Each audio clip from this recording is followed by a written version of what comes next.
Gamers of the Underworld. Chapter 550, The Gamer's New Ideas.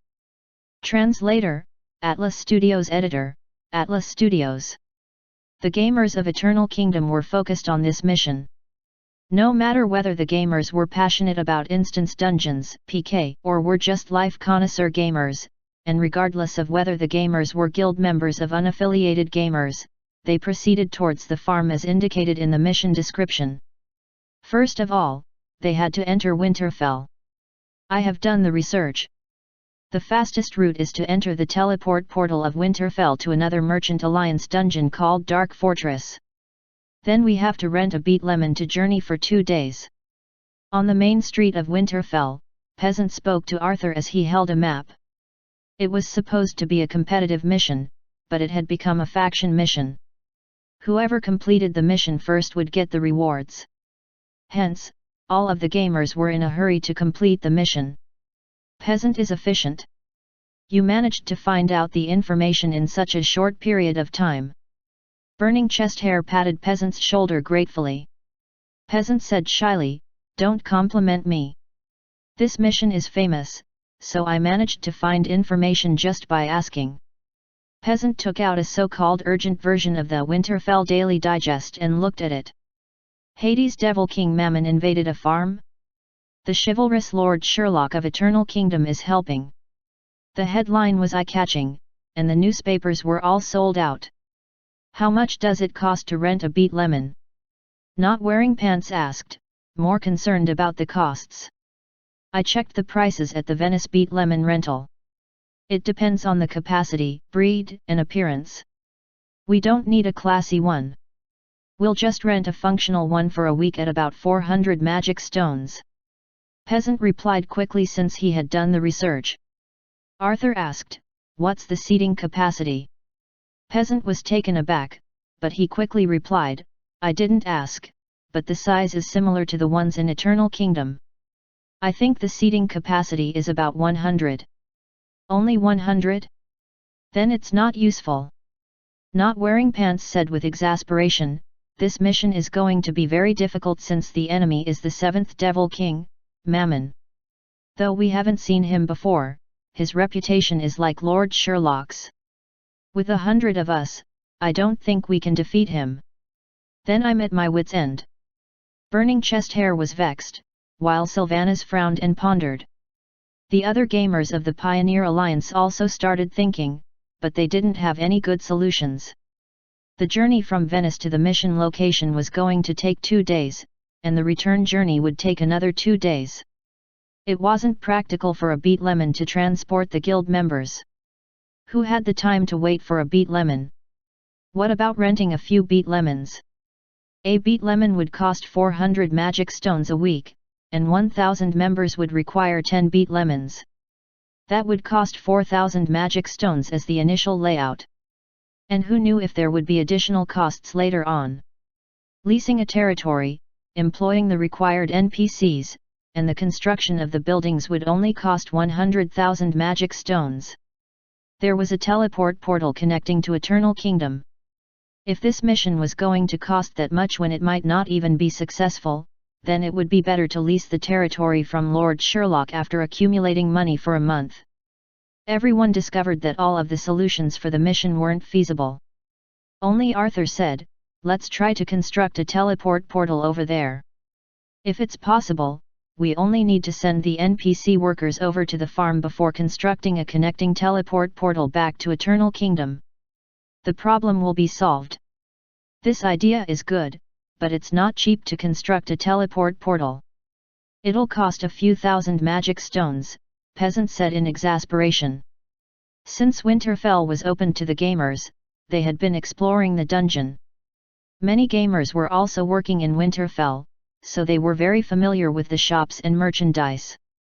For example, at the Mana Construction Market, a teleport portal would cost 9,999 magic stones with a 1% discount. The cost shocked the gamers. The gamers who wanted to construct a teleport portal at their wilderness stronghold in order to connect it to their guild in Eternal Kingdom abandoned the idea after they got to know the cost. It might look easy for Lord Sherlock to construct teleport portals, but to the gamers, it wasn't a small sum. We can't afford a teleport portal. I only have 100 magic stones with me. If we sell everything at auction, we can get 2,000 magic stones and nothing more, Burning Chest Hair said. Sylvana's situation was similar to Burning Chest Hair's. Magic stones couldn't be purchased with gold coins or the currency of the real world. There were no official channels for topping up an account. Only the gamers who participated in the closed beta testing had 2 or 3 magic stones. In addition, a lot of missions and official services required magic stones. The gamers who worked in the factories only earned a magic stone for 3 days of work. Most of the time, the gamers would use up the magic stones in the game. It was as though the game had purposely used up their magic stone savings. Common gamers were able to save gold coins but not magic stones. Even if the gamers wanted to purchase magic stones, there weren't many magic stones available for sale. The new gamers didn't even have enough bronze coins. We can cooperate with the other guilds and accumulate 10,000 magic stones, Arthur said firmly. I'll contact the other guilds. If you contact the other guilds, it won't be a problem. But I have a problem. Not Wearing Pants asked, how do we ensure that the teleport portal is connected to Eternal Kingdom? Everyone looked at each other. Eggface walked out from the prison with his bed, bloody chrysanthemum tea, and notebook computer. He had completed his prison warden duty. Who was the next prison warden? Phoenix or Polio? Eggface didn't care. He wanted to return to the Dungeon Lord main hall quickly and enjoy his cup of bloody chrysanthemum tea before sleeping and playing computer games. No, he should drink his bloody chrysanthemum tea and play computer games before sleeping. Eggface returned to the Dungeon Lord main hall and placed all the items down. Then he drank a cup of bloody chrysanthemum tea before sitting in front of his computer. Before he activated any games, an interface appeared. Welcome back, Employee number 5, Eggface. Now is the time for performing customer service. While Eggface was in a daze, a chat window appeared. Peasant, greetings, customer service lady, I want to ask a question. I'm from the Eternal Kingdom faction. I want to build a teleport portal that is connected to Eternal Kingdom. How can I do that? Eggface was infuriated that his gaming plans were wrecked, almost wanting to kill the person who asked the question. Eggface typed furiously on the keyboard. Customer service Eggface, why don't you ask the mystical Lord Sherlock? You intend to construct a teleport portal at the farm and connect it to Eternal Kingdom. Sherlock frowned as he looked at the gamers. They had never stopped coming up with ideas that created trouble or were about to create trouble. It's not impossible, but the fees are high. Sherlock pondered and said, for 1,000 magic stones, I'll help you connect the teleport portal.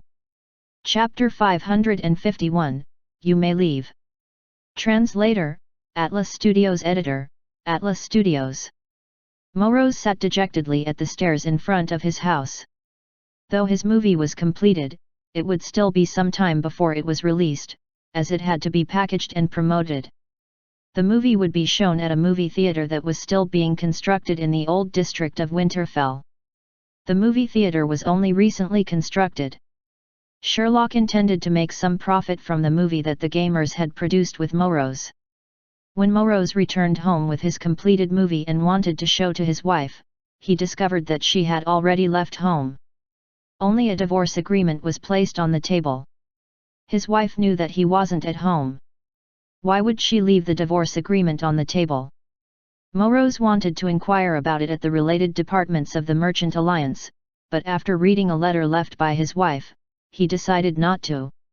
I'm going to be the girlfriend of a magic stone mine owner's son. Don't disturb me, poor gnome. Ah, my lost love and marriage. Morose lowered his head and drank in despair. Gosh, he's awesome. Arthur contacted many guilds. Even Chang'an City and its allied guilds are interested in joining. All guild wars have been halted because of this farm mission. All of the gamers are going to kill Devil King Mammon. That's awesome. A teleport portal is so expensive, and Shirley is charging a fee. If the guilds don't unite, it'll be a huge problem to journey to the farm. That's right. Devil King Mammon is going to die this time. The warriors of Eternal Kingdom were chatting wildly. They postulated that Devil King Mammon would be killed this time. Normally, Morose would also say that it was awesome in his heart and pretend that nothing had happened. But now, he had a burning desire. He threw away his wine bottle, stood up, and shouted to the nearby goblins, "Where's that farm? I'm going to." Arthur's plan was carried out smoothly. Though there were conflicts among the guilds, they weren't actually deep-seated hatred. During critical junctures, the guilds could unite together for a common goal, just like now. A single guild wasn't able to complete the farm mission with the huge deterrent of the long journey. The guilds uniting to construct a teleport portal at the farm was the best solution. Nobody could complain about not being able to participate in the mission. After paying the construction costs of the teleport portal and dishing out the connection fee to Lord Sherlock, the gamers formed a group of dozens of members to escort the teleport portal construction worker to the farm. Morose also insisted on following the group to the farm. Additionally, Morose applied for leave. "Lord Sherlock, I have completed the proceedings for my divorce." "You're divorced? That's pretty good. I mean, don't be sad. Think on the bright side. You'll have more energy to concentrate on your work, isn't that so?" "That's right, Lord Sherlock. In order to serve you, please allow me to follow your servants to the farm and fight Devil King Mammon. Only then can I improve. You must be very depressed. If I ask you to stay, you'll not be able to concentrate on your work. You'll follow them to the farm and be the NPC. NPC. You'll assign missions, create some plots, and listen to my orders, just like the previous missions." Morose applied for leave and left for the farm, becoming the NPC. However, Morose felt that he wasn't on leave. He didn't mind. Instead of worrying about his leave, he should be concerned about improving himself in a difficult situation. That was what Morose thought as he sat on a beet lemon. "Morose, are you divorced? Do you want me to assassinate your wife?" "No, I mean, your ex-wife." "I'm in shock. Lancelot and Duke Guinevere were just married, and Morose got a divorce. The game has updated its NPC marriage system. Why can't gamers get married? The gamers can get married if they find a witness at the Merchant Alliance office. Or they can find Shirley to officiate the wedding." "Can Shirley officiate a wedding?" "Stop kidding. The fees will be at least 10,000 magic stones. Shirley is money-minded. He's stopping short of charging us for breathing air. SHH, stop talking. If Shirley got to know about this, he'd charge us for breathing air." The gamers chatted enthusiastically on the beet lemon. They weren't nervous about the impending battle. It was as though they were touring instead of fighting Devil King Mammon. That was their personality. No matter what problem they faced, they would be optimistic. They were the warriors of Eternal Kingdom. Morose wished he could be as brave as the warriors. He looked into the distance. There were many beet lemons queuing up to enter a tunnel. Golden-haired George sat in a daze inside the prison. Outside of the prison was a tortoise who was watching the prisoners intently. The prison wardens included the black dragon, a black kitten, a parrot, and a tortoise. No, it was a turtle. Golden-haired George had observed the different personalities of the 4 prison wardens. The black dragon would use a mana device that emitted white rays.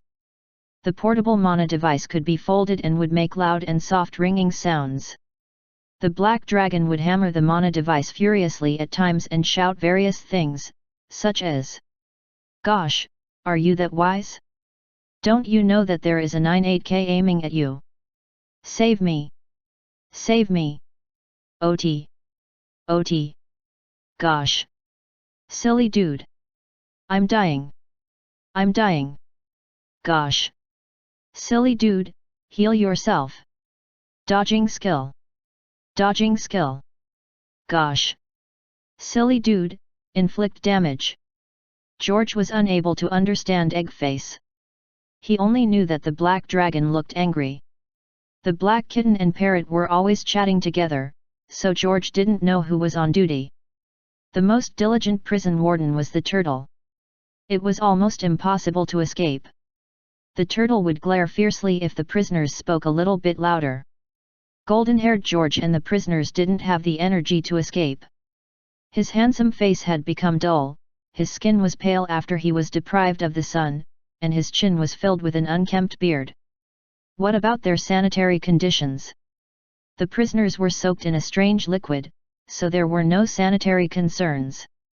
They weren't allowed to bathe after soaking in the liquid.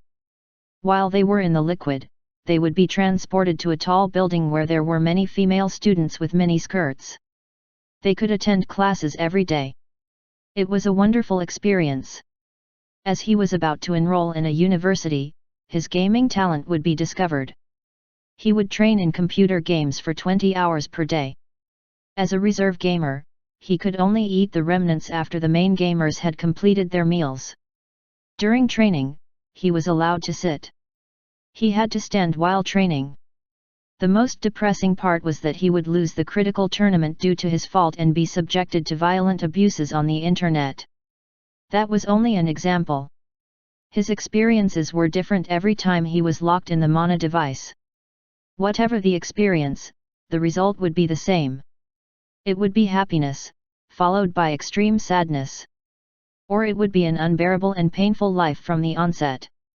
After being mentally tortured, when he opened his eyes, he would return to the terrifying Eternal Kingdom dungeon. According to what golden-haired George learned, he postulated that his soul was being drained of mana during the repeated experiences. The violent variance in his emotions provided the energy for producing the mana. Devils could make use of physical violence to obtain mana, but the victim would lose their life. However, Sherlock didn't resort to cruel and physical violence. To George, Sherlock wasn't compassionate. After repeated experiences in the mana device, his energy became weaker and weaker. He could no longer feel the mana in his body. Without mana, his power would be diminished. It was a problem whether he could lift his weapon to fight in a battle. No. George could no longer take it. Golden-haired George became serious. He looked at the black kitten and turtle, who were changing shifts. The black kitten was pawing the turtle's shell while showing a scornful expression. George couldn't help but recall incidences of office violence. It was a phrase he learned in the fantasy land, and it was related to one of his lives in it. This was his opportunity. The black kitten warden wasn't diligent. He had to open the prison gate and knock the black kitten unconscious. Then he could escape. That was his perfect plan. George formulated his plan in a short time and was prepared to implement it. Suddenly, the prison gate opened. The black kitten stood at the doorway and shouted at the prisoners, "Come out! You're all of no value. You can return to the surface world. Queue up properly." George didn't understand. His gaze was focused as he made up his mind before he charged at Polio. George cried as he shouted, "I just came out. Don't put me inside. I don't want to take part in computer game tournaments." Chapter 552, You Are the Prisoners of the Victorians. Translator, Atlas Studios Editor, Atlas Studios. At the Dark Portal. Groups of soldiers of the godly kingdom whose hands were tied were walking in the tunnel that led to the Dark Portal. They would enter the portal and return to the surface world. Thousands of prisoners were being escorted by a few gamers of Eternal Kingdom who had been assigned the mission. The gamers weren't worried that the soldiers of the godly kingdom would escape since the energy of the prisoners was drained such that they couldn't walk properly. To the prisoners, the gamers were already frightening. 50 million gaming capsules for dungeon had been sold. There were at least a few million gamers in Eternal Kingdom. It was extremely overcrowded in the dungeon. The spider's lair, which was previously filled with underground spiders, was crowded with goblins. The underground spiders were fed until they were fat and round. It was hard to imagine, but it was a fact. Golden-haired George looked at the orcs who were leading them.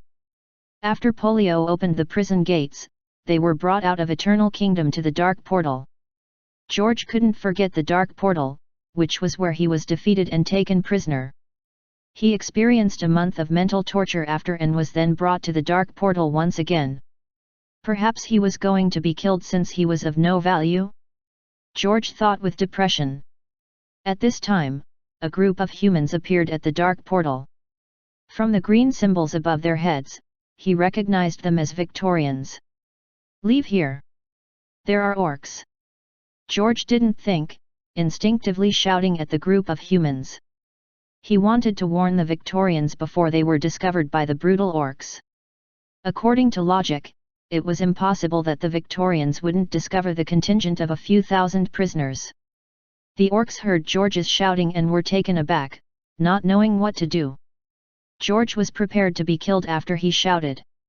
But the orcs didn't kill him. Instead, the orcs shouted to the distant Victorians. The language wasn't the Underworld language. It was more like the dragon language of Eggface. George was unable to understand the language.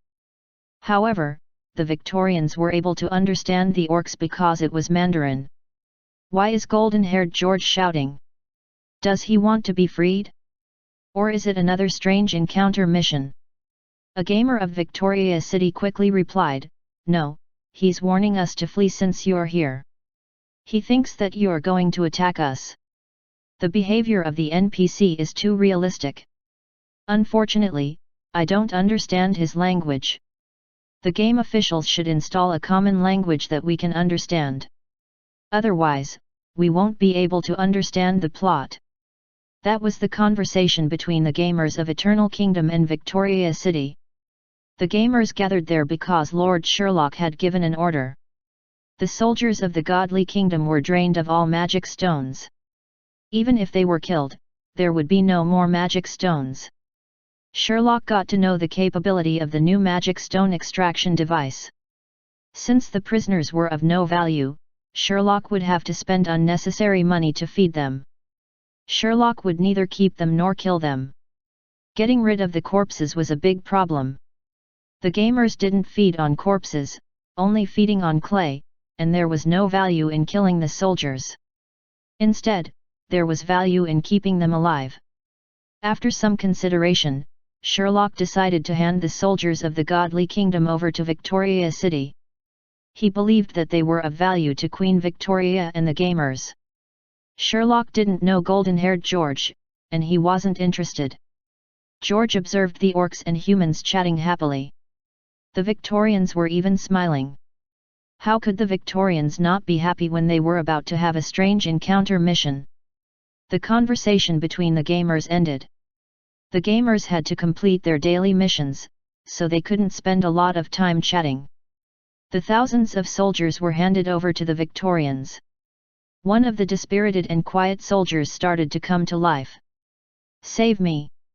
Please, save me!" One of the soldiers pounced on a Victorian. The rest of the soldiers didn't follow his behavior. Many goblins were watching the frenzied behavior of this soldier. Though the goblins were short, they were still frightening underworld creatures. The willpower of the soldiers had been exterminated, and they were exhausted, so they wouldn't fight against the goblins.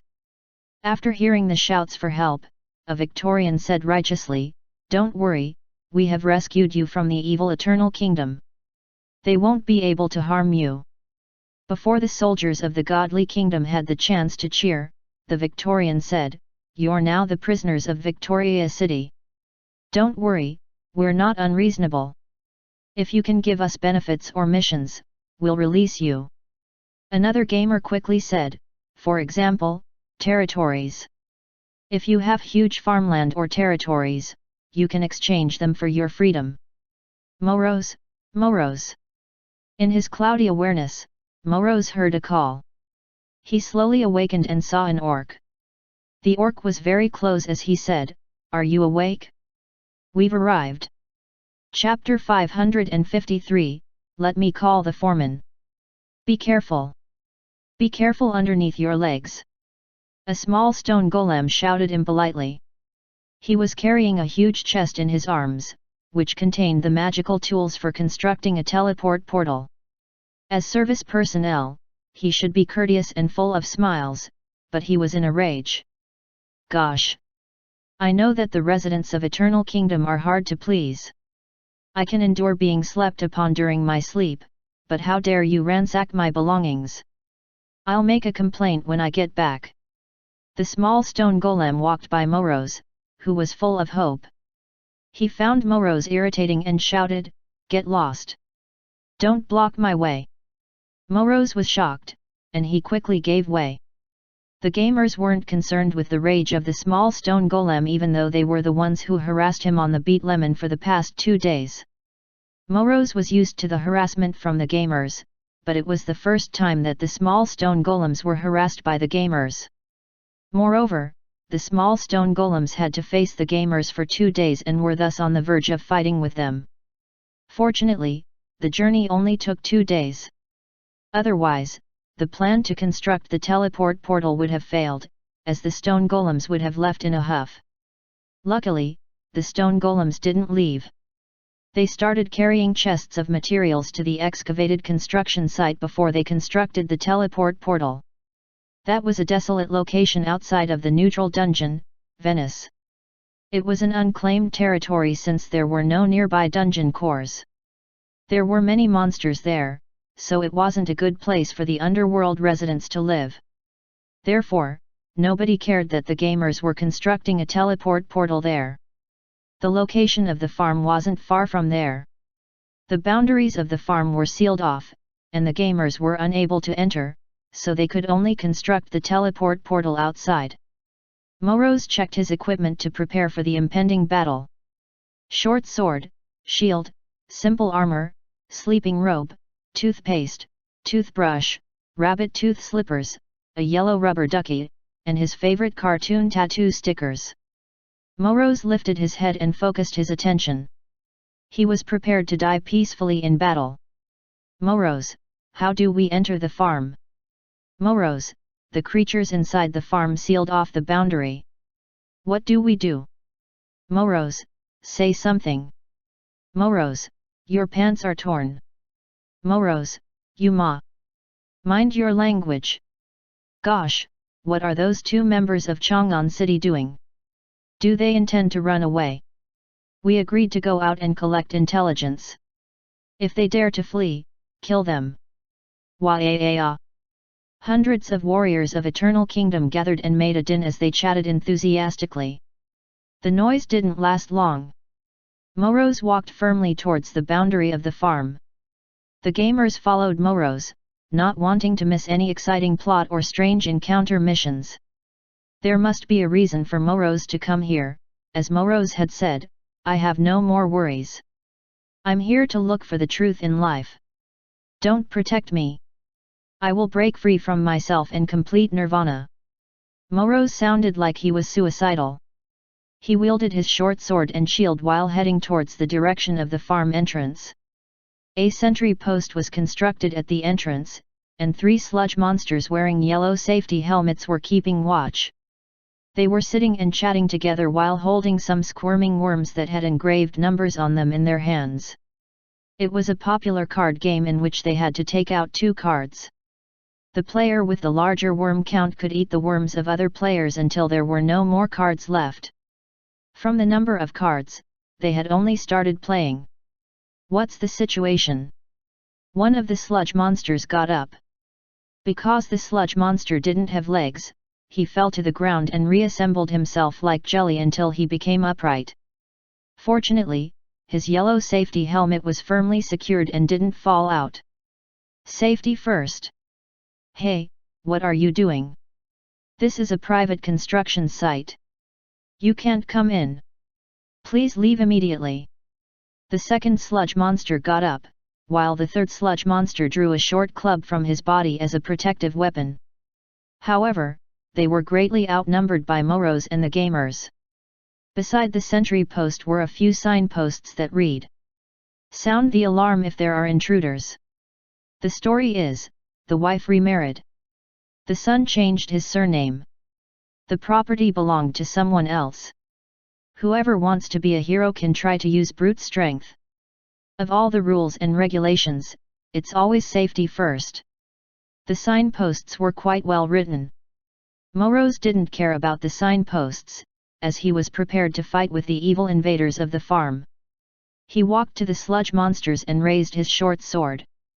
As he was about to shout, he heard noises behind him. Quick!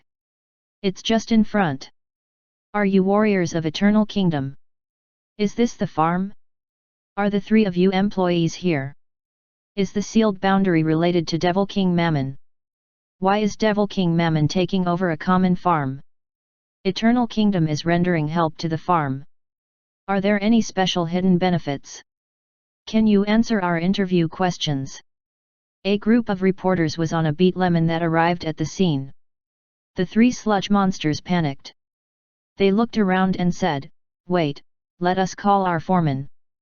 Chapter 554, Time to Work Hard. 1,000 magic stones were credited into the account. Sherlock looked at the notification from his magic stone card. It was transferred from the orc in front of him. Sherlock knew that the magic stones from Arthur didn't belong to him alone. The gamers had already spent 10,000 magic stones to construct the teleport portal before giving him the 1,000 magic stones. The gamers had only known of magic stones for less than 5 months, and they didn't have any professional skills to earn them. Moreover, Sherlock used various taxes and fees to solicit magic stones from the gamers. Yet, they were able to cough up that many magic stones.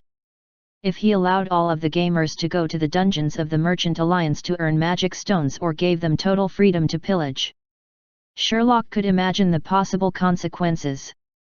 He shook his head to dismiss the disastrous thoughts. If he allowed that to happen, the Yggdrasil would be totally drained and withered. Even Sherlock would become a withered devil.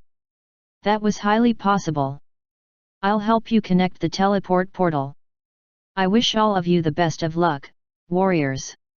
Sherlock accepted the magic stones as he spoke to Arthur and the other guild chairman.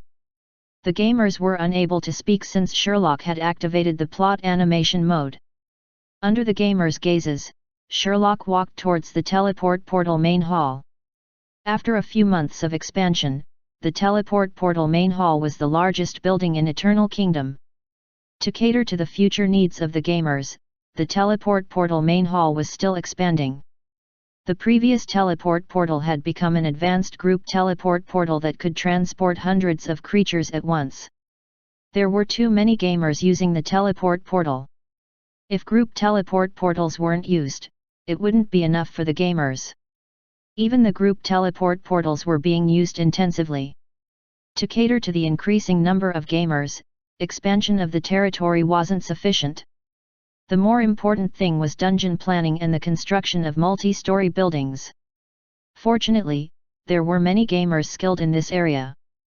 Sherlock only needed to create a post on the discussion forum and offer money and equipment as rewards, then the gamers would plan everything for him.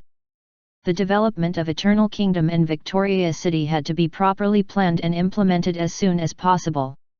Fortunately, there was no civil unrest due to overcrowding and the lack of space.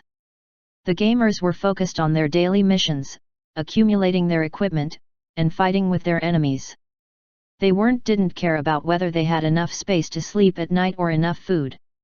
The gamers only had to find a corner to get offline and rest for a while. Or they could find a guild stronghold before getting offline to rest. The overcrowding couldn't go on indefinitely. The new development and planning of Eternal Kingdom would take quite some time. But now, Sherlock was more concerned about the development at the farm after the activation of the teleport portal. The teleport portal at the farm wasn't just connected to Eternal Kingdom. It was routed to Venice and Winterfell before connecting to Eternal Kingdom. After the teleport portal settings were made by Sherlock, the routing was automatically done in the teleport portal. As such, the gamers were able to see the scenery of Venice and Winterfell during the teleportation. After Sherlock had connected the teleport portal, there were already impatient gamers who came out of the portal. They were the first batch of gamers who teleported to the farm. They immediately started shouting, Gosh! Come and help! We need more help over here. There are many magic stones. Come and grab them. There were only a few gamers who came out of the portal. They returned to the farm after shouting. The gamers became excited when they heard about the magic stones. They started to queue up for the portal. Sherlock frowned. Perhaps there was treasure at the farm? Was a magic stone mine underneath the farm? Sherlock didn't have to teleport to the farm to find out. He only needed to observe what the gamers were doing.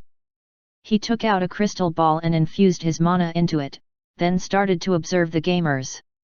In the images, an orc, peasant, was wearing a yellow safety helmet and directing the gamers who exited the teleport portal.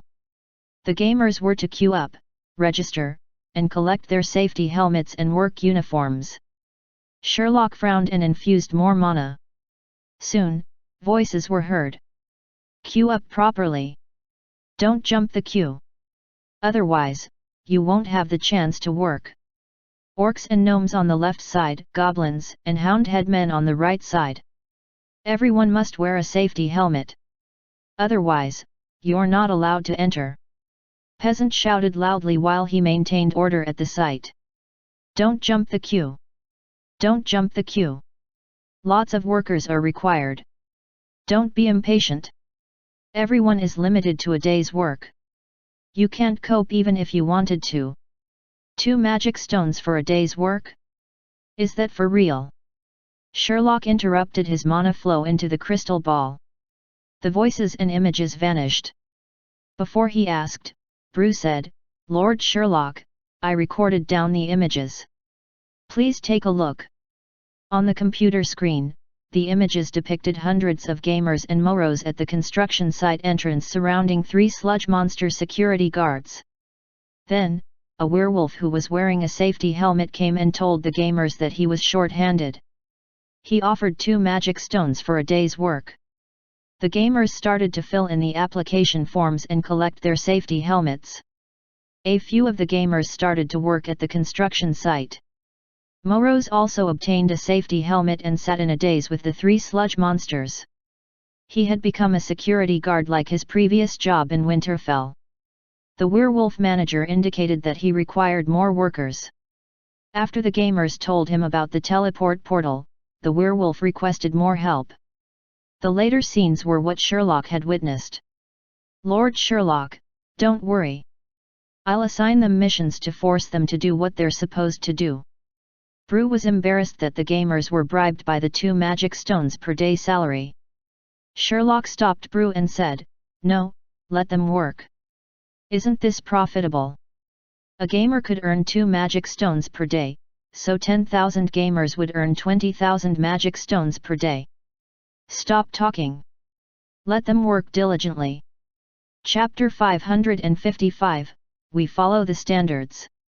Translator, Atlas Studios Editor, Atlas Studios. Moros held 2 worms in his hands. The worms had the numbers 8 and 9 on them. They were large numbers. To have such large numbers, it was considered a winning situation. What if the other player had a double 9? Moros pondered over this possibility. He tried to recall the number of times the number 9 had appeared. In a game, the number 9 could only appear 4 times. Did the number appear once or twice? Sweat dripped from the forehead of Moros. He had become very nervous. Moros, why are you so slow? Hurry up. Yes, yes. Put out your worms. The 3 sludge monsters tried to cajole Moros into putting out his worms. Moros lifted his head. He wanted to rebuke the sludge monsters, but he noticed the short sword and shield placed outside the sentry post. He recalled the divorce with his wife, the extreme anguish, and the need to prove himself and challenge Mammon. Memories flooded Moro's mind. He recalled why he had come here. 8. 9. Moros threw out the 2 worms, and he smiled victoriously. However, a sludge monster also smiled victoriously and trembled with excitement. It was easy to recognize when a sludge monster was trembling. 9. 9. The sludge monster placed 2 of his worms down. The other sludge monsters looked on with disappointment and threw down their worms. Morose had to throw down the worms on the table since they would be the winner's loot. Actually, my wife just divorced me, Morose said sadly while the winning sludge monster shoved all of the worms into his mouth. The winner then waved his tentacles and said, "Don't say any more. Let's have another round." "Great!" Morose said excitedly. A few gamers stood outside the sentry post and looked at Morose as they chatted. "Is there a strange encounter mission? Why are they playing for so long? This must be the dungeon version of the Gwent Witcher card game." His wife laughed. "No problem, they're playing another round. Let's go. This Morose is useless. He has no missions for us. It's better to work at the construction site. The salary is 2 magic stones per day. We don't earn all of the magic stones, as the system will tax half our proceeds. That's good enough. The salary for working at the Crossroad Intersection Outpost is only 1 magic stone per 3 days. But we have to queue here, and they only allow 1,000 gamers. I wonder, when will it be our turn?" The gamers chatted as they walked towards the construction site to register for work. Their chances were low since tens of thousands of gamers had registered. The rest of the gamers didn't manage to register, because the teleport portal was packed with gamers. There was a long queue stretching all the way in Eternal Kingdom. Patrick Star stood outside the farm boundary. He could see goblins from Eternal Kingdom all around. Occasionally, there were some gnomes, houndhead men, or orcs. However, their numbers were much fewer than that of the goblins. He heard that the warriors of Eternal Kingdom were going to fight against the evil devil King Mammon, who had invaded the farm. To Patrick Star, it was Lord Sherlock who was going to deal with Devil King Mammon. How could the goblins have the courage to fight against Mammon? Only a powerful superior devil could have the courage. The warriors must have received the order from Lord Sherlock to come here. Patrick Star was curious to know the future development. He thought that there was going to be bloodshed, but things turned out different from what he expected. The warriors of Eternal Kingdom were bribed into submission.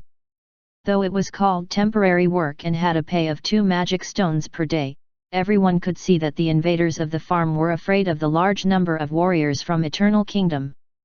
Hence, they used a high salary to bribe the warriors of Eternal Kingdom, and the brave warriors agreed. Patrick Star observed that the warriors didn't hesitate to accept the high-paying job. They picked up the tools and started working diligently. After the teleport portal was constructed, countless goblins came out and occupied most of the outer boundary of the construction site. Then they queued up to register for work, collecting their safety helmets and uniforms before starting work. There was a long queue of people waiting to work at the construction site. What was the work at the construction site like? Patrick Star thought that he wouldn't be allowed to go in and have a look. He was a reporter and part of the mass media. If the invader was Devil King Mammon, it would be big news. Even if it was the 7th Devil King, Mammon, the Devil Management Committee and the unions wouldn't let him off. Times had changed. According to news from Eternal Kingdom, Devil King Mammon was going after the treasure hidden underneath the farm. If that was true, the treasure would be considerably large to require so many workers. Devil King Mammon wouldn't allow reporters to go inside in case the truth was divulged. That was what Patrick Star thought until the werewolf manager invited him inside for interviews. The werewolf manager said, "Our intention is to create a large theme park. Why are there so many creatures here? Why are the reporters here? Are the creatures from Eternal Kingdom? I've heard of them. Are they really building a large theme park?" Patrick Star was in disbelief until he entered the construction site and examined a comprehensive document. "We are a company that follows the rules and regulations. How can we invade another creature's land? We negotiated with the gnomes before purchasing the farm at a high price. Take a look at our land lease agreement." The werewolf manager took out the agreement after he got to know the intention of the reporters. There was a hand signature on the agreement. The hand signature looked like the palm of a gnome. Patrick Star pondered hard.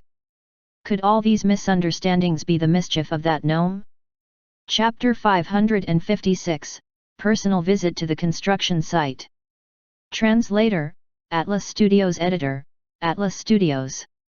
On the surface, the procedures taken by the construction site contractor were according to the rules and regulations. However, the procedures could only be vetted by the Devil Management Committee and Venice Dungeon to ensure that they were really constructing a large theme park. Patrick Star also saw the agreement with Venice in the document folder provided by the construction site's foreman.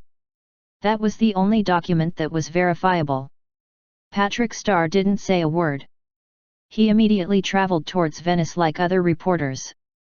The gamers didn't care about the legalities. As long as they had missions to earn magic stones, it was all they asked for. As for fighting against Devil King Mammon to uphold righteousness for the pitiful gnome, the gamers weren't that kind-hearted. It was only a game, and the gamers weren't chivalrous. How could the gamers play the game if they were all full of righteousness? However, there was a small group of gamers who were righteous. They were thick in the plot and were trying to help the gnome get back his farm. A good example was Sylvana's. Work? Why do I have to work? Do I look like I will work for 2 magic stones a day? I can purchase magic stones using money. There's no progress in this mission. If everyone works for Devil King Mammon, how can we take back the farm for the gnome? If we can't get back the farm, then the plan for our territory will be wrecked. No, I have to gather our members to capture all of the NPCs at the construction site. Then we'll take back the farm. Sylvanas said righteously to the members at the Pioneer Alliance stronghold. Sister Vanas, we understand the logic. However, if we destroy the construction site, that's going against the gamers of Eternal Kingdom. They are expecting to earn the 2 magic stones every day. Peasant told the truth, and other gamers nodded and said, yes, yes. A piece of reputation level 5 purple legendary equipment can be bought at the Winterfell blacksmith shop for 100 magic stones. After paying taxes to Shirley, the gamers can buy a piece of legendary equipment after 100 days of work. If they work at Eternal Kingdom or the Crossroad Intersection Outpost, they have to work 300 days. The other gamers also agreed. Yes, I'm also queuing to work at the construction site. You're really patient to queue up. Gosh, is there any other way besides queuing? Of course. If you bribe the registration NPC gnome, he will call you to mine the ore for 5 days. Shucks, is that true? I can earn 4 magic stones within 5 days. Trash, I only earn 1 magic stone for working 3 days at the Crossroad Intersection Outpost. The gamers chatted enthusiastically about their work. Sylvanas wanted to rebuke, but Arthur interrupted her and said, if we damage the interest of the entire faction because of our guild's interest, our guild won't be able to establish itself in the game. We don't have to destroy the construction site to complete the mission. Arthur, what do you mean?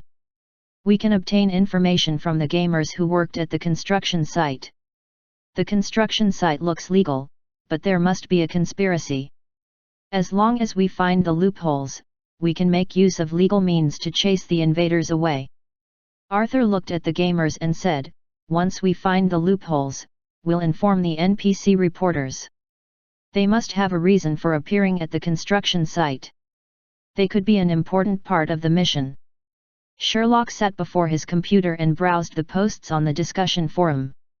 After the teleport portal at the farm was constructed, Sherlock was earning 1,000 magic stones in taxes daily.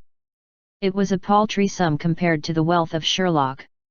Even though it was a small sum, it was still money.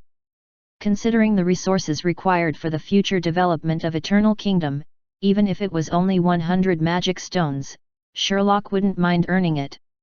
However, Sherlock wouldn't lose sight of the big picture just for some small gains.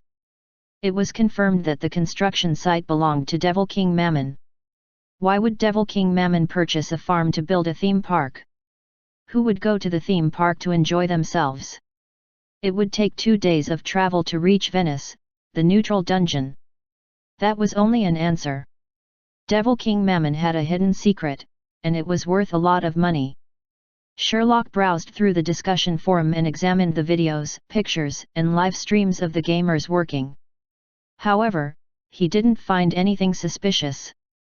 They excavated, carried materials, and worked together with the stone golem construction workers to build the theme park facilities. They were actual theme park facilities. There are no loopholes. Perhaps the intelligent Devil King Mammon has become senile. Brew said to Sherlock with disappointment. It sounds as if you knew the intelligent but senile Devil King Mammon very well, Sherlock said. Lord Sherlock, don't be mistaken. Before I went into a dormant state, it was carnage every day. Even if it was the seventh Devil King, he would also kill every day. So I had a bit of knowledge about him. Brew sounded logical, and Sherlock nodded while remaining silent. Sherlock took his windbreaker and stood up. Lord Sherlock, are you going to visit the construction site? It's overcrowded with gamers. Your appearance will make them think that there are new plots, Brew quickly said. No problem. They won't discover me. Phoenix and Polio watched Sherlock put on his windbreaker and got up quickly. Phoenix flew to Sherlock's shoulder, while Polio straightened his tail and followed behind him gracefully. Take care of the dungeon, Brew, Sherlock said. Chapter 557, No Loopholes. Translator, Atlas Studios Editor, Atlas Studios. Spiral-shaped slopes surrounded the busy construction site. In a square pit, there were thousands of workers, most of whom were warriors of Eternal Kingdom. Many of the warriors were unable to enter the construction site and were queuing up. A huge fat hamster who was wearing a yellow safety helmet walked towards the sentry tower located in the middle of the pit, which had loudspeakers mounted on top of it. It was a common building found in every construction site. Whenever there was overtime, a foreman would rally the workers from the sentry tower to boost morale. The foreman was usually a huge hamster. This hamster didn't notice an invisible superior devil walking past him. On the shoulders of the superior devil were a black kitten and a parrot. Ah! The loud shouting of the hamster was amplified by the loudspeakers to reach every part of the construction site. The shouting even reverberated in the deep pit. Times are different. Previously, whips were used to indicate overtime. Now, we have to make use of these useless devices. Polio stood on Sherlock's shoulder and licked his paws. He didn't like the shrill voice of the hamster. Did Lord Sherlock bring you here to feel vexed? Do your job properly. Phoenix said rudely to Polio while he observed Lord Sherlock's expression carefully. Sherlock didn't show any expression. Polio meowed grudgingly and jumped off Sherlock's shoulder. The cat trembled rapidly, then transformed into a black mist that drifted out like a black cloud. Even when the cloud drifted out of Sherlock's invisibility range, the black cloud of Polio didn't attract much attention. The black mist vanished into the crowd. Phoenix flapped his wings and flew from Sherlock's shoulder. Sherlock wasn't bothered by the departure of his pets. He walked through the construction site. Due to his invisibility, nobody discovered him. Various noises were heard around him. After excavating, I'm going back to do my daily mission. Shirley is handsome. That dog Arthur must be thinking of how to take over this farm. Tomorrow, I'm meeting my online crush. I'm cursing that scumbag to a horrible death. The midterm examination is held tomorrow. Why are you still playing the game? Is the order from Lord Mammon real? Sherlock stopped in his tracks. He looked for the source of the voice. The noises in his mind vanished, and only the previous voice that he heard became clearer. Who is that superior devil Sherlock? I checked, and those goblins are his residents from Eternal Kingdom. He has a good reputation in the northern underworld. I've heard of him before, but I don't have a deep impression. He fought several battles and wrecked the plans of the ancient god's army. Compared to our master, he's still inferior. What is Lord Mammon looking for? We have been excavating for many days, but we haven't found anything. Isn't Lord Mammon building a theme park? Do you think that it's going to be a theme park? Why would Lord Mammon waste so much money to build a theme park? Perhaps there's treasure underneath the farm. SHH, keep it low. There are ears around. Ho, ho. The voices stopped as Sherlock arrived at the source, a portable toilet with a single cubicle. The toilet door opened, and two gnomes came out and looked around. Then they adjusted their pants and tightened their belts. Under the gazes and finger-pointing of the surrounding gamers, they left in a huff. Lord Sherlock, this is a piece of important information. Brew said, are these two gnomes reliable? Why would Devil King Mammon tell his secret plan to the gnomes? Of course not, but what the gnomes said makes sense. Devil King Mammon wouldn't waste so much effort to build a theme park. I wonder what Mammon is up to, Sherlock said as he watched the two gnomes leave. Indeed, but there's nothing suspicious at the construction site. Perhaps, this site is a diversion. Brew commented, but Sherlock didn't reply to him. Like Brew had said, the legalities of the construction site were properly handled. The construction site even employed the gamers of Eternal Kingdom. Only the gamers knew whether the construction site was excavating treasure or doing some unscrupulous schemes. The thousands of gamers who worked for several days didn't find anything unusual. It was as though Mammon was doing something mischievous but that nobody knew what he was doing. It was hard to bear such a mystery. Perhaps Devil King Mammon wants to do something meaningful for the underworld? Perhaps, his childlike nature has been awakened. Brew commented, but Sherlock didn't reply because even Brew didn't believe it.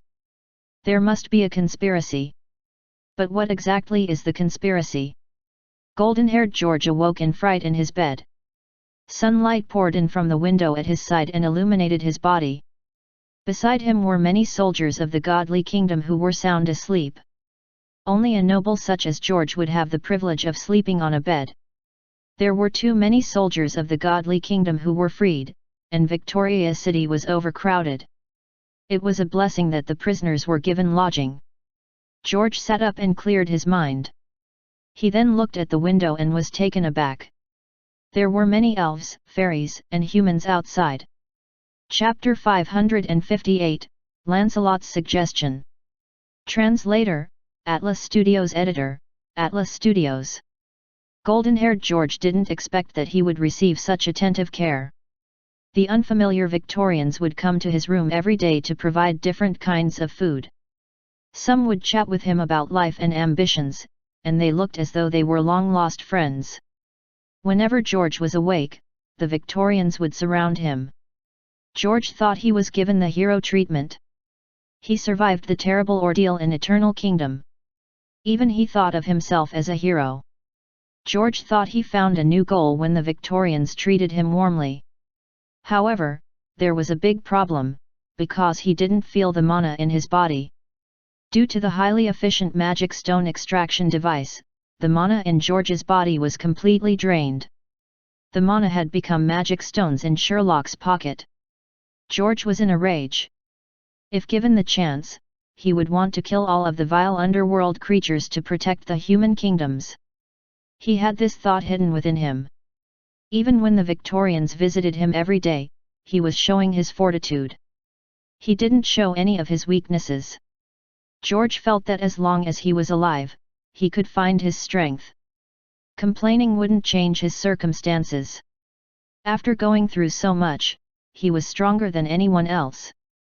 Hardship could destroy him or hone him to be a steel-willed warrior. Most of the soldiers of the godly kingdom were destroyed by hardships, while George's powerful willpower was still intact. In fact, it was honed like steel. After leaving the underworld, George didn't stop training himself. Every morning, he would step outside his room to practice with his longsword. Under the curious gazes of the Victorians, he would begin his training. He wasn't used to being watched by the Victorians, especially with their wild chatting. Come quickly. Golden-haired George is practicing with his sword again. Record it. Who knows, it might be some hidden swordplay. How can he get hidden swordplay? Why am I not aware of it? The guild is recruiting with huge benefits. Make haste and register. I'm recruiting fighters to challenge the instance dungeon. Priority for those fighters who have conquered the ogre fortress. Looking for long-distance archers who have a high weapon level. George couldn't understand what they were saying. He thought that he couldn't use logic to understand the Victorians. After he fought with the vile underworld creatures, he had lots of respect for the Victorians who fought against them. If they were captured by the creatures of Eternal Kingdom, it was a fate worse than death. The Victorians were really awesome to be able to smile happily during combat. George had only encountered the commoners and warriors of Victoria City. He hadn't met any leaders of Victoria City, including Queen Victoria. When George began suspecting that Queen Victoria had put him under house arrest, Sir Lancelot pushed aside the surrounding Victorians and walked into his house. Like golden-haired George thought, Lancelot was there to convey Queen Victoria's order. Queen Victoria wants me to join her and merge my territory with Victoria City. George looked at Lancelot, befuddled. Lancelot nodded and said, "Let me make some amendments. It's not joining your territory with Victoria City, it's an unconditional offer of your territory to Queen Victoria. You may become a resident of Victoria City. This is a privilege for nobles. The other soldiers of the godly kingdom don't have such a privilege. They will be repatriated very soon." George asked in astonishment, "Repatriation? Are you saying that Queen Victoria is repatriating the soldiers back to the godly kingdom? We are the prisoners of Victoria City. Isn't Queen Victoria going to make use of us?" George knew that it was inappropriate for him to ask such a question. However, he had a lot of questions, and he couldn't understand Queen Victoria's behavior. Thousands of prisoners were considered significant to the godly kingdom. If Queen Victoria asked for ransom, the godly kingdom would gladly pay it. Nobody would want to lose thousands of highly trained warriors. But Queen Victoria didn't think so. She didn't hesitate to release all of the prisoners with the exception of golden-haired George.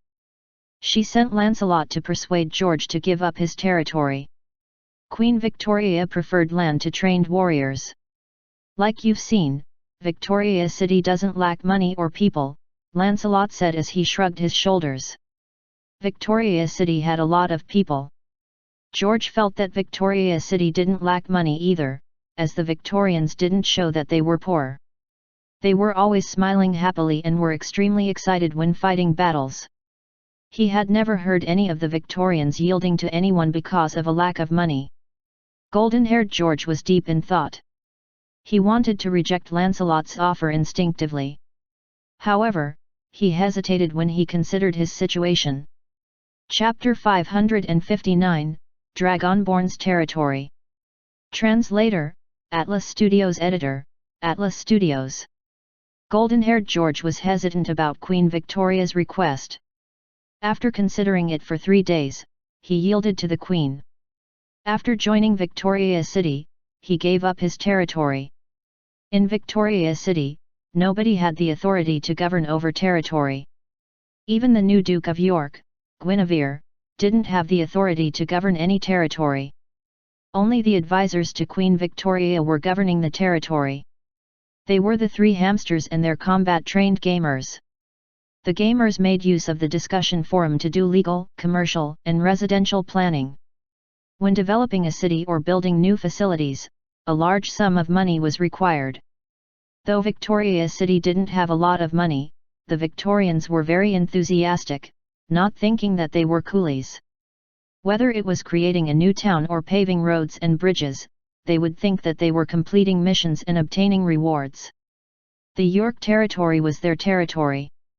When they were developing their own territory, they wouldn't feel tired or feel that the salary was low. Especially after the public beta testing, Victoria Forest couldn't just develop its own territory. Victoria Forest couldn't accommodate millions of gamers due to a lack of space and resources. These gamers were deployed to the York territory to fight against monsters and bandits, build bridges, pave roads, and create new towns. When the York territory was just conquered, the local residents were fearful of these warriors with green symbols above their heads. These warriors would enter the residences of the locals and pillage like bandits. Though they were polite bandits who would ask whether they needed money or help, the locals were still wary of these invaders. Countless Victorians were working hard to develop the York territory. Even if it was exhausting, their faces were filled with smiles. When someone asked why they were working so hard, the Victorians would lift up their smiling faces and reply, "It's for the people." All of the nobles were supposed to look after the people, but the nobles were always thinking of how to exploit the people. Whether it was the harsh taxes or compulsory labor, the people were ruthlessly exploited by the nobles. But it was different for Victoria City.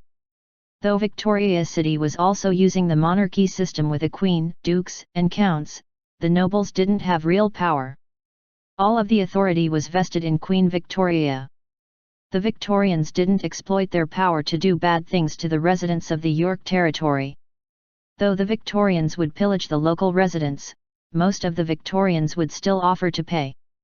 The local residents of the York territory weren't blind to the hard work of the Victorians, especially when they constructed bridges, paved roads, and built new cities. The gamers didn't know what the NPCs were thinking. Some NPCs would show their gratitude, like an old granny who brought a basket of eggs to the working gamers. The gamers weren't thankful, looking down on the eggs. Instead, they only thought that the NPCs were very realistic. The gamers were looking forward to strange encounter missions that enslaved them and provided training such that they could attain weapon level 30 and above. Though the gamers were unhappy, they didn't say so. The gamers had read on the discussion forum that they had to roleplay in front of the NPCs. They were warned not to say weird things to the NPCs. If not, strange encounter missions wouldn't be given. Besides NPCs giving things to the gamers of Victoria City, the gamers were able to obtain land much easier than Eternal Kingdom. Though they had to pay Queen Victoria magic stones, the rules in Victoria City were less stringent than Eternal Kingdom. The price was also lower in Victoria City. A territory that could accommodate thousands of people could be obtained in Victoria City by paying a few hundred magic stones. The gamers of Eternal Kingdom had to pay more than 10 times the amount. Dragonborn's Guild, for that night with Sherlock, wasn't the first guild to obtain territory. However, with the support of the rich gamers, his guild was one of the first batches of guilds to obtain territory. One of the rich gamers was Softy, who was openly courting Dragonborn. "From today onwards, this piece of land belongs to our guild," Softy said to her guild members as she opened her arms and looked at the huge forested area before her. After paying 1,000 magic stones, for that night with Sherlock purchased this territory from Queen Victoria. It was a location that was very close to Victoria Forest. Though there were no teleport portals, no officially employed NPCs, and no other facilities, the gamers had total freedom to develop the land. It was troublesome not to have a teleport portal, but it could be solved using horses and carts. It wasn't far from Victoria City. It would only take 1 to 2 hours to ride the horses and carts to Victoria Forest. The journey time was acceptable to the gamers. Chapter 560, Polio's Complaint. Translator, Atlas Studios Editor, Atlas Studios. The gamers were discussing the development of territory on the discussion forum daily. Dragonborn was naturally concerned about the development of their territory. "This spot will be our castle, and we have to dig a moat around it. Only a drawbridge can gain access to the castle. The NPCs are staying behind the castle, so we can choose a spot for our residences," Takia Spirit said solemnly as he pointed to a map. Comment. The map was used for planning their new territory. As the map was professionally drafted, it was very precise. The map was very aesthetically pleasing, and it had a 3D sandbox that was placed nearby. The gamers had put a lot of effort into making the 3D sandbox. The 3D sandbox wasn't crucial to the development of the territory. But to the gamers, the visualization aspect was more important than its functional value. "Wait, it's the start of the residential areas." This is a flat plain that can be used for farming. How about shifting the houses to the woods in front? Or to the high ground over there? Someone gave his suggestion, but Takia Spirit said, that's what I thought initially. However, after consulting the NPCs at Goldshire Town, they said that if the houses are built on the uneven high ground or the unsafe woods, they aren't willing to relocate. It doesn't matter to us, but if there are no NPCs relocating to our territory, how can we levy taxes? Do we collect taxes from ourselves? Many gamers nodded in agreement. In this game, the gamers discovered that the NPCs' daily behavior was similar to real life. They would eat, sleep, and use the bathroom. They would also pay taxes to the owner of the territory. After the York territory was subjugated by Victoria City, the tax system collapsed within a short period of time as there was no tax officer. So the residents of the York territory were living comfortably. However, Queen Victoria would reinstate the tax system very soon. The gamers would be in charge of collecting the taxes. It wasn't easy for them to control their own territory. They had to collect taxes for themselves. The guild members had discussed the development of the territory many times. Finally, they made a decision. The next step was the actual construction and required the cooperation of many gamers. Constructing a house wasn't like clicking buttons in other games. The gamers had to lay the bricks one at a time. After playing the games for a few months, the gamers were masters at construction. Even if they were placed at a construction site, they would become seasoned construction workers. Some gamers found work outside, and one of the gamers even became a foreman. The information was being shared on the discussion forum. Not all of the gamers were talented and would become a foreman within a few months. It wasn't a problem for the gamers to build a house since they were efficient. The purchasing of construction materials was handled by the management members and rich gamers. It was softy. It was safe for the rich gamers to handle the money for the construction materials since they weren't tempted by the small amount of money. If the money was handled by other guild members, they might be tempted by the money. This game didn't have system-specified prices. Instead, it was negotiated between the gamers, and they could haggle. There were many similar cases like Dragonborn's Guild in Victoria City. However, it wasn't optimistic in Eternal Kingdom. The gamers of Eternal Kingdom were still fighting to obtain their first territory. Though they were anxious, they were also very happy. The anxious part was the lack of progress in their mission. The happy part was earning the 2 magic stones a day. Those happy gamers were the 1000 gamers of Eternal Kingdom who had the chance to work. Sherlock was very concerned about the development of the construction site. Polio and Phoenix stayed at the construction site every day.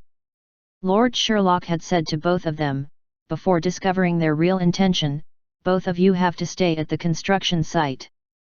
If possible, the Black Kitten, Polio, would have liked to file an animal abuse complaint against the Superior Devil. Perhaps they're really constructing a theme park. Why does everyone think that there's a conspiracy? There are already too many conspiracies in Eternal Kingdom. I feel that the workers at the construction site are innocent. Polio sat at the side of the construction site while complaining to Phoenix. It was his 3rd day at the construction site. He wanted to return to the warm and cozy Dungeon Lord main hall. At least there he could watch Eggface play computer games and watch television series on the computer. But now, he could only watch the gamers of Eternal Kingdom work at the construction site. It was very boring. Polio wasn't slacking like this every day. A few days ago, he was doing the mission assigned by Lord Sherlock diligently. He would transform into a black mist and look around the construction site for suspicious activities. To be honest, Polio discovered a few incidences of the gamers of Eternal Kingdom planning a rebellion, and he reported them to Lord Sherlock. It wasn't his concern whether the gamers were punished or not. Though he felt he made a large contribution, he didn't manage to discover the secret of the construction site. Our mission is to investigate the truth. Make haste if you want to return to Eternal Kingdom. Phoenix looked unhappy. He flapped his wings and flew around to investigate. Polio licked his paws while complaining to himself. However, he stopped and gazed forward. Chapter 561, It's Your Turn. Translator, Atlas Studios Editor, Atlas Studios. Polio felt something calling him at the construction site. It was a familiar call, and it was as though he had encountered it thousands of years ago.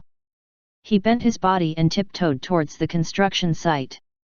Many gamers and construction workers were working diligently, but they didn't see Polio, who used mana to make himself invisible. The gamers weren't powerful enough to see the invisible Polio. Polio was one of the 72 devils of the great Michelangelo. Though Polio was unable to defeat Lord Sherlock, it didn't mean that he was incapable. His instincts told him that he was very close to discovering the truth. Perhaps Lord Sherlock was correct, and the construction site wasn't as simple as it looked. Polio walked towards the deep pit of the construction site. On the second day. Are Phoenix and Polio still missing? Eggface asked the gamers as he stood at the boundary of the construction site. That morning, Lord Sherlock gave him a mission to find the missing Phoenix and Polio, who had been missing for 2 days. It was strange. Since Phoenix and Polio carried out Sherlock's order, they hadn't returned to Eternal Kingdom. There was news of them previously, but they vanished yesterday. Lord Sherlock discovered that they were missing in the morning and relayed the news to Eggface. Eggface sympathized with them, but he didn't want to go to the construction site because he had many things to do, like playing computer games. However, it was Lord Sherlock's order, so he couldn't decline. When Eggface arrived at the construction site, he started to work. First, he gathered the gamers. Though the gamers were long-winded, to Eggface, they were his capable assistants.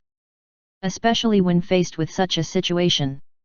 The gamers at the construction site started to help Eggface look for Polio and Phoenix. For gamers who couldn't enter the construction site, they used their own ways to look for the missing pets. Though the gamers weren't sure how important the pets were to Sherlock, since Eggface was deployed to look for them, they must be significant to Lord Sherlock. Could they have fled? In the Dungeon Lord main hall, Frangipani asked Lord Sherlock doubtfully. Lord Sherlock, I heard more than once that they wanted to betray Lord Sherlock. After Phoenix and Polio vanished from the Dungeon Lord main hall, Frangipani became talkative. Sherlock wasn't bothered. He hugged his arms and pondered over Frangipani's words. Then he nodded. They could have indeed fled, but I'm inclined towards another possibility. Sherlock took out a magic stone. After infusing it with mana, images appeared. They were images of Phoenix flying in the sky. The images lasted for tens of seconds before Phoenix vanished. Sherlock reversed the playback of the images and stopped the playback at a critical point. A dark figure that looked like a tentacle appeared in the images. It covered Phoenix and only appeared for an instant. Then it was Polio who vanished in the images. A black kitten sat in the deep pit of the construction site.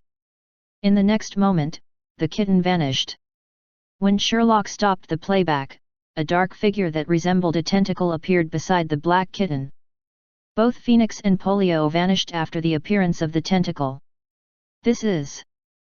Frangipani looked at the image before him and frowned as he said, perhaps, it's our Heavenly Father. He spoke instinctively, but he looked at Sherlock and quickly explained, No, Lord Sherlock. Please don't be mistaken. I don't miss my Heavenly Father. I'm only loyal to Lord Sherlock. Frangipani pledged his allegiance. Sherlock waved his hand casually and said, It's understandable. Don't worry, it's normal for you to mistake him as one of the ancient gods. Initially, I thought he was an ancient god. After I visited the prison that holds the ancient gods, I dismissed the thought. Frangipani asked in surprise, You've visited the Heavenly Father? I mean, the ancient gods. I went to take a look for a while. He was getting on fine. However, it's not practical for him to appear here. So, the dark figure must be someone else. Sherlock stroked his chin and pondered before saying, there are many possibilities. Do you have any suggestions? Since Lord Sherlock has eliminated the ancient gods, I don't have any good suggestions. At least I know that Phoenix and Polio haven't betrayed you. That's good news. Frangipani looked a bit disappointed. We have to rescue them. If it drags on for too long, I'm afraid bad things might happen. Sherlock looked at Frangipani and said, "Do you know why I sent Eggface to the construction site early in the morning?" "Because you trust Eggface, and he can help Lord Sherlock find Phoenix and Polio," Frangipani said solemnly. Sherlock nodded and said, "The later half is correct, but the initial part isn't as you said." Sherlock took out an adamantine rock and placed it before Frangipani. The images depicted Eggface directing the gamers at the construction site. The same dark figure appeared, and Eggface vanished in the next instant. Only the dazed gamers were left standing at the spot. "Tisk, I'm a bit slow," Sherlock said and looked at Frangipani. Frangipani felt an ominous feeling and squirmed his neck into his shell. "It's your turn to go to the construction site." Chapter 562, What If I Don't? Translator, Atlas Studios Editor, Atlas Studios. Sherlock stood in the Dungeon Lord main hall, looking at the images in the crystal ball. Frangipani had been sent to the construction site to investigate. Phoenix, Polio, and Eggface, who were sent to the construction site, were mysteriously captured and sucked into an alternate dimension. It was Frangipani's turn to investigate. Brainiac stood beside Sherlock, unsure of why Lord Sherlock asked him to take a look at the images in the crystal ball early in the morning. Lord Sherlock said, "I have to let you be mentally prepared. Am I right?" Brainiac was puzzled, but he stood obediently beside Sherlock and looked intently at the images in the crystal ball. Frangipani, who appeared in the images, vanished in an instant. When Brainiac opened his eye sockets widely in a bid to look for Frangipani, he discovered that Lord Sherlock had also vanished. "Is this soul connection?" Brainiac muttered to himself as he looked at the spot where Sherlock had vanished. In a dimension that was flashing with crimson rays, Frangipani was being dragged in by a huge tentacle. Then he floated in the red dimension. When he opened his eyes, he saw Lord Sherlock before him. Frangipani wanted to speak, but Sherlock placed his hand on Frangipani's mouth and gestured for him to keep quiet. Sherlock looked forward. Frangipani also saw what Sherlock was looking at. It was an object that looked like an octopus. To be precise, only the head looked like an octopus. He had the body of a human, though the parts of his body were also that of an octopus. In front of him was a strange mana machine. His tentacles were like hands that operated the machine. He continued operating the machine without looking at Frangipani and Sherlock, then said, "If you don't have a history of addiction, lock yourself in the left prison. If you have a history of addiction, lock yourself in the right prison. Don't force me to fight." After the octopus man finished speaking, Sherlock looked at the left prison. Phoenix and Polio were inside the left prison. Besides them, there were a few vampires and werewolves. There were fewer creatures in the right prison. Sherlock saw Eggface inside. The only difference between the two prisons was that the right prison was heavily padded so that the prisoners couldn't harm themselves. For example, Eggface was knocking his head on the wall while muttering to himself, "When I get out, I'll use my 98K to kill all of you. Apologies, I don't wish to enter either of the prisons."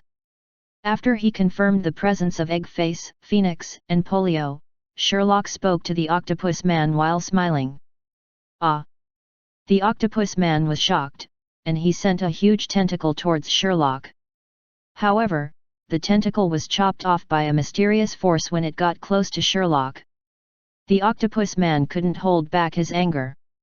He turned around and glared at Sherlock and Frangipani. "It has been a long time. I thought you were no longer working for Mammon." It looked like Sherlock knew the octopus, who was taken aback and didn't speak for a long time. "Lord Sherlock, do you know him?" Frangipani asked. The prisoners started to notice the commotion outside. Phoenix and Polio shouted, "Lord Sherlock, you're finally here. Tell them to release us. We told them we're members of the 72 Devils of Michelangelo, but they don't believe us." Sherlock ignored Polio's shouts.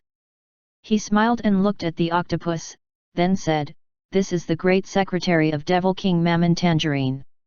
Sherlock walked forward, and the dominant aura of a superior devil was unleashed. "Can you tell me what Mammon is doing here? If he was merely constructing a theme park, he wouldn't have had to capture my subordinates. If I'm not mistaken, this should be Mammon's office. Am I right? Who are you?" The octopus man was bewildered as he looked at Sherlock, who knew him. However, he had no idea who Sherlock was. "A long time ago, during a school excursion to Hades, I toured the 7th Devil King's office and met you," Sherlock said with nostalgia. "I wonder if you can recall a superior devil who is on good terms with Miss Lilo." "Ah! It's you." When Sherlock mentioned Miss Lilo, the octopus man shouted loudly. "So you're Miss Lilo's friend? What's going on? Why were you captured? Did you visit the construction site?" "Apologies, it's all a misunderstanding. I'll release you immediately," the octopus man said politely as his tentacles operated the mana machine. But Sherlock raised his hand to interrupt him. The octopus man noticed Phoenix, Polio, and Eggface shouting loudly at Sherlock as though they knew him.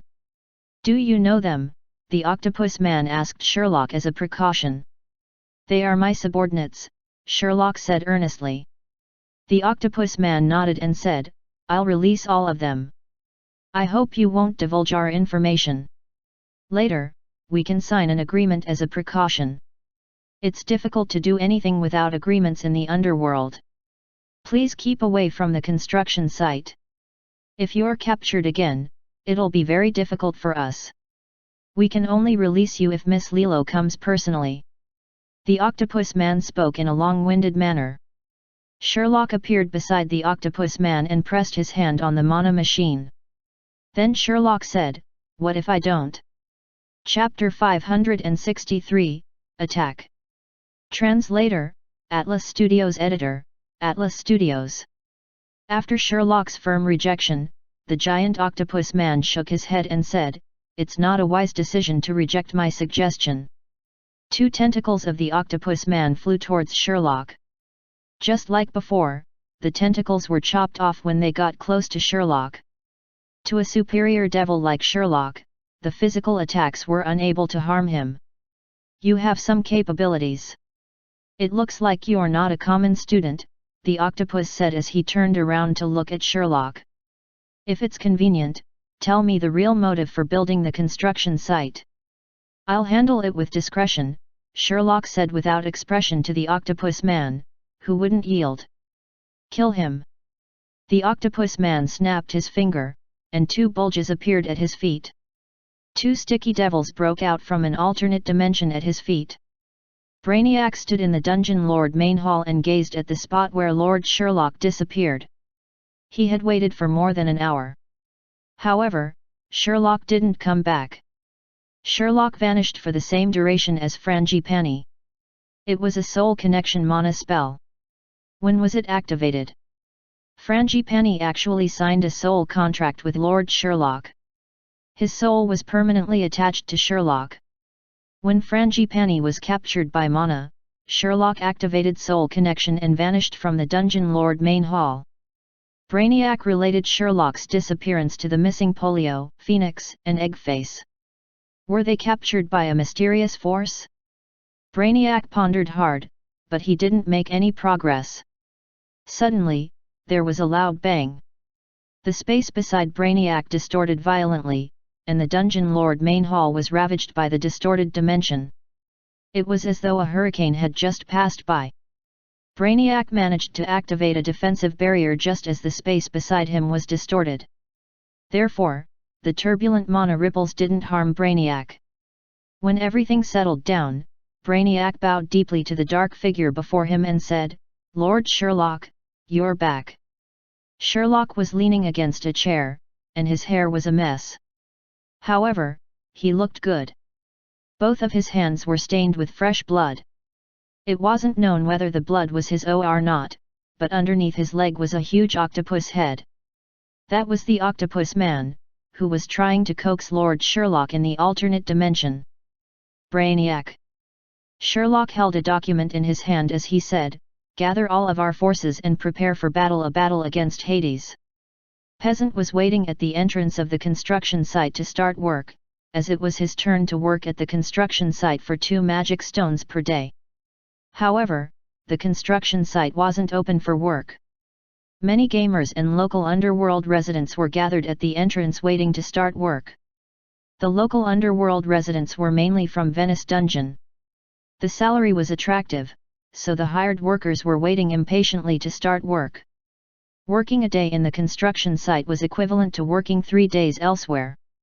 Only this construction site was paying a high salary. "Why aren't we starting work yet?" Peasant heard the system notification alert, which stated, "Full service emergency mission.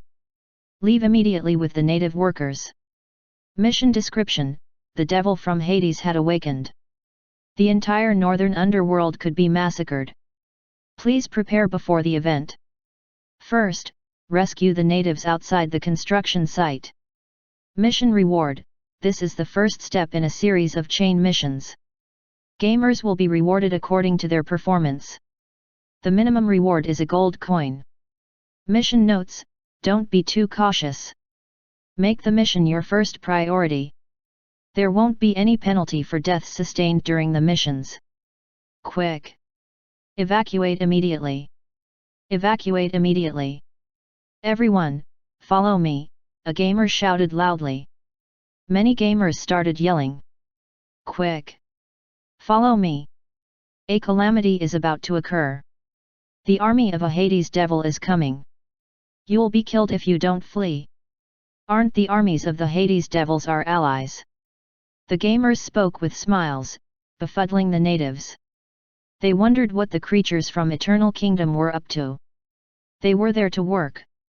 How could there be any danger? Perhaps, the real danger came from the creatures of Eternal Kingdom. Especially the gnome, Moros, who was working as a security guard. He had been wielding a weapon when he first arrived. Compared to the friendly army of Hades, these fierce-looking creatures of Eternal Kingdom were more frightening. The gamers didn't know what the natives were thinking. They thought that their words weren't effective against native NPCs. The befuddled natives thought that the gamers were joking. A loud bang was heard inside the closed construction site. There was a tremor, as though a powerful explosion had occurred, and the closed construction site was blown to bits. The violent explosion frightened the underworld residents. However, the gamers of Eternal Kingdom weren't affected. That was because they were the world's bravest warriors and weren't afraid of death. What were they afraid of? Flee. Comment. Flee with me. We'll help you escape. Follow me if you don't wish to die. The natives responded to the gamers' calls. They ran in a hurry to escape the impending calamity. It could be the invasion of the Hades army or other terrifying calamities. They felt that their lives were being threatened.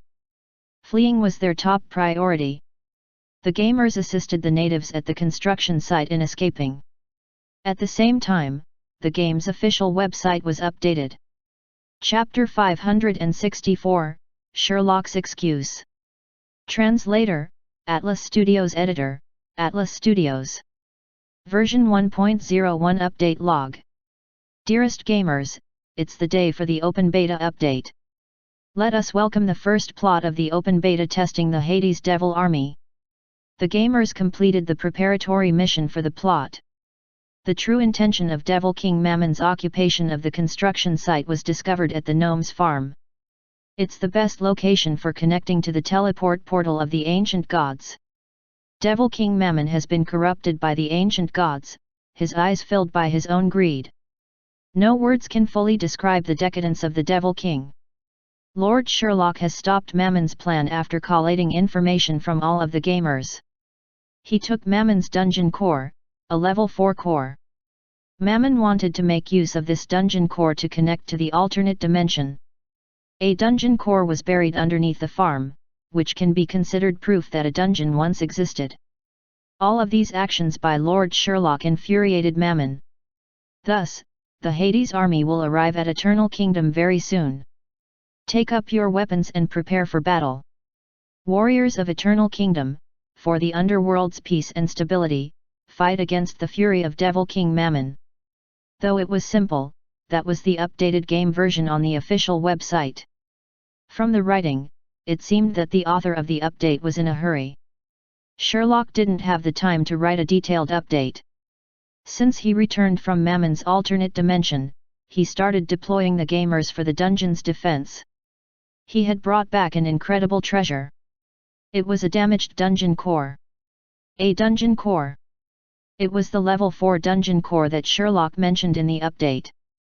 If it was only an ordinary level 4 dungeon core, Devil King Mammon wouldn't have taken such a big risk to occupy the farm.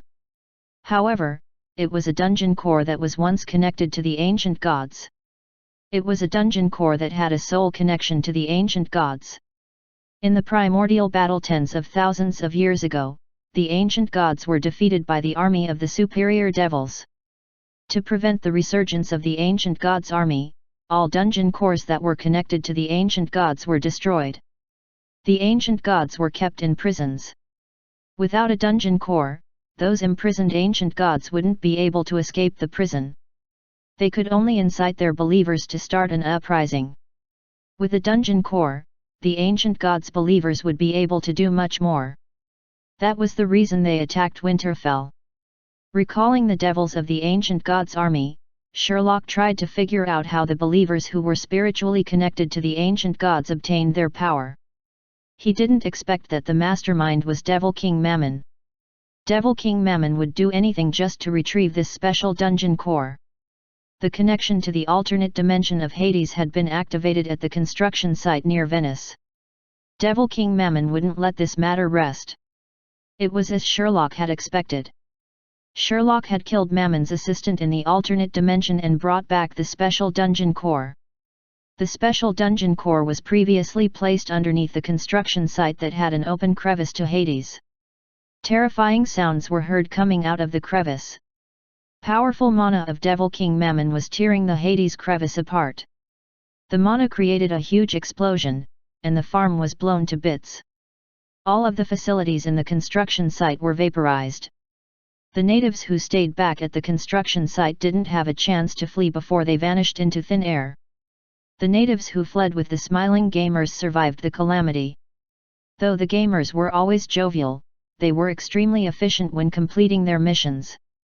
The gamers carried and dragged the shocked natives back to Venice.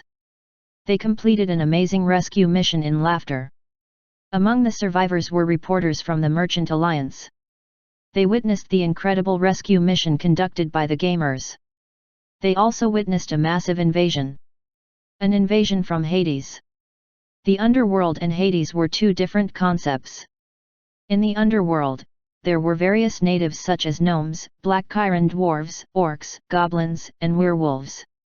In Hades, most of them were devils. Though there were devils in the Underworld, the Hades devils were different. The Hades devils were subordinates of Devil King Mammon and only followed the orders of their king. There were no organizations in Hades. The Hades devils dashed out from the cracked dimension and headed towards the teleport portal that was located at the outer boundary of the construction site. Sherlock didn't shut down the teleport portal. He knew that even if he shut down the teleport portal, the Hades devil army would use other methods to arrive at Eternal Kingdom. Mammon wouldn't leave the new teleport portal outside Eternal Kingdom alone. Instead of hiding like a tortoise, it was better to leave the teleport portal alone. As long as the Hades crevice could be closed, then the reinforcements of Mammon would be stopped. Hiding was never Sherlock's style. It was useless to hide anyway. Moreover, it was a chance for Sherlock to make money. Sherlock could brag to the Merchant Alliance that Eternal Kingdom had once again resisted the vicious attack of the crazy Devil King Mammon. What? Are you saying that Mammon is going for Eternal Kingdom? Stop joking. Is Eternal Kingdom that important? Devil King Mammon must be after the great wealth of the Merchant Alliance. Look at how greedy Devil King Mammon is. He's the epitome of greed. Sherlock had already thought of what kind of excuse he could use. Chapter 565, General Chocolate. Translator, Atlas Studios. Editor, Atlas Studios. Chocolate was a devil from Hades. His rank wasn't as high as a superior devil, but Chocolate felt that his capability was on par with other superior devils. However, there was a rank system in Hades, so he didn't receive the treatment he deserved. As a powerful devil commander, he could only lead a small vanguard unit and fight at the front line. His devil unit was more than sufficient to deal with these common underworld creatures, so he was indignant. With his capability, he could lead an army instead of just a vanguard unit. The superior devils in Mammon's army looked down on him. When he returned, he was going to teach those generals a lesson. He thought that Eternal Kingdom would cut off the mana source of the teleport portal outside the construction site, but it didn't happen. Instead, the teleport portal was well maintained, and an endless stream of goblins came out from it. That was correct, they were goblins. Eternal Kingdom was a dungeon that had mostly goblins as its mainstay. What? Was Chocolate leading his troops to fight against those lowly goblins? Chocolate felt furious when he got to know that his enemies were the goblins. He ordered his subordinates, "I'll give you an hour to shred these goblins to pieces. I want you to overrun Eternal Kingdom by tomorrow morning and retrieve Lord Mammon's treasure." It had been an hour since General Chocolate gave his order. "General Chocolate, one of our devils was wounded." What? It had been more than an hour, but the goblins weren't defeated. Instead, one of the devils was injured? General Chocolate couldn't understand. Even if a devil were to stand and let the goblins attack him, he wouldn't be wounded. Perhaps the goblins were armed by magic cannons? With the low intellect of goblins, could they operate the complex magic cannons? Would they have the mana to fire the shots? General Chocolate was infuriated. He stood up, wanting to execute the injured devil to serve as a warning to his subordinates. He couldn't tolerate his troops being injured by goblins. It wasn't difficult to find the injured devil, as he was removed from the front line and treated at a special location in the construction site. He was shocked when he saw the fatally wounded devil. The wounds were grotesque. They were caused by the power of sacred light. By the grace of Satan, how did the goblins of Eternal Kingdom have the power of sacred light? Who had used the sacred light to injure his subordinate? Chocolate couldn't figure it out, but he didn't care if Eternal Kingdom had grand priests who wielded sacred light. He wanted to overrun Eternal Kingdom and capture the audacious Sherlock, who killed Mammon's assistant. Then he would interrogate Sherlock properly. General Chocolate didn't know why the superior devil, Sherlock, wanted to go against Mammon when he had a high social status. Anyway, Sherlock was going to be dead. "I'll give you 3 hours to take over the teleport portal before using it to overrun Eternal Kingdom. I want to see a kneeling Sherlock before me by tomorrow morning." His subordinates coordinated another round of attack. General Chocolate only had 1,000 devil warriors, and they were more than sufficient to overrun a small dungeon like Eternal Kingdom. Especially when Eternal Kingdom consisted mainly of goblins. 3 hours later. "General, we are being besieged by the goblins." "What? Besieged?" General Chocolate stood up. Could Eternal Kingdom have a powerful army? Like a werewolf army or a vampire army? General Chocolate went to the boundary of the construction site and climbed on top of some tall scaffolding before surveying the battle. Black masses of densely packed goblins surrounded the boundary of the construction site. If not for the barriers and fortified walls protecting the construction site, the goblins would have charged in. The goblins were now gathering at the opening in the wall that was created by mana explosions. His devil warriors braced themselves with great shields at the opening, which was being bombarded by explosions. Rocks were flung from catapults from a distance. The enemy didn't consider whether the explosions and rocks would injure the goblins or not. The projectiles were blindly thrown. The large siege weapons were deployed at a nearby location. Why haven't we formed a unit to destroy the siege equipment? General Chocolate was very displeased, so he grabbed a nearby adjutant and questioned him fiercely. He didn't believe that the goblins could defeat his devil warriors. However, the siege weapons had prevented his warriors from taking over the teleport portal.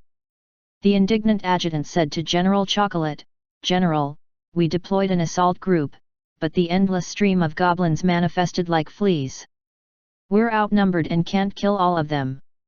When we were in battle, the siege weapons pummeled both friendlies and enemies.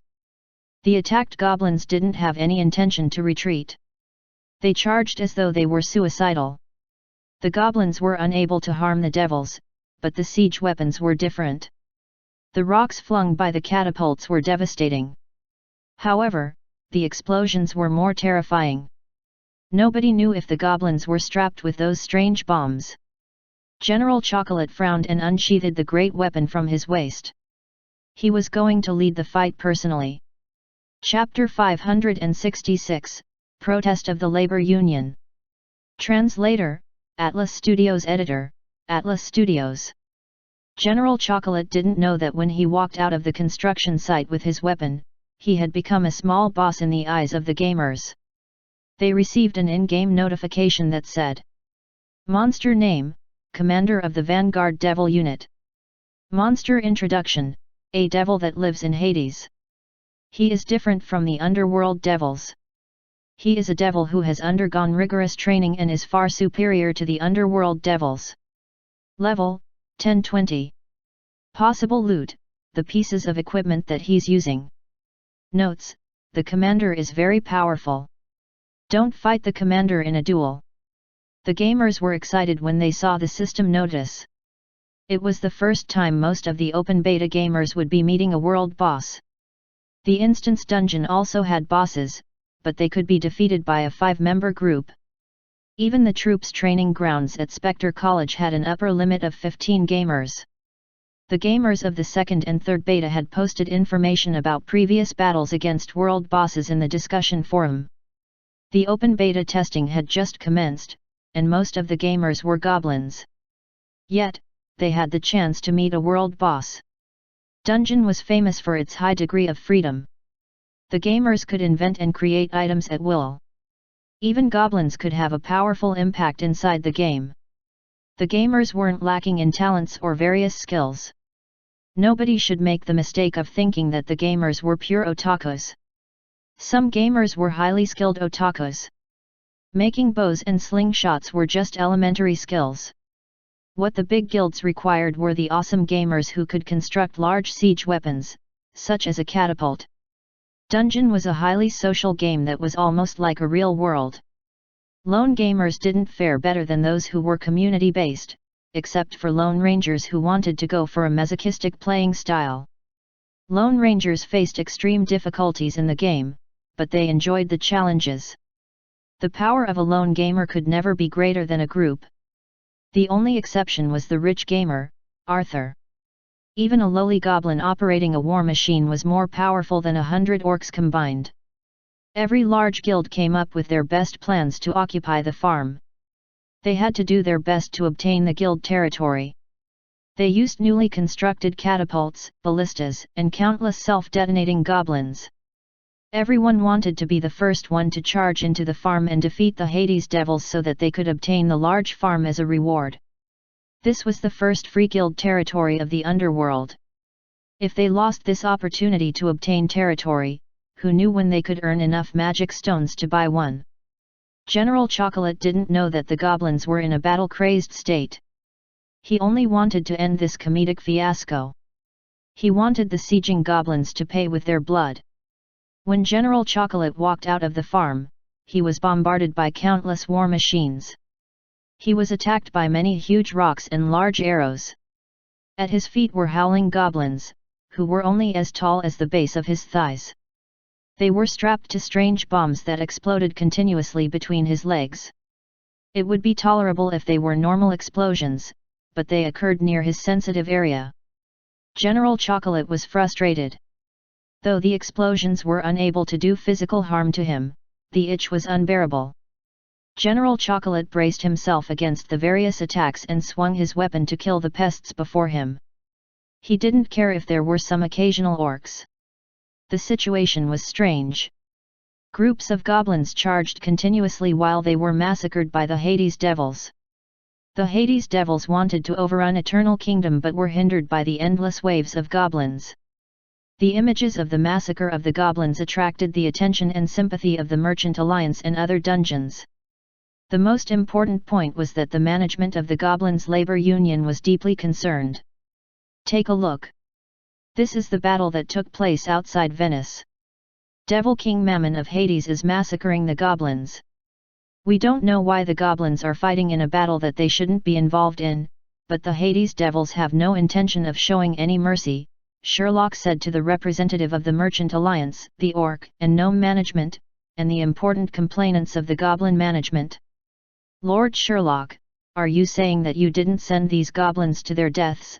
A goblin asked as he adjusted his spectacles. Of course not, my friend. You may ask around in my dungeon. There are many goblins who will tell you the truth. I ordered them to avoid danger, but they wanted to protect Eternal Kingdom. They weren't afraid of fighting and dying, Sherlock said as a matter of fact. A gnome asked, Lord Sherlock, according to Lord Mammon's complaint, you stole property from his territory. Is that true?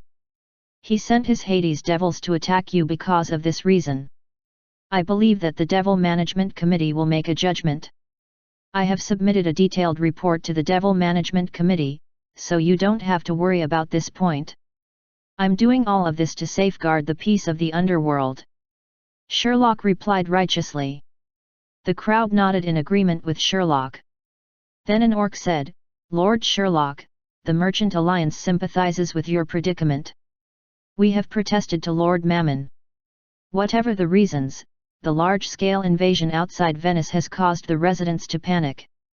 We will also compensate you for protecting the interests of the Merchant Alliance. We hope that you can hold off the Hades Devils' attack. Of course, but we require some material compensation to be sent to my dungeon. The Hades Devils are formidable enemies. Sherlock said indignantly, the evidence will prove that Mammon's behavior is abhorrent. I, Sherlock, as well as the citizens of Eternal Kingdom, will have our deserved compensation for our sacrifices. Chapter 567, The Noble's Game of Marriage Connections. Translator, Atlas Studios Editor, Atlas Studios. Sherlock didn't fight with Mammon's Hades Devil army directly. He wasn't in a hurry. The gamers had besieged the farm, but they didn't charge in. If the devils wanted to hold their defenses, the gamers had no way to enter the farm. Moreover, Sherlock hadn't deployed his killer weapons, such as the airship with magic cannons and the Gundam. Sherlock contacted the labor union and the Merchant Alliance. He could reap the maximum benefits. Dealing with these bureaucratic channels meant that he had to spend more time, but it wasn't a problem for Sherlock. When the gamers were fighting at the front line, every death was recorded, and there was video evidence. Sherlock didn't feel that it was troublesome. Every death would be compensated with magic stones. The gamers of Eternal Kingdom wouldn't sacrifice themselves for nothing. If the Hades Devils were to damage Venice, it would be a considerable loss to the Merchant Alliance. Mammon wanted to win badly. Even if he antagonized the Merchant Alliance, he would still attack Eternal Kingdom and retrieve the dungeon core from Sherlock. Even if the Merchant Alliance and the Labor Union were both pressuring Mammon, he had no intention to yield.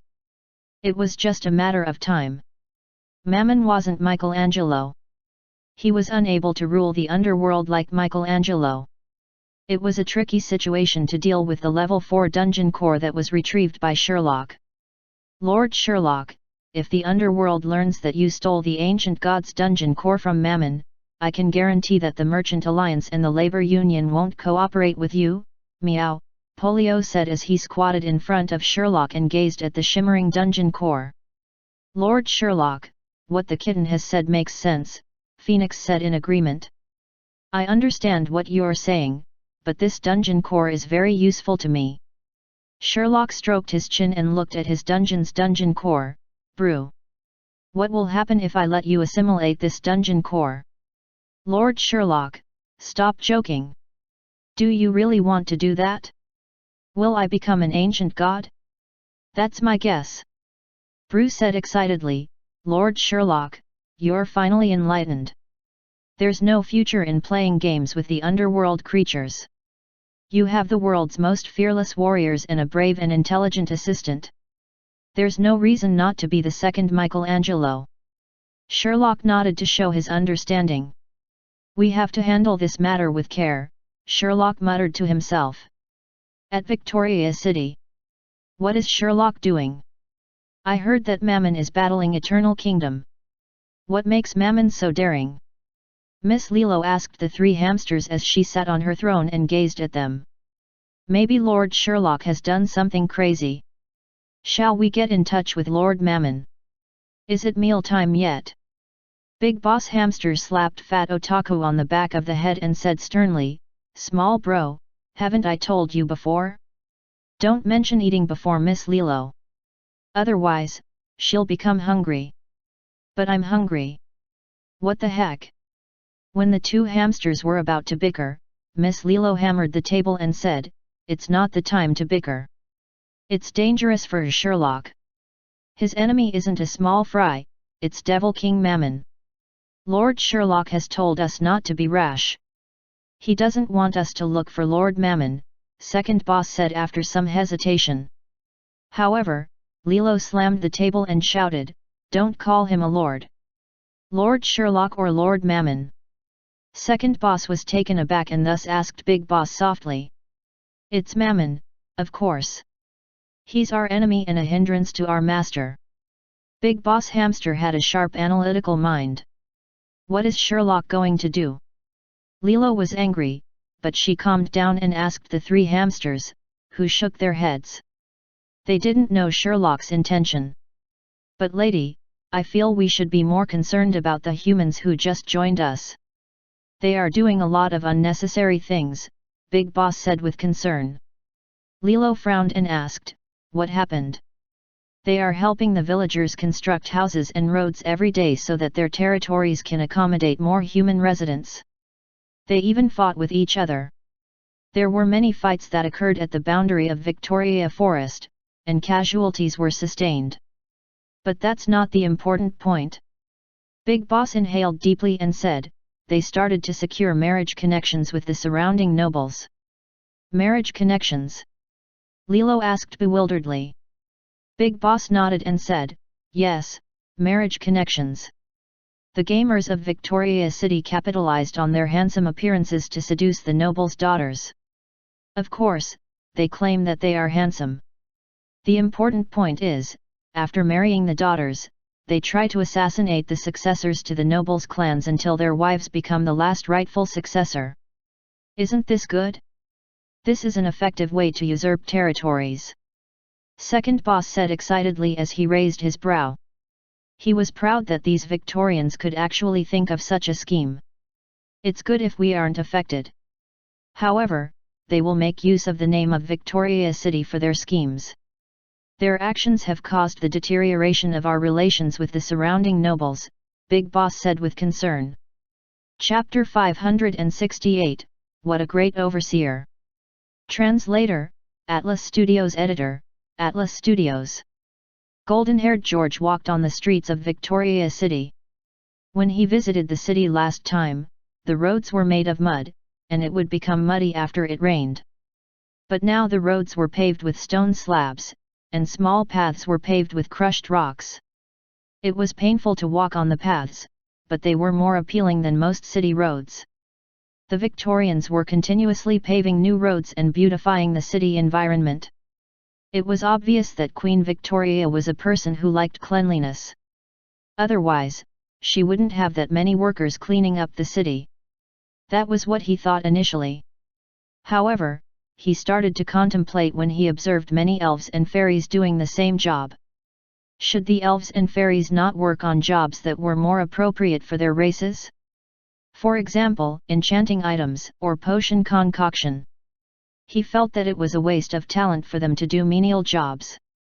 The elves and fairies weren't only involved in beautifying the city, they were also involved in logging and the transportation of wooden logs. This phenomenon went against his understanding. He didn't spend much time in Victoria City during his previous visit.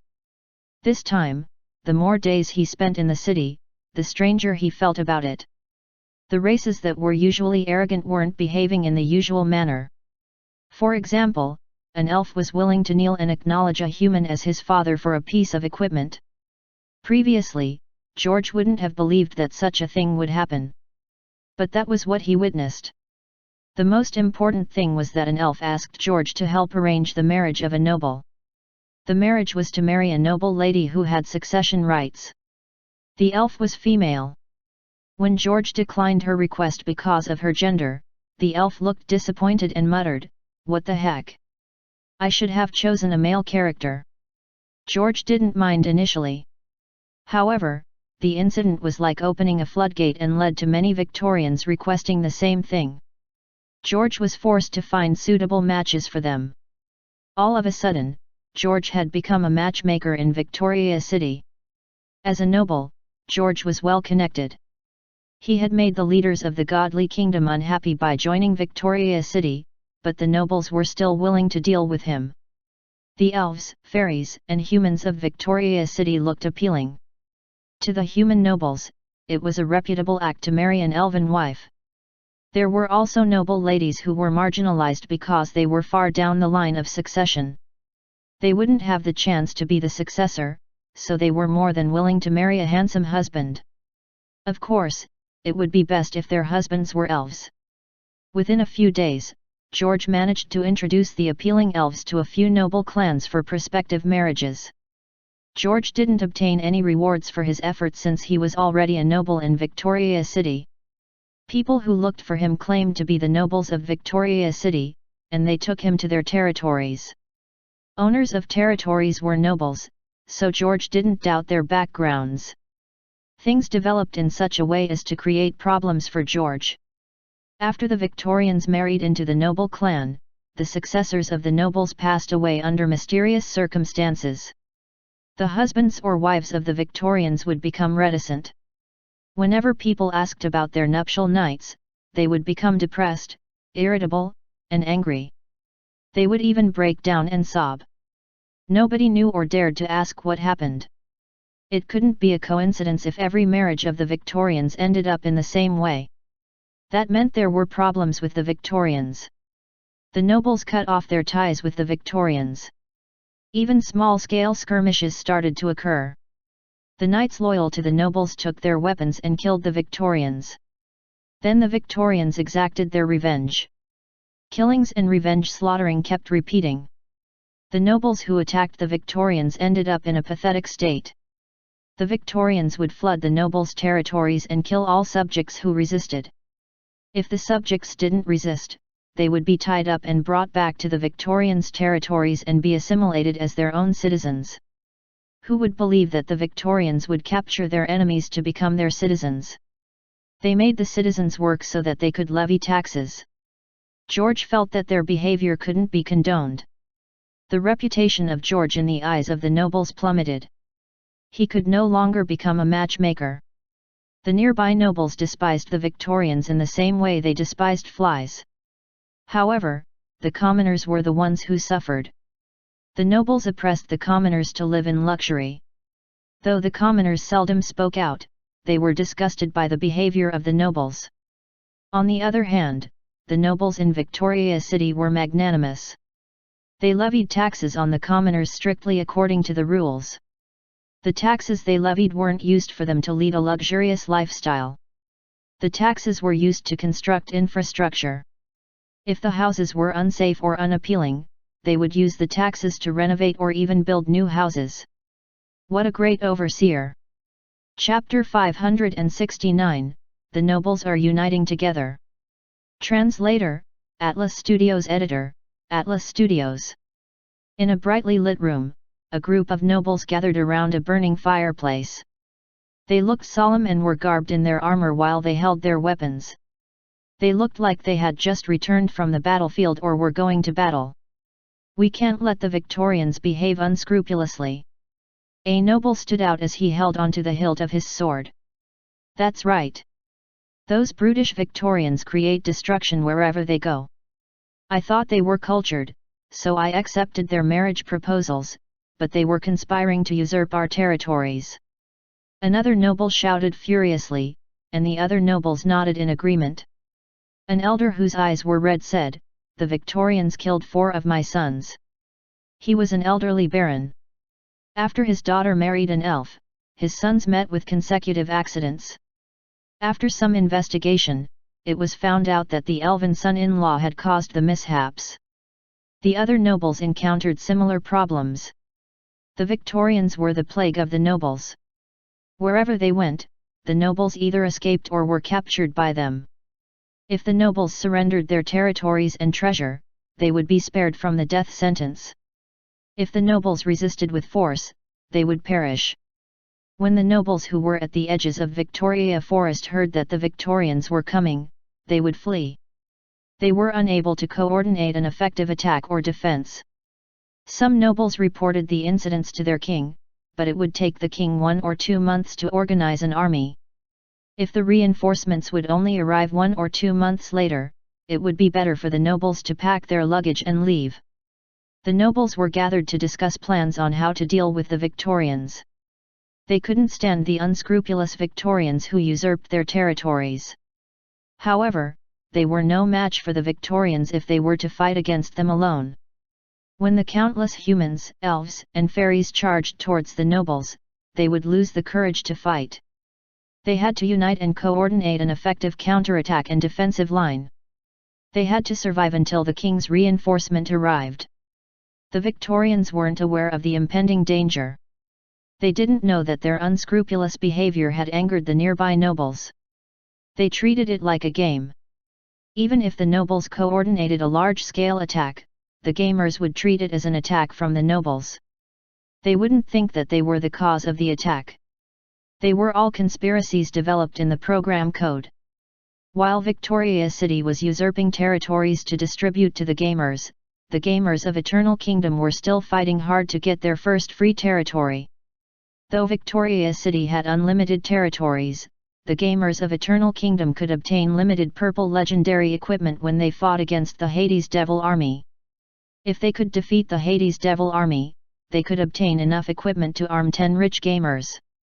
However, it was extremely difficult to kill a single Hades Devil. The devils had a strong constitution and were masters of combat techniques. The gamers were unable to fight against the devils using their mana skills, bladder bombs, and combat techniques. The only effective weapons that could harm the devils were the limited magic cannons. The devils were able to counterattack while the magic cannons were being charged. The only way to defeat the devils was to use enough troops to bog them down before using the magic cannons on both the devils and friendlies. It wasn't a huge problem for large guilds since they could afford the cannon fodder and a magic cannon.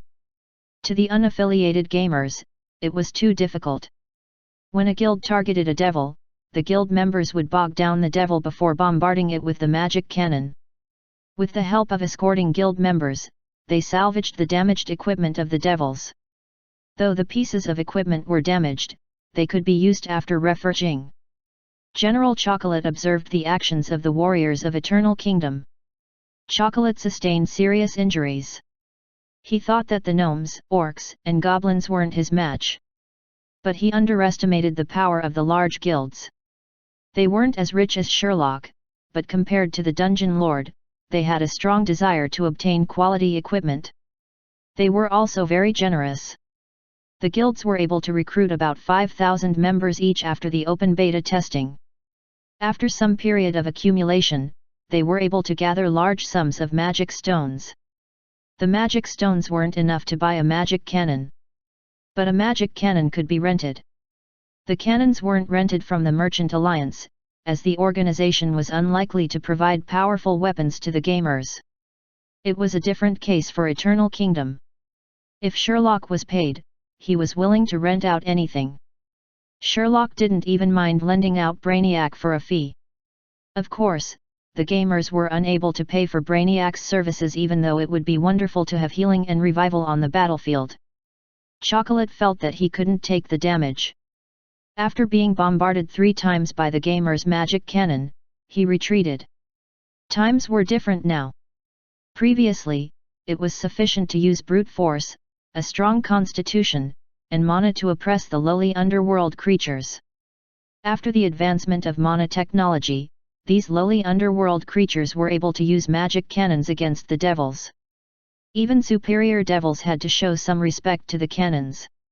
Nobody wanted to be bombarded by magic cannons, even the 7 devil kings. Things looked dire. The Hades devil army was trapped at the construction site for 10 days. It was then that Chocolate saw a chance to turn the tide. Chapter 570, The War Between the Victorians and the Nobles. Translator, Atlas Studios. Editor, Atlas Studios. A group of goblins was being brought in by the devils. The goblins were from Eternal Kingdom, evident by the green names above their heads. Commander, they charged into our camp during the battle, but we didn't kill them since they were unarmed. They knelt on the ground and begged for mercy, one of the devil soldiers said. Chocolate knew exactly what they were thinking. Chocolate was deeply worried. The devils might not be able to defend the construction site even if they charged out. Moreover, they were currently being overwhelmed by the enemy. In order to turn the tide, he had to obtain intelligence and devise a plan instead of using brute force like last time. Even General Chocolate had given up on his initial thoughts. He decided to meet these captured goblins. The goblins who were tied up were being escorted to him. Commander, these are the captured goblins. There are only a few of them, as most of them are aggressive. Most of the goblins weren't mentally stable and don't look like normal captives. We killed those abnormal captives. What do you mean by abnormal captives? General Chocolate asked. His devil soldier took out a round adamantine rock, and images appeared from the rock. The images depicted the captured goblins laughing heartily and saying strange words. Gosh, the operation was successful. The information in the discussion forum is true. What shall we do? Do we defect immediately? I confess. I'll confess everything. I'll give you the map of Eternal Kingdom. Let me join the Devil Army. I'm in adoration of the Devil Army. Please let me join you. After entering our territory, the goblins were shouting strangely. As a safety precaution, we killed all of them. The devil soldier used his feet to point at the goblins and said, "These are the remaining goblins. They look normal." Like the soldier said, the goblins were full of fear, not making any noise. Normal goblins should behave like this. How could a captured goblin be so talkative? Since the beginning of the war, the goblins of Eternal Kingdom weren't like normal goblins. However, General Chocolate didn't think about such things. He decided to interrogate the goblins personally. Perhaps, he would obtain some unexpected information. General Chocolate got what he wanted.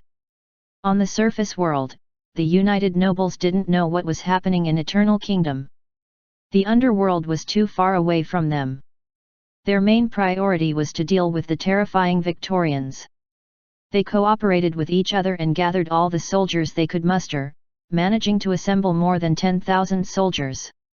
More than 100 knights of the nobles led the army to fight against the Victorians who usurped their territories. Their plan and tactics were simple. When the main force of the Victorians moved out of a territory, they would kill the Victorians who remained behind. After occupying their territories, they would solicit war materials and conscript soldiers from the commoners. Since the Victorians were numerous, they could also conscript the commoners to boost their strength. The Victorians couldn't possibly stay in one territory since they had to expand rapidly. To the nobles, the few hundred to a few thousand Victorians that remained in a given territory were the only ones left to guard it. As long as they slowly eliminated the Victorians this way, the enemy would run out of troops. They didn't know that the Victorians who remained behind weren't the same group as those who invaded the nobles. The invading force of Victoria City came from the various guilds. After occupying a territory, a single guild would be left to guard it. The land would become the guild's territory. After paying fees, the generous Queen Victoria would give the guild chairman a title. It didn't matter if the nobles knew about that. They would have to fight the Victorians regardless. The strong army of the nobles occupied the territories of the guilds easily. Before the gamers had the chance to construct their city walls and fortifications, they were defeated by the nobles. The raw materials, weapons, and armor prepared by the gamers became the loot for the nobles. To the nobles, the looted pieces of equipment were metal scraps, but they were sufficient to equip the commoners. After achieving several victories, the confidence of the nobles inflated. As long as they weren't captured by the Victorian army behind, victory was within their grasp. The Victorians who were guarding the territories were like helpless sheep that were waiting to be killed. The Victorians could have fled when the nobles attacked, but they were unwilling to escape. Their strong desire to own territories made them look like foolish country bumpkins. Even the nobles understood the principle that as long as one survived, they could make a comeback. The nobles weren't complacent for too long, as they were hit by a blitzkrieg from the Victorians. As the nobles pushed towards the territories in the direction of Victoria Forest, they recovered more territories, conscripted more commoners, and obtained more equipment and materials. That slowed them down considerably. After a military conference, they decided to abandon a lot of war materials to gain greater speed. When they thought that they could easily invade the territories that were occupied by the Victorians, a large army emerged from the edge of Victoria Forest. Chapter 571, General Shiden's Ambition. Translator, Atlas Studios Editor, Atlas Studios. The army of the nobles was defeated by the Victorians. In the royal capital of the godly kingdom, a tavern bard was telling the ignorant commoners about the war between the nobles and Victoria City. The commoners were very interested in the war, especially when they heard of how the nobles were defeated by the Victorians. The nobles were no match for the Victorians. Of course, the warriors of Victoria City are fearless fighters. They will never yield to the nobles. In comparison, the nobles will flee when the odds are against them, the bard said. A commoner asked, after occupying the nobles' territories, how do they treat the captured commoners? Yes, I heard they will kill the commoners. Is that true? And the Victorians would pillage them. They won't even let off a 3-year-old girl. It's atrocious. The bard hammered the table and said angrily, how can that be? We're a disciplined group. How can there be pedophiles? The commoners asked, surprised. They treated the Victorians as outsiders. Since things have come to this stage, I shall not hide it anymore. The bard sighed and said, yes, I joined the glorious eternal kingdom. No, it's Victoria City. Only the warriors of Victoria City can lead the world towards a peaceful and bright future. The bard spoke excitedly, but the commoners were terrified, and some of them wanted to leave. The bard pulled out a piece of paper and shouted, we promise that all commoners who defect to Victoria City will be awarded farmland according to the family headcount. Our warriors follow the rules very strictly. The bard didn't have the chance to complete his sentence before a crossbow bolt flew towards his head. The bolt brushed against his hat and knocked it to the floor. There were green symbols above his head. Someone shouted in astonishment, he's a Victorian. Oh my God, it's terrifying. Have the Victorians invaded our country? This is the royal capital. The commoners shouted in panic, but their shouts were drowned out by battle noises. A large group of soldiers charged into the tavern as the bard unsheathed his long sword. He laughed loudly and said, come for me, you weak soldiers of the godly kingdom. Long live Victoria City! The result of the battle was obvious, and the Victorian was quickly disposed of. The soldiers wanted to take him prisoner, but the Victorian battled bravely. There was no chance of capturing him alive. The soldiers didn't dare to put their lives at risk. This wasn't the first instance in the royal capital. There were a few occurrences this month. It wasn't known how the Victorians snuck into the capital and promoted their righteous cause for war using various disguised identities. Outside the royal capital, the towns and villages were infiltrated by the Victorians. In the desolate areas, the commoners' support for the Victorians exceeded their support for the godly kingdom. General Shidden sat in his office and racked his brain over the latest report. After suffering a devastating defeat, it wouldn't have been surprising if General Shidden was given the death sentence. However, he was a general with a good track record of winning battles. King Potato too pondered for a long time, but he didn't execute General Shidden. Moreover, many nobles pleaded for him. Though General Shidden wasn't executed, he was demoted to a garrison guard captain. His daily job was to maintain order in the city. However, it wasn't an easy job due to the ubiquitous Victorians.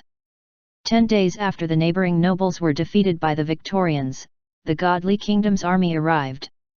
The general who led the army wasn't better than General Shidden.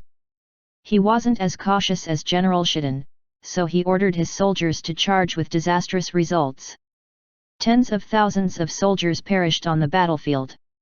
Most of the soldiers were captured and sent to Eternal Kingdom. After gaining the upper hand, the Victorians spread like a virus. They infiltrated every town and village and showed their never-before-seen unity and organization. The unity and organization were relative to their prior performance. They were still inferior to a regular army. However, the inferior quality of the Victorians wasn't a problem, as it was remedied by their sheer numbers. A general once counted the number of Victorians. The number of killed Victorians was about 2 million. Each soldier of the godly kingdom would kill 1 to 200 Victorians before being killed. This kind of casualty rate would definitely wreck any country. But the Victorians weren't affected by their high casualty rate. They infested the godly kingdom like fleas. They proceeded from the Victoria Forest towards the royal capital of the godly kingdom. General Shidden hammered the table furiously. If he had control of the army, he would lead a victorious battle against the arrogant Victorians. His previous failure was due to the collusion of the Victorians and the devils of Eternal Kingdom. Chapter 572, My Benefits. Translator, Atlas Studios Editor, Atlas Studios. Trash. You're all trash. King Potato 2 smashed a colored goblet in his bedroom. He was very unhappy with the developments in the godly kingdom. The battle reports of Victoria City sieging the godly kingdom were placed on his desk. The reports were depicting massive casualties of hundreds of thousands and the occupation of the cities and villages by the enemy. In a direct confrontation, the Victorians were unable to achieve victory, as they depended on simple tactics. The soldiers of the godly kingdom were able to use tactics to divide and conquer the Victorians. However, no matter how the godly kingdom soldiers attrited the Victorians, it was of no use. Within a few days, the same number of killed Victorians would emerge from the Victoria Forest to reinforce their front line. They had unlimited replacements, but the godly kingdom had limited reinforcements. Even if the godly kingdom achieved victory, they were unable to hold on to their gains. The Victorians implemented various policies as though they were sent by the heavens to rescue the commoners. The conquered lands were shared with the commoners, and a progressive tax structure was levied on them. The poor paid fewer taxes, while the rich paid more levies. In addition, various social benefits were implemented. For example, there were housing subsidies, free road construction, and employment services. They would even teach potion concoction, alchemy, and blacksmithing to the commoners since there were severe shortages of these skilled workers. To learn these skills, the commoners had to pay huge sums of money previously. Now, the Victorians were teaching them free of charge. It was incredible. The commoners who were captured by the Victorians became supportive of Victoria City. Even if the soldiers of the godly kingdom were to reclaim their conquered lands, they were met with the commoners' rebellion. King Potato 2 couldn't figure out why things had developed to this stage. He also didn't know how Victoria City became so powerful and where the terrifying Victorians came from. He couldn't figure out the standing of the elves and fairies in Victoria City. However, he knew that he had to stop them. The godly kingdom must not be destroyed in his hands. Your Highness! Your Highness! Someone hollered in panic outside the king's bedroom. King Potato 2 got him to come in since he must have the latest battle report. He didn't care that it might be bad news. King Potato 2 was mentally prepared. Even if it was bad news, could the situation be worse than now? After listening to the messenger, King Potato 2 almost fell to the ground. The Victorians had constructed a teleport portal outside the royal capital. What? The hot-tempered King Potato 2 slapped the messenger to the floor. It wasn't helpful to beat up his subordinate, and King Potato 2 couldn't stop the flooding of Victorians into the godly kingdom. Summon the great magician. King Potato 2 inhaled deeply. He didn't want things to be in such a bad state. As his enemies were at his front door, he had no time to prepare. The mysterious and evil great magician who could control the wyverns was his last hope. And summon General Shiden, he said after pondering. Victoria City had a slew of successful battles. Even though he knew that the gamers had incredible combat power, it was better than what Sherlock expected. Within a short period of time, the gamers used various ways to infiltrate the godly kingdom, recruiting the natives into their army. They even constructed a teleport portal near the royal capital. Though the teleport portal wasn't large and had limited capacity, it helped the gamers gain a foothold in the southern region of the royal capital. Before the soldiers of the godly kingdom had the chance to retaliate, the gamers had constructed a medium-sized stronghold. A fierce battle broke out at the stronghold. Sherlock wasn't very concerned since it was an affair of the surface world. He didn't care about the outcome since his base was Eternal Kingdom. Eternal Kingdom also had some successes in their recent battles. The Hades Devil army was trapped in the farm by the gamers. In order to be the first one to defeat the Hades Devil army, the gamers strove very hard to attack the enemy continuously. However, their overwhelming numbers weren't able to diminish the powerful combat strength of the Hades Devils. The devils were unlike humans of the surface world. The stalemate lasted for 3 months before there was a conclusion. Devil King Mammon apologized publicly and offered to compensate the affected parties. A special investigation team of the Devil Management Committee was tasked to investigate the rumor that Mammon occupied the farm to obtain the dungeon core of the ancient god's army. The most suitable witness for the investigation was Dungeon Lord Sherlock. Sherlock didn't meet up with the investigation officer of the Devil Management Committee. Instead, he met up with an unexpected guest. It was an emissary of Devil King Mammon. He was a tall superior devil. The superior devil wore well-ironed formal attire as he sat in Sherlock's Dungeon Lord main hall. Lord Sherlock, let me be very frank. The devil adjusted his spectacles and said, Lord Mammon hopes that you will cooperate with the investigation conducted by the Devil Management Committee. Apologies, I don't understand what cooperation is required. Lukewarm bloody chrysanthemum tea was placed on the table. Sherlock supported himself on the tabletop and looked at the emissary as he asked, Is it regarding the dungeon core of the ancient god's army? I'm sure Lord Sherlock knows how to handle this delicately. Sherlock nodded and said, Mammon is indeed prudent. What about my benefits? Chapter 573, Invitation from the Duke's Son. Translator, Atlas Studios Editor, Atlas Studios. The Hades Devil army finally conceded. To be precise, it was Devil King Mammon who yielded.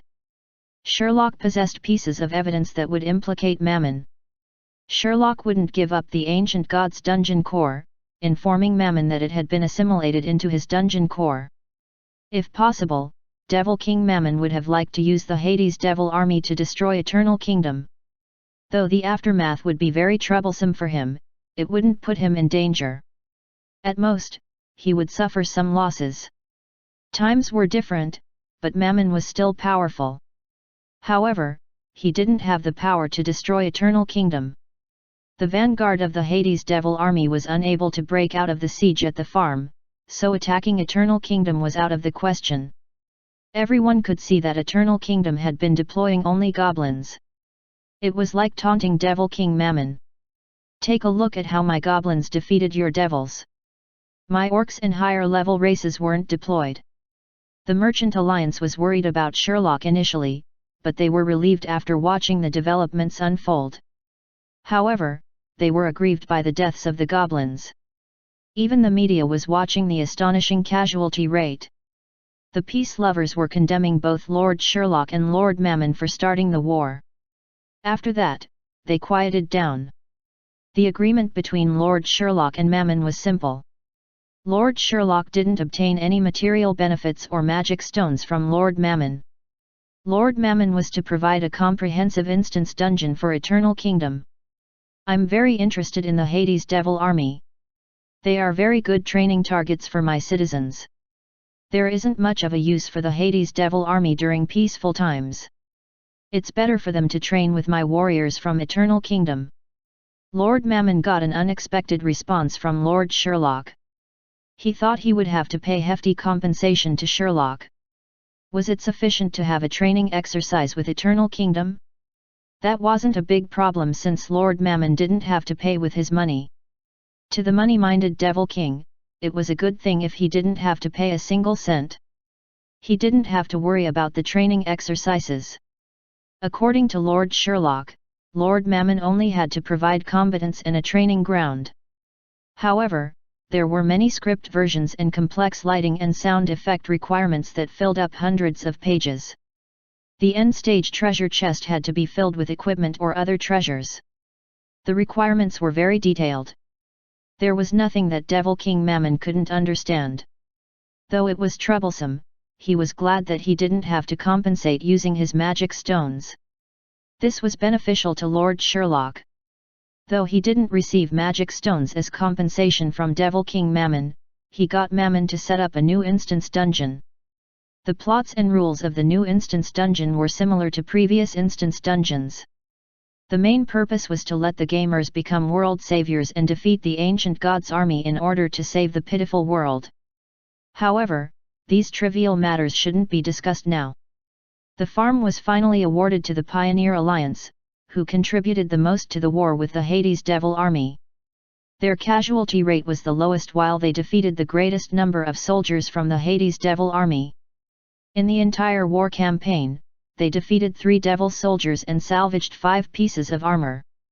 The salvaged armor became their latest equipment stockpile. The Pioneer Alliance didn't have to pay for the farm. However, the guild had to pay the handling fees, guild maintenance fees, and the expenses for related levies.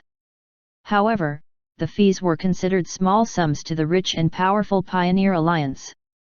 The Hades Devil Army dropped their weapons and equipment before returning to Hades via the teleport portal. The teleport portal was destroyed after all of the devils had returned to Hades. The development of the farm was immediately scheduled. Lord Sherlock received applications for the construction of buildings that were to be used by the Pioneer Alliance and other guilds. The other guilds wanted to join the Pioneer Alliance as vassals. That would put the Pioneer Alliance in the position of a noble, while the members of the other guilds would become knights. In the land-scarce Eternal Kingdom, this operating model was popular with the gamers. They couldn't wait for a month working and saving magic stones to have their own land. They were envious of the Victorians, who had their own territories. The first building to be constructed was the Overseer Main Hall that was modeled after the Dungeon Lord Main Hall in Eternal Kingdom. Then the other necessary buildings were constructed. Sherlock made a profit that wasn't very substantial. Sherlock didn't spend much effort investigating Devil King Mammon's excavation of the dungeon core belonging to the ancient gods. He suspected that the dungeon core must be related to a powerful treasure or artifact. That was why Lord Mammon was interested in it in the first place. What was the use of an investigation? Was Sherlock going to kill Devil King Mammon? Sherlock was a superior devil, not an angel. When Sherlock thought that he was going to enjoy some peaceful times, he received an unexpected invitation. It was from the son of the Duke, Alexandria. When Sherlock first started his career as a dungeon lord, Alexandria visited Winterfell and had some interaction with him. However, Sherlock didn't have a deep impression of him. Sherlock only knew that Alexandria was involved with a lot of things behind the scenes. Sherlock hadn't investigated the true identity of the Duke's son. As for the invitation, Sherlock wouldn't decline. Though it was troublesome, the benefit of the meeting was attractive. Sherlock would obtain 2 boxes of the highest grade bloody chrysanthemum tea as a present. He had no reason to decline such a gift. Chapter 574, The Daredevil Gamers. Translator, Atlas Studios. Editor, Atlas Studios. Alexandria didn't invite Sherlock to the Duke's territory to be a guest. The Duke's territory was too far from Eternal Kingdom, even if a teleport portal was used. Sherlock didn't have the time or energy to make the trip. Alexandria went to Dungeon Venice in the northern underworld because of some matters. It was a dungeon that wasn't far from Winterfell. Venice was much larger than the desolate Winterfell. Previously, the gamers fought against the Hades Devil army on the outskirts of Venice. Hence, Sherlock was familiar with Venice. In Winterfell, everyone knew about Sherlock. However, not many of the residents in Venice knew about Sherlock. He was able to enjoy a peaceful time in the dungeon without being hassled by inquisitive reporters. Lord Sherlock. Take a look. This thing is very adorable. Evelyn stared at a petite hamster as she placed her palm on her knees and looked blissful. The small hamster lifted his head and said fiercely, "What the heck? Don't hinder me from working. Get lost, you bimbo." A public beet lemon came to a halt beside the beet lemon stop, and the passengers boarded it. The small hamster boarded the beet lemon platform with small, quick steps. Evelyn straightened her back and looked astonished. She didn't expect the hamster to speak human language. She thought the hamster was only a pet. "Have you been staying in Winterfell?" Sherlock stood beside Evelyn and asked curiously. Yes. I have been staying in Winterfell since I graduated," Evelyn replied earnestly. Sherlock nodded and said, "It's nothing strange. Though it's a hamster, there are many different breeds. The pet breed commands a higher salary." "Lord Sherlock, what do you mean by salary? Are those hamsters being kept as pets? Are the hamsters willing?" Polio walked to Sherlock's feet and said in surprise, "During our time, though the hamsters weren't the most powerful warriors, they had the greatest willpower and were the most vicious. Tisk, tisk, times have changed. You don't understand. Our present time is so much better without any war. Everyone can work happily and receive their desired salary. Look at us. I'm proud to be working for Lord Sherlock." Phoenix fawned over Sherlock as he stood on the dungeon lord's shoulder. Phoenix's boot-licking skill was excellent. Polio looked disappointed as he said, "*mn, I should have taken the initiative to fawn." However, Sherlock was indifferent towards the fawning. After arriving at Venice, they didn't stay out on the streets. Sherlock hailed a Hades carriage. He wanted to go to the Venice Dungeon Lord main hall. Alexandria was waiting for him at the Dungeon Lord main hall. There were also other high-ranking officials and judges of the Merchant Alliance waiting for him at the hall. When Sherlock and his entourage boarded the carriage, he found the carriage driver familiar. There were green symbols above his head. Marco Polo. "Lord Sherlock, why are you here? Is there a mission for me? Oh my God, I'm so lucky!" Marco Polo shouted excitedly. "Indeed, you have discovered the hidden mission that we have assigned you. Please take us to the Dungeon Lord main hall." "Thank you," Eggface replied. He had been accompanying Sherlock. From the way Eggface handled the situation, it was clearly not the first time that he had assigned the gamers hidden missions. "Ah? What about the rewards? Can you tell me first?" Marco Polo asked with concern as he looked at Eggface. "What rewards? Isn't a strange encounter mission a reward?" Eggface replied. Polio quickly explained, "He's saying that there will be a reward, but he can't tell you now. You'll know once you send us to our destination." Marco Polo felt disappointed. As he looked at these NPCs, he felt that they were taking him for a ride. Sherlock said, "How did you end up in Venice?" Though there were residents of Eternal Kingdom in Venice, they had to pay the transportation fare between the two dungeons. On the other hand, the residents of Eternal Kingdom could travel to Winterfell conveniently using the teleport portal. It was expensive to use the teleport portal in Venice, so the residents of Eternal Kingdom chose not to remain in Venice. Even after the Pioneer Alliance obtained the farmland as their guild territory, they didn't use Venice as their development base. The journey to Venice was too long, and it would take the Beat Lemon 1 hour to complete the journey. The gamers didn't want to waste their precious time traveling. The gamers returned to Eternal Kingdom via the teleport portal before proceeding to Winterfell. It was much more convenient. Sherlock was surprised to meet Marco Polo in Venice.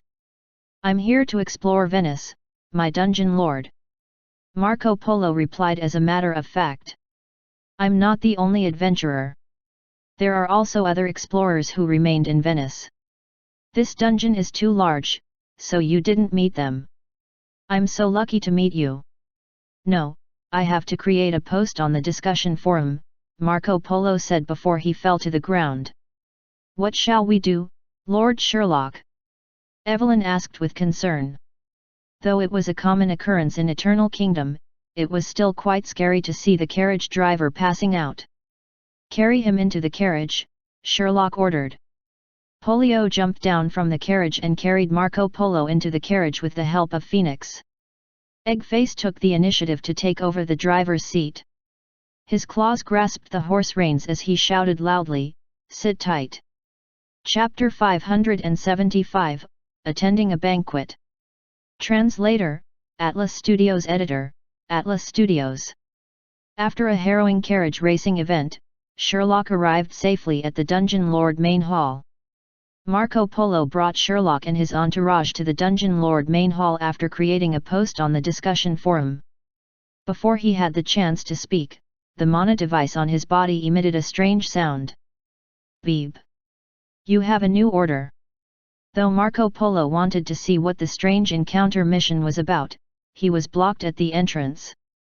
He was unable to enter the hall, and the mana device was beeping frantically. Marco Polo loved adventure and exploration. However, they required money. He didn't have a job, so working on these orders was his way of making fast money. He was only required to drive the carriage. There was no technical skill requirement, and he didn't have to work 24 hours a day. Many gamers of Eternal Kingdom were working as carriage drivers in Winterfell. The gamers were hard-working, cheap, and earnest, though they would fail to turn up sometimes. However, the occurrences were rare. There was no reason not to employ the gamers. Marco Polo felt it regrettable that he had to leave to work on his next order. Sherlock looked at the huge building and the carriages and beet lemons that were parked outside, then said to his entourage, "Let's go." Alexandria didn't only invite Sherlock. He also invited the dungeon lords that were close to Venice and the officials and judges of the Merchant Alliance, including Onion Head, whom Sherlock was familiar with. Many gamers weren't familiar with Onion Head because the ex-dungeon lord of Winterfell didn't interact much with the gamers. The gamers were only involved in the daily activities of Winterfell after Nicholas became the dungeon lord.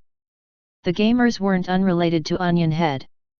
Beast, who took charge of the sacred light-worshipping chapel in Eternal Kingdom, was the previous son-in-law of Onion Head. Due to various reasons, Beast got a divorce with Onion Head's daughter and was exiled to Eternal Kingdom. Onion Head was supposed to be punished, but he became a judge of the Northern Underworld. A judge was the highest-ranking officer with a lot of power. "Lord Alexandria, it has been a long time since we met." Lord Alexandria was the host, so he was highly regarded by the crowd. When Onion Head arrived at the banquet, he immediately greeted Lord Alexandria. Though it was a banquet, Onion Head was wearing neat armor. It was a regulation of the Merchant Alliance that a judge had his own uniform, which was a set of smart-looking armor.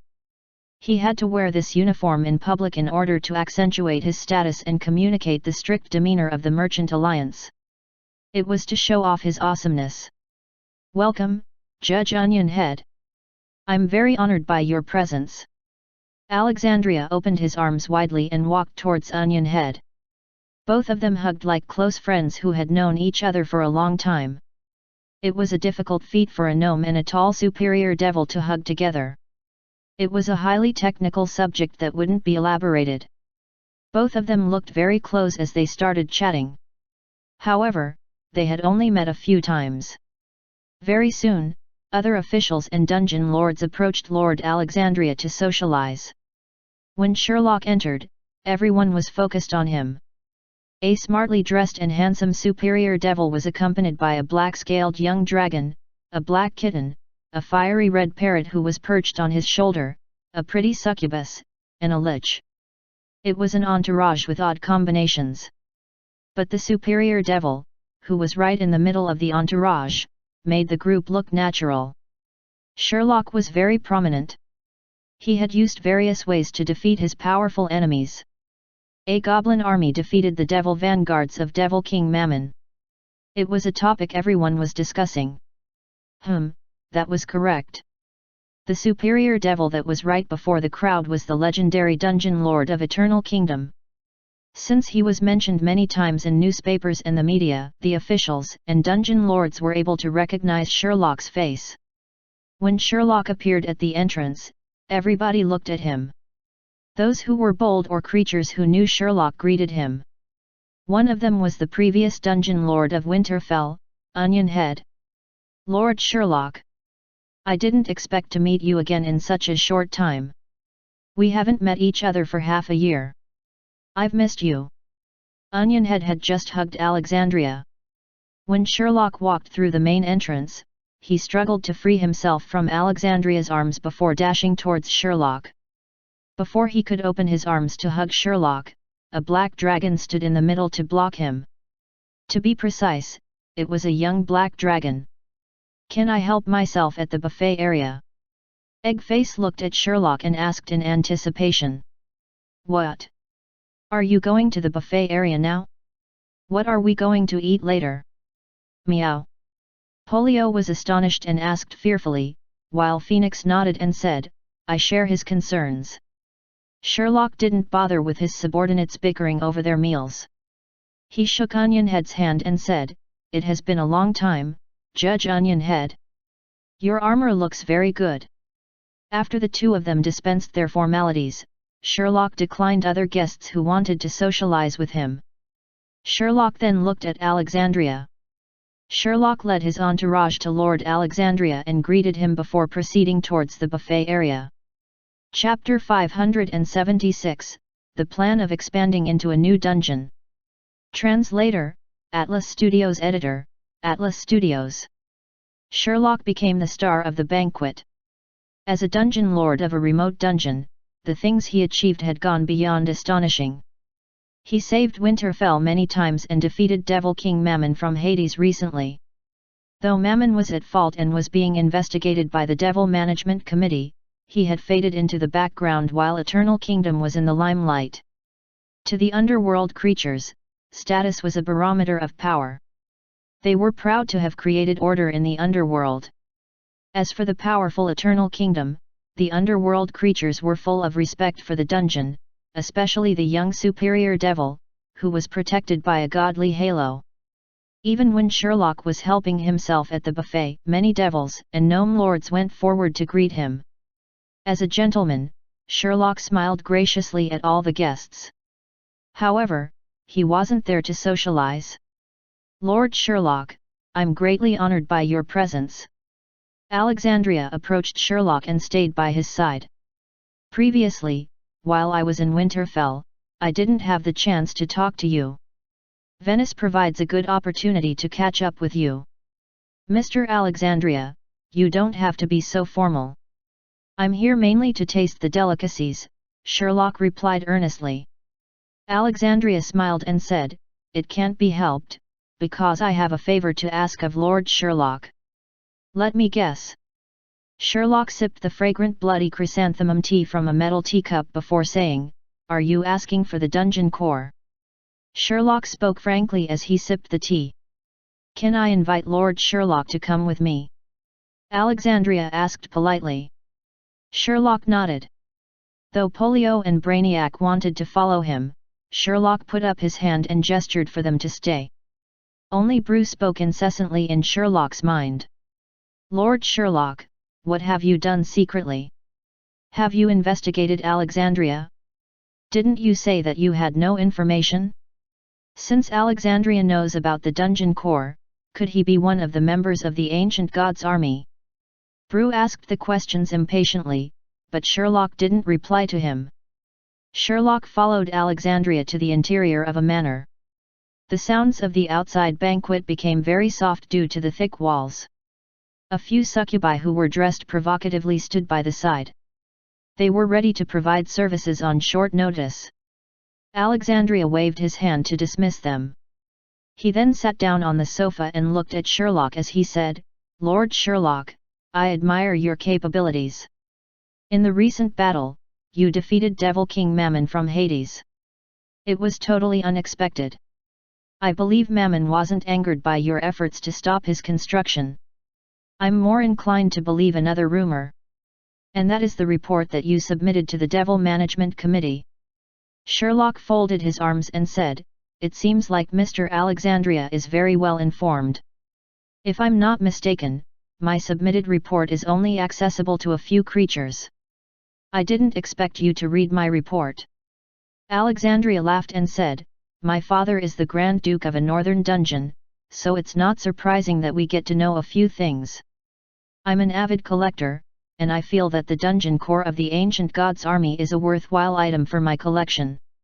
If Lord Sherlock is willing to give a price, I'm willing to pay for it. Sherlock patted his thighs and said regrettably, If you had asked earlier, I might have sold it to you. However, my dungeon core has assimilated the dungeon core of the ancient god's army. I see. That can't be helped. It's a great pity. Alexandria was disappointed, but he didn't talk about other things. Sherlock asked curiously, You invited me here just to ask about the dungeon core? You could have just sent me a letter. Of course not. There's another matter. I'd like to inform Lord Sherlock that I've become the Dungeon Lord of Venice. Though Venice is quite a distance from Eternal Kingdom, I hope to collaborate with you in the future when the opportunity arises. Alexandria stood up and made an invitational gesture as he said, Since I'm unable to purchase the valuable dungeon core from Lord Sherlock, I'll have to find another opportunity to do business with you. Since the banquet is still ongoing, let us return back to the banquet hall. Thank you. If the opportunity arises, I hope to do business with Mr. Alexandria.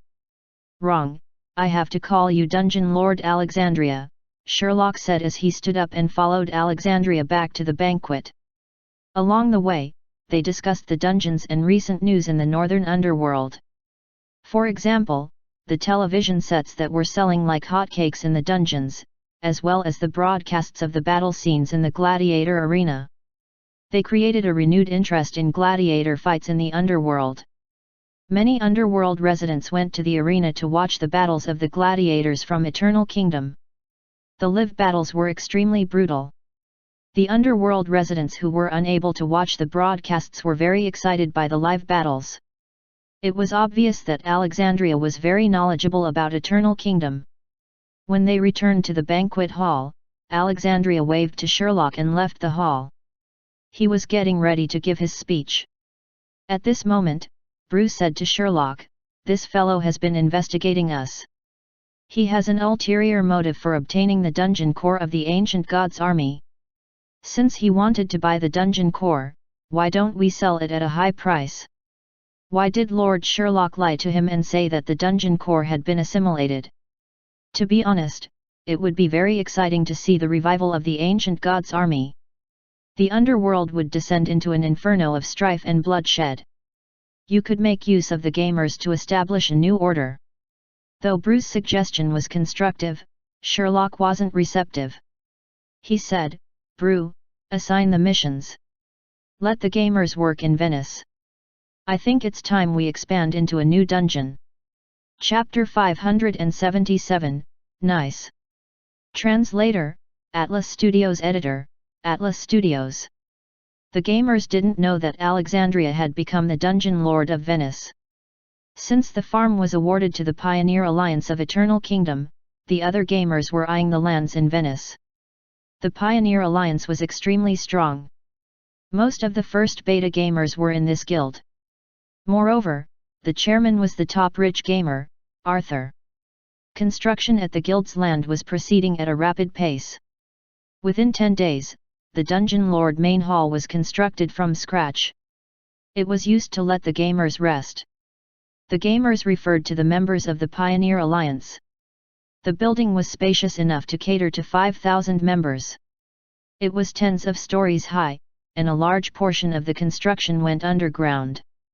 It was common knowledge in the underworld. How could the building be constructed too high? Especially when there was a height limit to the roof. Hence, most of the development went underground. After the large Dungeon Lord main hall was completed, Arthur opened up his guild lands to most of the other gamers. This was restricted to other allied guild members and unaffiliated gamers. The members of the opposing Chang'an Guild were excluded. Though the guild lands were opened up, very few gamers were able to gain access since they had to be verified by the Pioneer Alliance. After all, the farmland was limited in size. At most, it could accommodate 10,000 members. However, the capacity could be increased with the construction of more buildings. During this time, Lord Sherlock, who was the superior of the Pioneer Alliance, arrived at the farmland to do an inspection. He gave encouragement to the gamers at the site. The frozen gamers were unable to respond since they were in plot animation mode. They could only stare helplessly at Sherlock, who talked for some time before leaving. The gamers managed to record and upload the video to the forum. It created a huge reaction. This was the first time that a guild had triggered a plot. Though there wasn't much effect, the gamers felt it was refreshing. The guilds on the surface world obtained their lands in a much easier way, but there was no plot. The gold coins that were paid by the human residents living off the guild lands weren't important to the gamers. The gamers wanted magic stones. If the surface world gamers wanted to purchase enchanted, rare, or powerful equipment, they had to use magic stones for the transaction. Normal weapons could be bought using gold coins. The gamers were envious of the Pioneer Alliance, as it was powerful and wealthy. Though Dungeon was a free game, there was no way to buy powerful equipment or skills using renminbi. Normal gamers weren't trained in combat, so their fighting skills were inferior. As such, renminbi was used to exchange for magic stones in order to purchase powerful weapons. However, the rich gamers weren't that different from normal gamers. Only Arthur was an exception. He was an unexpectedly powerful and wealthy gamer. Only Hoodlum and Dragonborn were on par with the capability of Arthur. The three gamers were the epitome of powerful warriors in the game. While the gamers were busy doing construction on their first guild land, there was a piece of news from the dungeon. Lord Sherlock gave a new order, telling them to go to Venice, where they would set up a new adventurers guild. He had spent a huge sum of money and bought a small piece of land for the gamers to construct the guild. The gamers weren't enthusiastic, as Venice was too far. And most importantly, they had to pay to use the teleport portal. There were many daily missions available. Why did they have to perform the daily missions in Venice? The gamers thought that it would be better working in the factories than doing the daily missions. Even challenging an instance dungeon was better than doing daily missions. Moreover, the gamers could trade their loot with other gamers. There was no need to waste time and effort traveling all the way to Venice. That was what the gamers thought until Lord Sherlock posted a new announcement. The gamers who completed daily missions in Venice would receive special points that could be exchanged for guild lands. The more points they had, the larger the guild land. When the announcement was posted, all of the gamers stopped what they were doing and flooded to Venice. Besides those gamers who were waiting to enter the game, the active gamers numbered a few million. Even if only 50% of the gamers went to Venice, the number was an astonishing 500,000. Venice was overwhelmed with gamers all of a sudden. Sherlock didn't suffer many losses. He only carved out a piece of land for the gamers. All he had to do was circle out a desolate area outside Eternal Kingdom. The gamers had to deal with the wild animals and monsters at the designated land. It was a barren and desolate land that was devoid of resources, so Sherlock didn't feel the pinch. Moreover, the land didn't belong to Eternal Kingdom in the first place, so he didn't feel the pain. After spending a lot of money to arrive at Venice, the gamers weren't content to just perform daily missions. They carried out the glorious tradition of their predecessors. After gaining the experience of gamers making money in Winterfell on the forum, the strategies were used in Venice for the same purpose. Besides performing the daily mission of constructing the new Adventurers Guild, the gamers used the rest of their time to do odd jobs in Venice. For example, they worked as waiters in restaurants and helped to clear the sewers. As for the problem of finding a place to rest, it was easily solved. The gamers didn't bring along their valuable belongings. They gave their belongings to the guild attendants for safekeeping before finding a place to rest. It was safe in the dungeon. Perhaps, they might even wake up in the Venice prison and obtain free breakfasts. Nice. Chapter 578, Our handling fee is justified. Translator, Atlas Studios Editor, Atlas Studios. Leathershoe was an ordinary Venice government official. His main job was to provide temporary shelter for the tramps in Venice. If every tramp were to seek help from him, Venice would run out of public funds. The Merchant Alliance was only maintaining Venice's social benefits system. It wasn't running a charity organization. These government officials knew the best way to use public funds. They would help those tramps who fainted on the roads. This kind of tramp was easily killed by accidents. As long as the officials made sure there weren't too many deaths, it wouldn't create too much of a problem. Recently, Leathershoe encountered a huge problem. A lot of tramps suddenly appeared in Venice. He initially ignored them because he thought the tramps were displaced by the recent war. Eternal Kingdom had a fierce battle with the Hades Devil King, Mammon, near Venice a short while back. However, he discovered that things weren't that simple. When the temporary shelter was filled up, Leathershoe discovered that most of the tramps were goblins and gnomes with green words above their heads.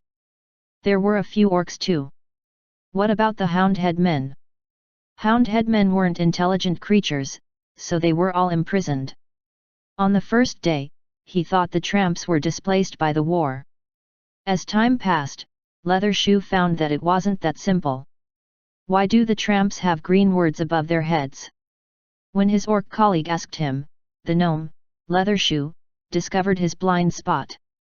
Yes, why were there green symbols above their heads? He recalled the reports about Eternal Kingdom and the large number of warriors of Eternal Kingdom appearing in Winterfell. He suddenly understood. These tramps. They had formed an extensive tramp organization. The strange green words above their heads had become their symbol. Yes, it must be like this. Leathershoe felt a sense of danger. He reported this matter to his superior, and he was given a new order. Continue to give shelter to these tramps. Was the Merchant Alliance becoming a charitable organization? Leathershoe wanted to ask for clarification, but he obeyed his superior and continued to provide shelter to these mysterious tramps.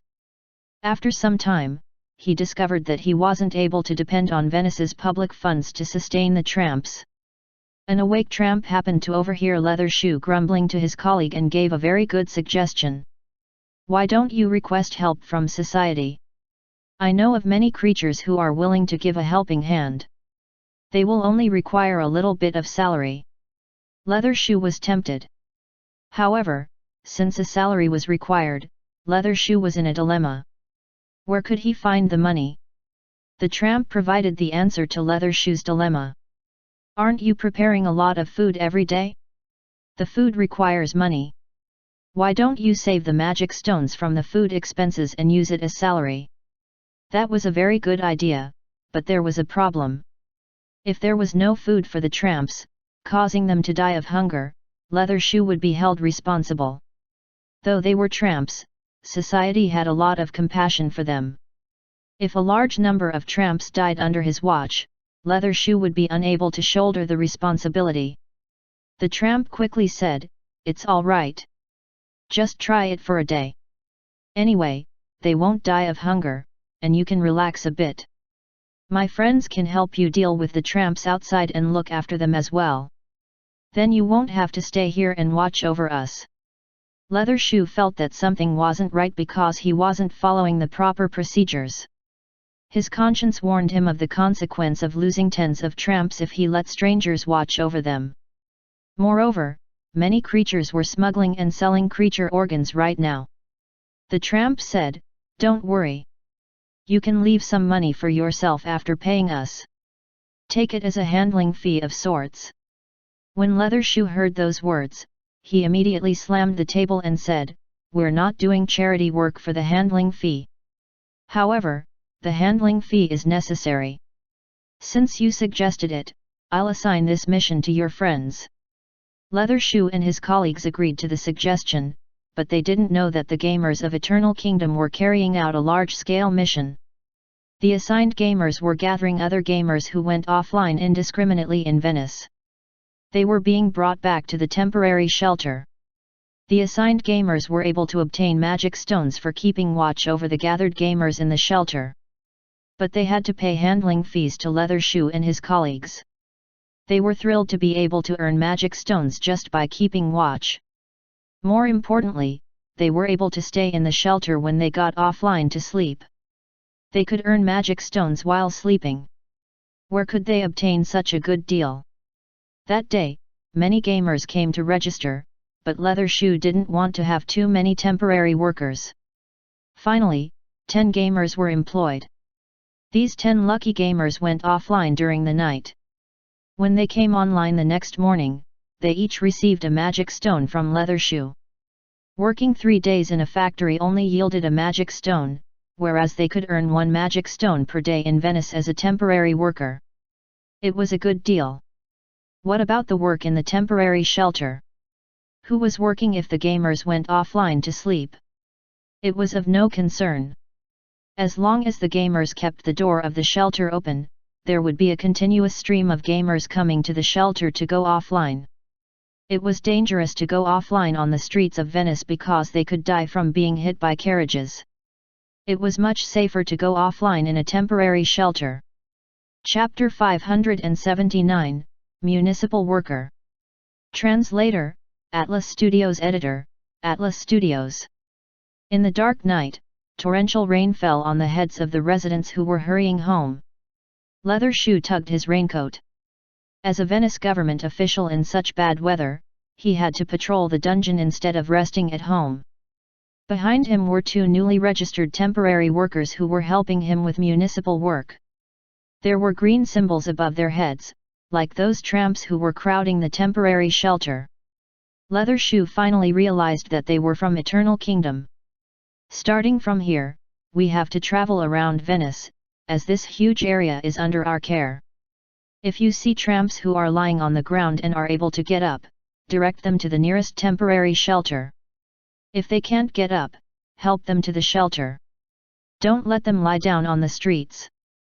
The goblins behind Leather Shoe nodded and said, "We understand. Don't worry. Leave it to us." It was the first time that Leather Shoe had employed the goblins. He was still worried about the goblins, so he followed them. It was done discreetly. Otherwise, how would Leather Shoe know that the goblins could accomplish their task? The 2 goblins chatted with each other while they wandered around the streets. Leather Shoe followed them secretly. Their work performance had been satisfactory so far. Chatting during work was allowed. If not, were they supposed to keep quiet while they checked the streets? Soon, they encountered an orc who had green symbols above his head on the streets. The orc was reading a newspaper, which depicted recruitment information. The 2 goblins walked up to him. Leather Shoe frowned. These 2 temporary workers were wearing municipal uniforms. Why did they look for ordinary folks instead of tramps who fainted or were sleeping on the streets? Did the orc look like a tramp? While Leathershoe was feeling perplexed, the two temporary workers said to the orc, "When you go offline later, don't sleep on the streets. Find a discreet place to go offline. Don't let others know about our job. Please cooperate with us." The orc was taken aback. In the underworld, orcs could work alongside goblins. However, goblins weren't of the same status as orcs.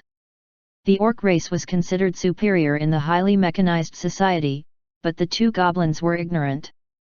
Leathershoe could imagine the orc beating up the two goblins. He was about to go out and help the two goblins when things turned out differently. The orc didn't become angry or show signs of anger. He looked at the two goblins subserviently and said, "I understand. What's happening in the guild?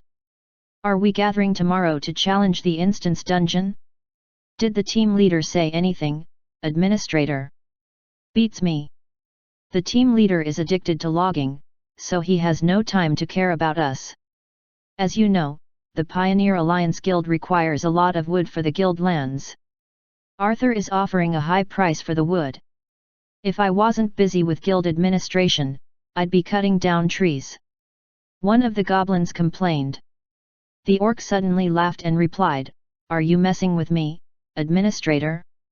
With your knowledge, are you able to solve the problems? You better go back to mining. Anyway, Arthur is also mining ore with machines. The efficiency is higher." The orc joked with the two goblins before leaving. Leathershoe didn't expect them to know each other. That was why the goblins were impolite to the orc. It was fortunate that no problems cropped up. Leathershoe was relieved to see both goblins working hard. When he was about to leave, he saw the two goblins approaching a gnome who had green symbols above his head. The gnome was wearing full body armor while wielding a great sword. He looked strong and powerful. Leathershoe could discern where this adventurer came from. Such an adventurer lived by the sword.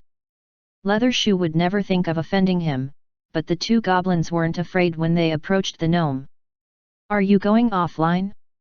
We noticed your dazed look from afar," one of the goblins said to the gnome.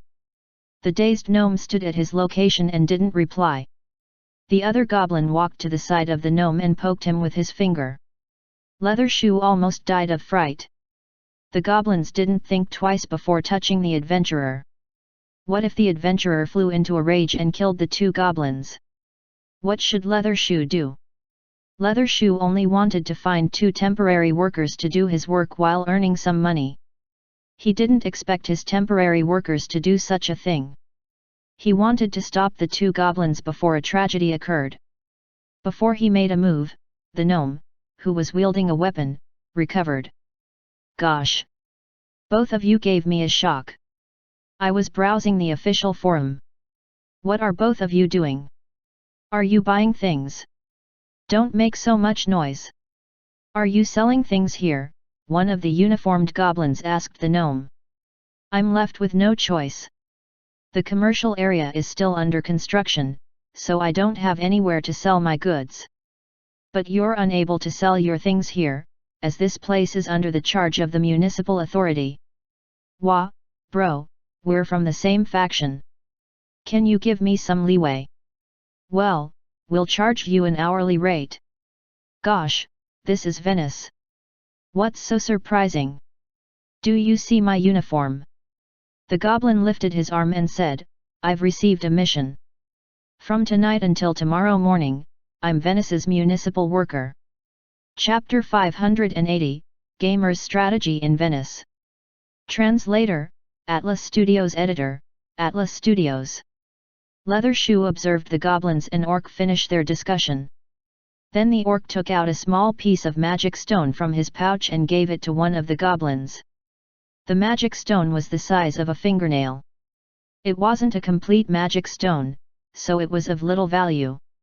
The goblins actually obtained municipal management fees from the orc. Was there such a thing as municipal management fees? Leathershoe took out a booklet with the words Municipal Management Handbook on it.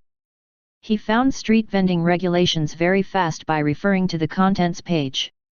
He discovered that if a vendor was vending his goods outside the designated vending zone, the vendor would have to pay a municipal management fee. The designated vending zone was created after some research. Venice was a commerce-based dungeon, so commercial activities formed a large portion of its economy. Every street had its designated vending zone. All merchants of the underworld, regardless of whether they were members of the Merchant Alliance, could sell their goods freely in the vending zone. This wasn't under the purview of Leathershoe. He was only responsible for sending tramps who were lying on the ground to the temporary shelters at night. It was to prevent the tramps from tarnishing the dungeon's image. Leathershoe witnessed the goblins collecting money. As the magic stone wasn't worth much, he didn't bother with it. As long as the goblins did their work and let him relax, he would let them earn some tips. The goblins left after collecting the money. They then went deep into the nearby park to look for tramps. They seemed familiar with the regular spots of the tramps. From their previous experiences, they got to know of these discrete locations where the tramps from Eternal Kingdom would get offline. Like the ponds of the forests and the dead-end alleyways between buildings. These discrete places were where the tramps could be found. Seeing the experienced goblins working professionally, Leathershoe was relieved. He turned and left the park. He was going to have a good sleep that night. He would continue to sleep for the next day. When he left, he wasn't aware that a major incident was about to occur in Venice. It was caused by Leathershoe to a great extent. In the Gamers Forum, related information in Venice was posted. For example, new job recruitment. Recruitment for entertainment outlets and underground learning centers. Priority is given to learners. We have the best teachers. 123,456 ways to make money in Venice. These posts had a high rate of replies. The post with the highest rate of replies was about setting up a vending store in Venice. Venice has a new vending location that is managed by gamers. Make use of the chance to peddle your goods. There were many replies to this post. However, the creator of the post was actually daydreaming at the park while vending his goods. What activity was the most profitable in the game? It wasn't challenging instance dungeons or excavating ore in the mines, and it definitely wasn't sightseeing. The most profitable activity was vending goods. The smart merchant gamers made a lot of money. Of course, there were risks in becoming a merchant. Many merchant gamers would make losses or be unable to sell their goods. But generally, merchant gamers benefited the most. There were traces of these merchant gamers in all games. They would stockpile goods before a price increase, then sell at high prices for a handsome profit later. There was no production involved. They used their business acuity to determine when to stock or sell their goods, and they made an insane amount of money. These were the ways to earn money in the game. However, it wasn't so simple in reality. A lot of gamers didn't care whether they had the talent or brain for business. They just wanted to become rich by vending their goods. The prices set by the vendors reflected the prices of the goods in the game world. Aside from the prices set by the NPCs, the gamers also set their prices. With a considerable number of gamers in Venice, they were able to manipulate the prices. The gamers of Eternal Kingdom were also able to influence the prices of goods in Winterfell since the dungeon was open to the gamers. The main goal of a few influential merchant gamers was to set the prices of goods in Winterfell. Of course, they hadn't achieved their goal, but they believed that they could do so in the near future with their strong capabilities. Tens of millions of gamers participated in the open beta. Once the gamers knew how to be productive and participate in Winterfell's economy, they would be able to take over Winterfell's economy. That was unless Winterfell could chase out the gamers. However, it was impossible for Winterfell to do so since Sherlock was on friendly terms with the Merchant Alliance. Baron Nicholas would never do that, as Winterfell also benefited from the gamers' production in the dungeon. When the gamers got to know about the vending location in Venice, those who didn't have a vending place in Winterfell and Eternal Kingdom flooded to Venice. Lord Sherlock was extremely supportive of the gamers migrating to Venice for personal development. In fact, a lot of mission rewards were located in Venice. The gamers did their daily missions in Venice and peddled their goods at the same time. They also checked to see if the NPCs had goods that they would like to purchase. The gamers were very pleased. When the residents of Venice woke up the next day, they discovered a busy scene in the park. Chapter 581, Settling in Venice. Translator, Atlas Studios Editor, Atlas Studios. Leathershoe walked out of the red light district of the busy central zone in the early morning. After learning from a succubus all night, his clothing was a mess, and he was exhausted. He was glad that he wasn't bothered by his work. It was wonderful that he could focus on learning the entire night. Though it was after work time, Leathershoe remembered that he had handed his work to the temporary workers. He wanted to check on the temporary workers. When Leathershoe returned to the municipal temporary shelter, he only saw the place filled with sleeping goblins, gnomes, and orcs. There was no sight of the two goblin workers. Wait, where are they? Leathershoe was taken aback. He saw a goblin tramp walking out of the temporary shelter holding a clay sandwich in his hand. Leathershoe pulled the tramp aside and asked, "Do you know where the two workers who sent you here yesterday are?" The tramp was befuddled and said, "Gosh, am I receiving a strange encounter mission?" Leathershoe frowned, wondering if the tramp was out of his mind.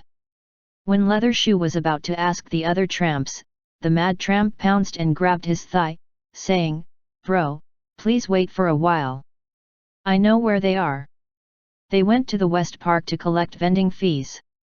Leathershoe was bewildered. They are collecting vending fees. The West Park of Venice was full of street peddlers selling their goods. Their stalls were densely packed, leaving only enough space for 3 to 4 creatures to walk through. These creatures had a special feature: they had green symbols above their heads. They were from Eternal Kingdom. The gamers read on the discussion forum that they could peddle their goods in the West Park if they paid a certain fee. Hence, the gamers went to the West Park to take a look. Then they started to display their goods after finding their spots. Before long, the garrison guards came to disperse the gamers. "Why are you vending your goods here? Do you have a business license? Do you have a vending license? Have you paid taxes on your goods? Have the goods passed the required inspection?"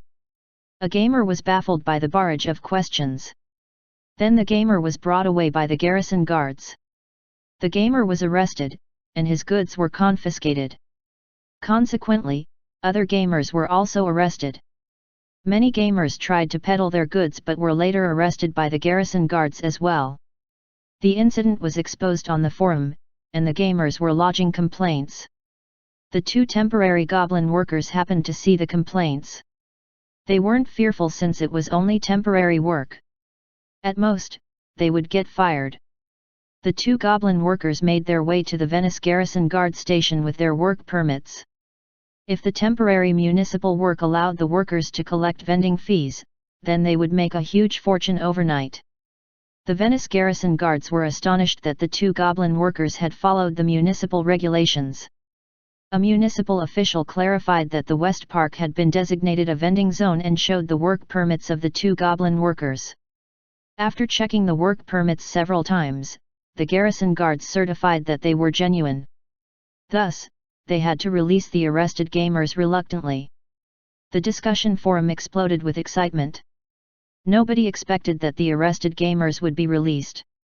Did it indicate that they could peddle their goods at the West Park? Many more gamers flooded to the West Park.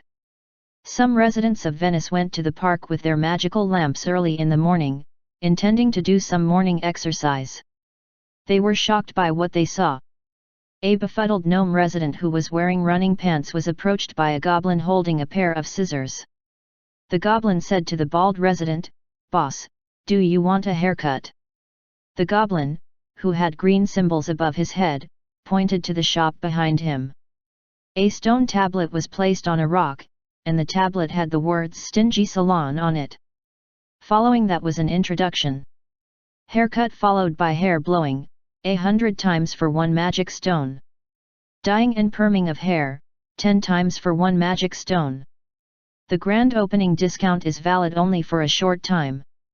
The bald gnome was tempted. He knew that the hairdresser was good just by looking at the shop name. "Can you give me an orange dye followed by a perm? I feel that my punk hairstyle isn't good." The gnome pointed to his bald head and said. "No problem." The goblin was pleased and said, "I'll make sure you're satisfied." The goblin gamer pulled the gnome to the stone seat excitedly before he went to look for orange-dyed skins for his customers' hairstyle. Besides service-oriented vendors, there were more stalls that catered to other gamers. The gamers were the main consumers, after all. Underworld residents had to work to pay for food, lodging, mortgage, their children's education, medical insurance, and other miscellaneous expenses. The money that they earned from their hard work wasn't able to meet their expenses. Therefore, they didn't have money to buy the gamers' weapons and equipment. Adventures were only meant for risk-takers. The residents who lived in the dungeons of the Merchant Alliance weren't keen on fighting and combat. The gamers were different. Though they earned little, they spent their money very fast. The maintenance fees of weapons and equipment were enormous. That wasn't taking into account replacement costs. There was an online auction system for selling goods. But after the open beta, the auction system became congested and charged unreasonable handling fees. On the other hand, street peddlers only had to pay a one-time fee for a permanent vending spot. The gamers had the ultimate freedom to choose their spots based on a first-come first-served basis. These were face-to-face transactions without any handling fees. Venice was very far from Eternal Kingdom, but there were a lot of gamers who went there to do their daily missions. Moreover, Lord Sherlock had been encouraging gamers to work in Venice. There was overcrowding in Winterfell and Eternal Kingdom. Venice was better with a new vending location. Thus, many gamers decided to settle in Venice. When Leather Shoe arrived at the park that was congested with peddlers, he was in a state of shock. Chapter 582, The Jar Smashing Game. Translator, Atlas Studios Editor, Atlas Studios. The appearance of the gamers made the lives of the residents of Venice more interesting. However, the livelihood of the Venice merchants was badly affected.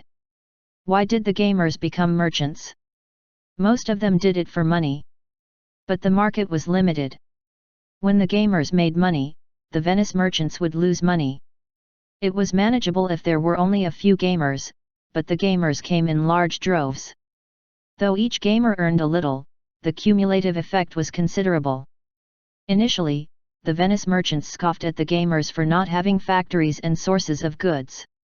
They even colluded against the gamers by not selling them anything. Most of the Venice merchants were part of the Merchant Alliance, so it wasn't difficult to impose sanctions on them. But they weren't aware that the gamers had the support of factories that were manned by hundreds of thousands of gamers. The gamers had a huge source of goods, and they depended on Lord Sherlock to purchase manufactured weapons, daily necessities, and even magical items.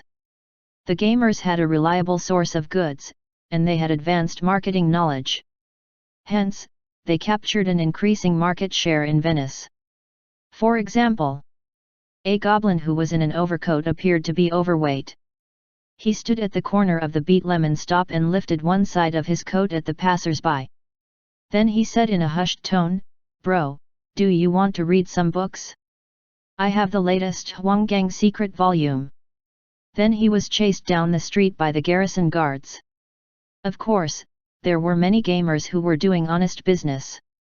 Like selling goods discreetly in the alleyways and evading taxes, doing door-to-door promotions, and buying in bulk to create a shortage before selling at a high profit. But these practices waned off. Those who resorted to malpractice didn't last long. The gamers who lasted in business started as street vendors. The peddling of goods in the West Park was a declaration of war between the gamers and the Venice merchants. The gamers didn't have such an intention, but that was what the Venice merchants interpreted it as. In Eternal Kingdom Dungeon, Sherlock, who was wearing his overcoat, sat in his executive chair while he listened to Evelyn's report. She informed Sherlock about the economic growth of Eternal Kingdom and the applications of various guilds for their guild lands. The report was very comprehensive. It wasn't the NPCs who compiled the report, it was done by the gamers. The gamers were very good with data and statistics. Sherlock published recruitment notices for temporary statisticians on the official website. Many gamers applied for the positions and immediately started work.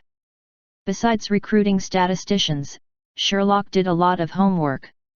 It included playing computer games and watching movies and television series.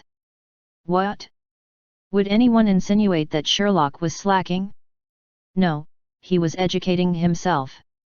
After a period of learning, he obtained valuable information. I'm implementing the paid jar smashing game, Sherlock explained to Brew. According to the report, the gamers were accumulating more and more magic stones, and a 20% tax was the highest limit that they could accept. The gamers had many different methods to perform transactions that were outside of Eternal Kingdom. These transactions weren't taxable by Eternal Kingdom. To Sherlock, it was preposterous. Implementing the jar smashing game was the most effective method. Lord Sherlock, have you thought about it carefully?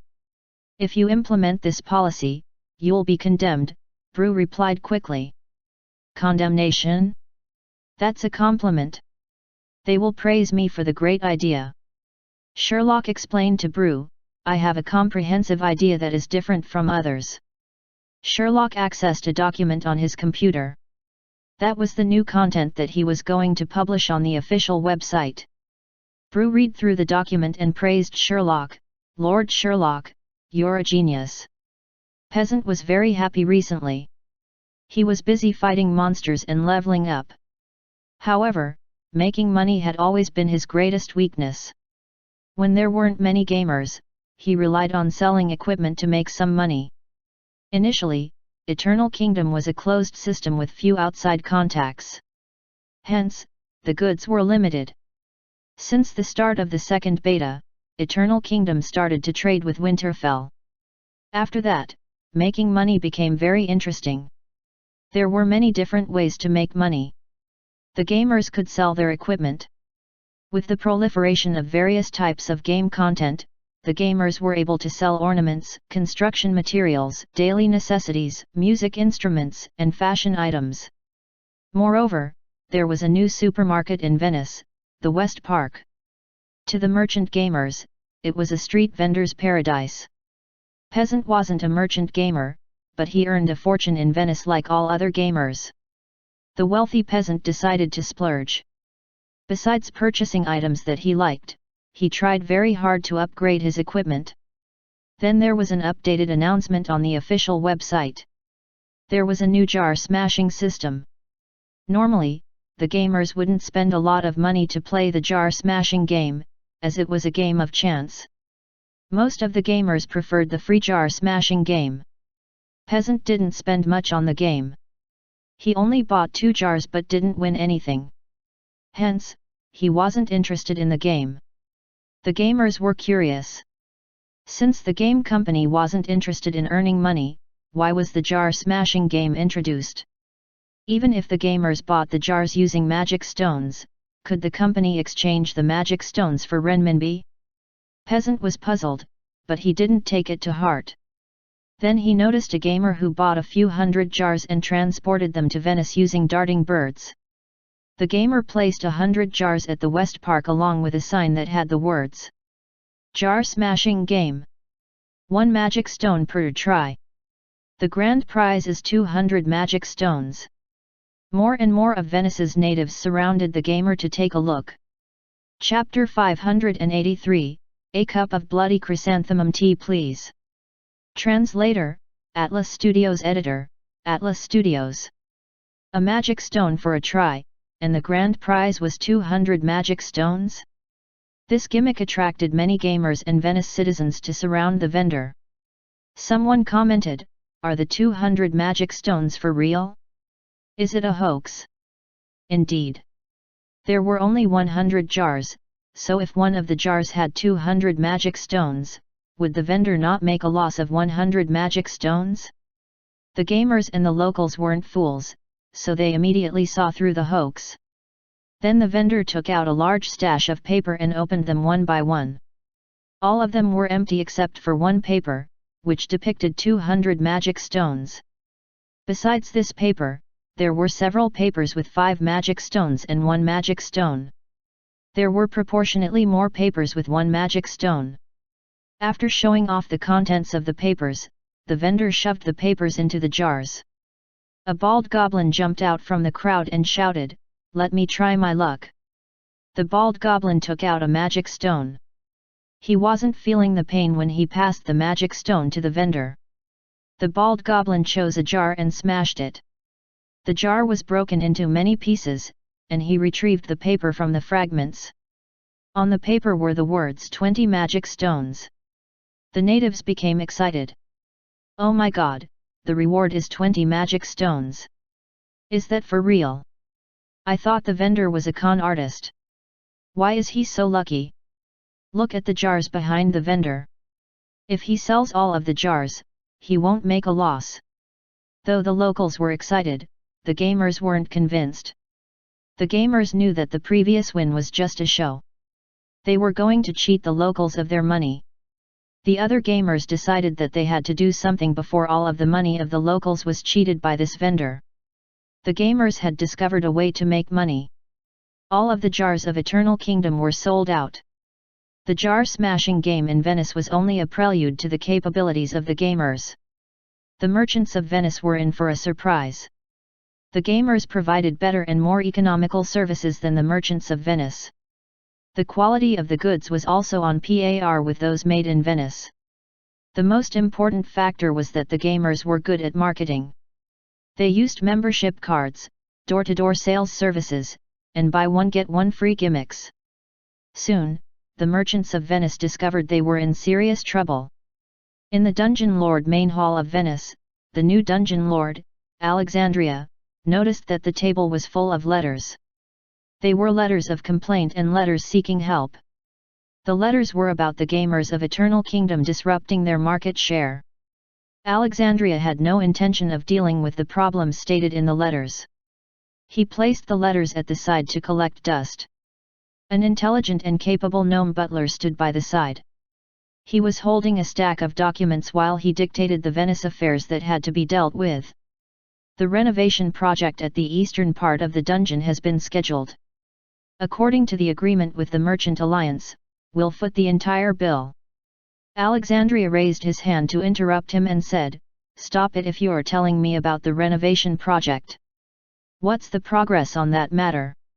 What does Lord Alexandria mean?" "The preparation of the present for Lord Sherlock." The gnome finally understood Alexandria's words. He smiled and said, "Don't worry, Lord Alexandria, it's already prepared." Alexandria nodded and said, "Make haste. Lord Sherlock is beginning to take notice." "I got it." The streets of Venice were filled with gamers who had green words above their heads. To the locals of Venice, it was a common sight. The gamers had set up shops in many places. For example, in the commerce area, there was a cafe called Cat's Urine Cafe. It was started by the gamers of the Pioneer Alliance. Besides the rich guilds, the other guilds didn't have the means to open a shop in this expensive area. Sherlock was wearing a long grey robe. He disguised himself and brought Eggface into the shop. The waiters and waitresses were gamers of Eternal Kingdom. Their services and novelties were far superior to those provided by the Underworld natives. The natives didn't understand the concept of service. If a customer wanted to change his tea, the natives would rebuke with, "Ha? Why are you being so difficult? What's wrong with the tea? What? Are you saying that there's a cockroach in the tea? That's called protein. Free protein." On the other hand, in the cafe opened by the gamers, the waitress would say, "Apologies, we'll give you a discount for this meal. Please keep this voucher as a token from the cafe." The indulgent service didn't attract any customers. Sherlock didn't notice any of the locals entering the cafe opened by the gamers. The gamers hadn't grasped the market psychology of the locals in the service-oriented industry. The customers didn't necessarily feel happy when good service was provided. "I get it. The service of the gamers in this cafe is too good, and the locals aren't used to it. Eggface speculated after he noticed that there were no customers in the cafe. Polio nodded and said, the gamers have to give the customers rough treatment because the customers are used to it. Sherlock didn't bother with their discussion. He pressed the service bell and said, a cup of bloody chrysanthemum tea, please. Raintia, who was dressed in a maid costume, ran over. It was a goblin dressed in a maid costume. Chapter 584, Alexandria's Conspiracy. Translator, Atlas Studios Editor, Atlas Studios. It was a green-skinned goblin. She was wearing a white and pink maid costume with a demure expression on her face. Her feet were pointing inwards, and her knees were together. She placed the bloody chrysanthemum tea on the table in front of Sherlock before covering her flat chest with the serving tray nervously. Though she was a goblin, with her demure and pitiful behavior, it created a feeling in the onlookers. The onlookers felt like they were up to mischief. Sherlock was wearing his large coat, and Eggface was wearing a coffee-colored overcoat. Sherlock was dressed like Detective Sherlock Holmes, while Polio was dressed like Puss in Boots, wearing a large green hat. The parrot, Phoenix, was dressed like the parrot from Pirates of the Caribbean. The three of them were dressed like the characters of the movies that they had watched. The black kitten, Polio, placed his legs on the table and had a lit uranium stick in his mouth. The uranium stick was bright red in color, an indication of its high temperature. Polio spoke in a strange tone as he said, "What? Only a cup of bloody chrysanthemum tea, meow." "Oh? The customer only ordered a cup of bloody chrysanthemum tea." Raintia was taken aback and backed up. Phoenix flew up from the side and placed his wing on one side of Raintia's face. Then Phoenix shouted loudly, "Are you looking down on us?" "Ah! No, it's not that." Eggface leaned back and crossed both of his legs together. He pursed his lips and gargled before he said, "Shut up." "What the heck? Oh, Lulu, you're obviously looking down on us." "Scram! Give us a cup of bloody chrysanthemum tea each, meow." Raintia backed up in shock and nodded as she said, "Apologies, I'll go get the tea." Palm. When Raintia was about to get the 3 cups of bloody chrysanthemum tea, she heard a series of noises. Then she heard Sherlock say, "Apologies. Don't get the tea for the 3 of them, I don't have enough magic stones." Raintia was surprised. She noticed the 3 arrogant pricks sitting obediently in their seats. Sherlock said, "Thank you, you may leave." "Oh, apologies. Please enjoy your tea." Raintia hurried off after speaking. The ringing of a bell was heard. Someone pushed open the cafe door. Cat's Urine Cafe was a bold venture by the gamers in Venice. The size of the cafe was small, and business wasn't brisk. When the second customer entered within a short period of time, the cafe owners were surprised. "Welcome." Raintia went forward to greet the customers. Before she had the chance to speak, the customer lifted his sticky hand and said, "I'm not a customer, I'm here to find someone." It was a stylish sludge monster who was wearing a grey western overcoat. The sludge monster slithered into the cafe and emitted hululu slimy sounds. Behind him was a trail of transparent and sticky liquid that looked like jelly. Raintia waited for the sludge monster to pass by, then looked in despair at the trails left behind. How was she going to clean it? The sludge monster sat opposite Sherlock. A pair of eyes peered out from within the western coat, and a voice said, "I almost couldn't recognize you, Lord Sherlock." The sludge monster looked around before saying, "Why are you here at the cafe?"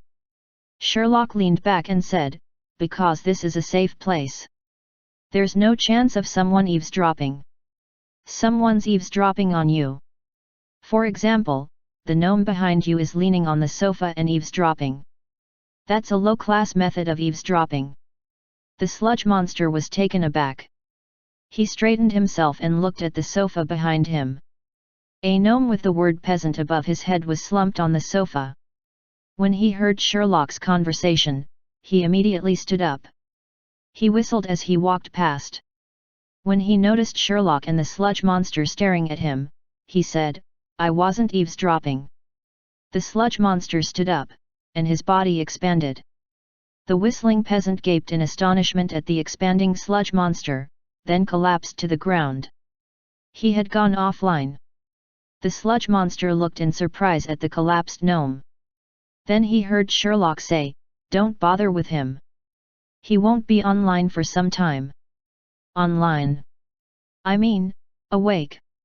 The sludge monster sat down after hearing Sherlock's explanation and put both of his hands on the table. The sludge on his body fell on the table and made a dong sound. The excess transparent sludge flew towards Sherlock's cup.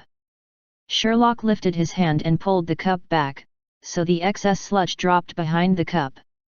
None of it fell into the cup. "Let's not bother with the trivial matters. What new information do you have?" Sherlock asked as he looked at the sludge monster. "I have news regarding the new dungeon lord, Alexandria. Does Lord Sherlock want to know?" Sherlock nodded and said, "Of course. Alexandria came to Winterfell before, and I have met him twice. What information do you have about him?" The sludge monster said as he looked around warily. Then he trembled and spat out a rhombus crystal from his body. The crystal was dripping with sticky liquid, and a pool was formed on the table. "This is an item given to me by my client. It was supposedly taken from the treasure vault of Alexandria." "Alexandria's treasure vault? I didn't know he had one." Sherlock nodded and was deep in thought. Polio came over and looked sharply at the rhombus crystal. He said in a mysterious tone, "This crystal is full of darkness, meow." Phoenix flapped his wings and landed on the table before scrutinizing the crystal. He said in astonishment, This is..." A claw extended and grasped the rhombus crystal, then Eggface put it into his mouth. His teeth pushed the crystal deep into his mouth. Then there were crunching sounds. Eggface chewed the crystal into many fragments. Eggface didn't expect that he could break the black crystal into many fragments. He spat out the fragments and said anxiously, "It wasn't intentional." Black mist drifted from the crystal fragments. There was a voice coming out from the mist that said, "Ah! I'm freed, dead." Then there was a soft wailing sound before the black mist vanished. It was a strange phenomenon, but it sounded familiar. "Was that your brother?" Phoenix asked as he looked at Polio. As one of the 72 devil gods, Polio had the capability to transform into such a mist. The mist was similar to Polio's skill. However, the mist didn't manage to survive outside the crystal for too long. "What's going on, meow?" "That Alexandria captured a brother whom I didn't know of, meow." Polio shouted loudly. "What's with your subordinates?" The sludge monster looked at Sherlock in a strange way, but Sherlock didn't mind. Sherlock waved his hand, and the black dragon, black kitten, and parrot were sent flying to the sofa. "They are rather mischievous," Sherlock said as he smiled. "Are you telling me that Alexandria is researching the capabilities of the 72 devil gods?" "That's right. But it's not his main goal. Besides the skill to transform into black mist, Alexandria is planning a horrible event." The sludge monster bent down and edged closer to Sherlock. The sludge monster stretched his upper body, and a trail of sticky liquid was left behind. The sludge monster said softly, "He's reviving Michelangelo." "Wait, he's reviving Michelangelo? What has that got to do with the 72 devil gods?" Phoenix flapped his wings and asked in astonishment. The sludge monster said, "Each capability of the 72 devil gods is required to unlock the secret to reviving Michelangelo. When all the capabilities of the 72 devil gods are gathered, they can revive Michelangelo." Both Phoenix and Polio were bewildered. Chapter 585, Queuing to Complain. Translator, Atlas Studios Editor, Atlas Studios. Anyway, that's my information. If there are no other matters, I'll take my leave. The sludge monster opposite Sherlock got up and took off its hat as a show of respect. "Good, I'll contact you if there's a need to." Sherlock tossed out the round adamantine rock in his hand. Inside was the latest high school examinations compilation. The sludge monster assimilated the round adamantine rock greedily into his body. He was pleased and shouted, "Ah, the taste of knowledge." After the sludge monster left, Eggface said warily, "It was really unintentional." He was worried about destroying the crystal. If Lord Sherlock were to punish him with work and computer game prohibition, then life would be unbearable. Sherlock had accomplished his task, so he left with his pets. However, the area outside the cafe was full of gamers. The sludge monster was having a hard time squeezing through the crowd. He ended up dragging a few gamers with him. "Is there a strange encounter mission for me? Please give me a strange encounter mission. Please." However, there were more gamers who wanted to enter the cafe. Lord Sherlock appeared in a cafe in the distant Venice. Once the information was posted on the forum, numerous gamers rushed to Venice. If Lord Sherlock appeared at a dungeon, there must be a special mission. But it wasn't easy for the gamers to get close to Lord Sherlock. "Lord Sherlock, since the gamers are here, aren't you going to give a hidden plot monologue?" Brew asked Sherlock. That was what Sherlock intended to do. When Sherlock was speaking to the sludge monster, the gamers had been capturing videos of their conversation. The gamers gained access to the roof and ceiling, so they were able to do that. Sherlock knew about it, but he didn't stop them. After all, it was related to what he was going to do later. While the gamers were gathering outside Cat's Urine Cafe, waiting for missions, Sherlock grabbed his windbreaker and went out. Then he muttered to himself in a loud voice, "It seems pertinent to send someone to investigate Dungeon Lord Alexandria." After that, Sherlock vanished in the streets. That was all Sherlock needed to do. The gamers would take care of the rest. Leathershoe had been living a good life for the past few days. After recruiting the gamers to work for him, his personal income had been increasing at an astonishing rate. Whoever wanted to peddle their goods at the spacious plaza had to pay fees, and a portion of the fees was given to Leathershoe. Leathershoe thought that the higher management would step in to take control, but after a few days, there was no reaction. Leathershoe used a portion of his income to bribe his superior. However, his superior refused to accept his magic stones. He scolded Leathershoe as a despicable scoundrel. He almost sacked Leathershoe on the spot. Later, the gamers came to help Leathershoe out of the crisis.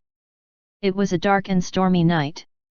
A creature who was wearing a large windbreaker and holding a round adamantine rock walked over. The creature's face was covered, and he looked around warily. Then he said in a small voice, "Bro, do you wish to learn? It's affordable." Leathershoe declined at first. Learning was very addictive. Once someone was addicted, they wouldn't be able to stop.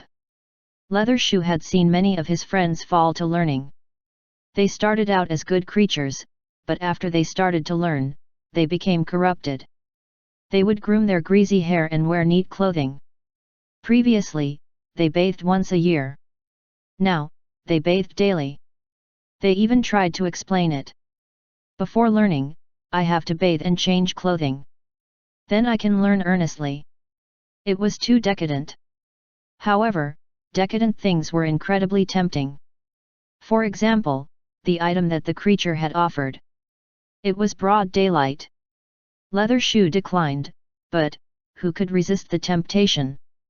Leathershoe purchased a round adamantine rock that was full of learning materials with his magic stones. The criminal gamer with green words above his head left happily after he took the magic stones. Before long, there were police sirens and people shouting, "Stand right there! We're Venice's garrison guard. We suspect you of selling contraband items. We're going to search you." Darting birds were closing in from a distance, and the armored orc guards looked very fierce and intimidating. Leathershoe panicked. He hid in an alleyway and heard the creature being captured. "Wait, I'm innocent. I don't like learning. I've always failed my examinations. Though the creature claimed he was innocent, he was taken away by the guards. After the close shave, Leather Shoe learned earnestly for the entire night. The next day, he was feeling tired, but he was also feeling blissful. Learning was such a joy. Then he had an idea. He could use the learning materials to bribe his superior. He secretly placed the round adamantine rock into his superior's pouch. The next day, Leather Shoe wasn't sacked. Instead, he was promoted. The entire West Park came under the purview of Leather Shoe. Leather Shoe was going to have a good life. But it ended abruptly. Because the gamers started to create trouble. Did you go to the Dungeon Lord main hall yesterday? No, the security was too tight. It's all right, we'll try again tonight. Good, bring more magic stones to bribe the guards. Leather Shoe overheard the gamers talking when he was at the bazaar. The gamers were intending to sneak into the Dungeon Lord main hall. What should Leather Shoe do? Leather Shoe decided to inform the Dungeon Lord even though he could kill off his golden goose. Compared to the golden goose, his life was more important. Who knew what the gamers were up to? If he didn't inform the Dungeon Lord, when he was discovered, he would suffer unspeakable consequences. The response from the Dungeon Lord main hall was, "Oh? You're informing us of attempted intrusion? They are here every day. Please queue up if you want to make a complaint." Chapter 586, The Conspiracy and the Truth. Translator, Atlas Studios Editor, Atlas Studios. Dungeon Lord Alexandria didn't mind the harassment of the creatures from Eternal Kingdom. Even though the creatures tried to invade the Dungeon Lord main hall under the order of Lord Sherlock, Alexandria had no intention of pursuing the matter. Instead, he sent them off politely. He was nonchalant. It was a peaceful day in Venice. However, the locals didn't know that a crisis had befallen them. Black mist drifted from the Dungeon Lord main hall. As the mist spread out, the locals who were happily working collapsed to the ground. Many of the creatures were familiar with this scene. A year ago, the ancient god's army invaded Winterfell using the same method. After corrupting the dungeon core, the entirety of Winterfell became a stronghold of the ancient god's army. Many creatures were nervous. Even the Venice guards rushed to find out what happened to the dungeon core. But the mist was thick and potent. Before the guards had time to react, they collapsed to the ground. Many of the locals sent messages requesting help from the Merchant Alliance. However, the Merchant Alliance didn't receive the messages. This was another problem. Inside the Dungeon Lord main hall, Alexandria whistled while he walked in the black mist. He wasn't panicking. Instead, he looked joyful. Behind Alexandria was a sludge monster butler and an armored gnome. The armored gnome looked very noble. Only a judge of the northern underworld would wear such armor. The sludge monster said to Alexandria, "Lord Alexandria, our plan is proceeding very smoothly. You've made use of Eternal Kingdom to diminish the power of eternal fire. You've also dealt with Devil King Mammon, who was competing with you. Nobody can stop us now. It's a pity. That fool Lucifer thought that his enemy was Lord Sherlock. I was thinking of fighting against Lucifer," the judge of the northern underworld said. Alexandria didn't respond to him. He walked out of the Dungeon Lord main hall before he stopped. Before him, there was a group of goblins, gnomes, and orcs who had green symbols above their heads. How can it be? Why aren't they affected? The sludge monster looked in surprise at the large gathering of creatures. They were gamers of Eternal Kingdom. The noble gnome unsheathed his weapon. Only Alexandria was feeling relaxed. He was confident of victory. There was a commotion in the group, and the gamers made way for a tall figure to come forward. Besides the gamers, there was nobody else following the figure. That figure was the superior devil, Sherlock. I had a feeling about you, but I'm still surprised to see you here, Lord Onionhead, Sherlock said to the gnome wearing the judge's armor. Judge Onionhead used to be the dungeon lord of Winterfell. Onionhead removed his mask. He thought the gamers of Eternal Kingdom would be surprised, but the gamers looked at Onionhead in a daze. They were emotionless. Alexandria clapped his hands and smiled as he said, "You're indeed capable, Lord Sherlock." Alexandria prepared his body for action, but Sherlock raised his hand and said, "Please wait for a while. I have to complete my plot animation." Then Sherlock said, "A year ago, during the crisis of Winterfell, the dungeon core emitted mist containing the murmurs of the ancient gods. I thought it was my old classmate Octopus Ball who did it. But recently, I learned that Octopus Ball was only being manipulated. The real mastermind was Onionhead.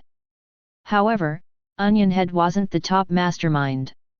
The top mastermind was Alexandria, who visited Winterfell once. Before Alexandria visited Winterfell, Dungeon Lord Onionhead was corrupted by Alexandria.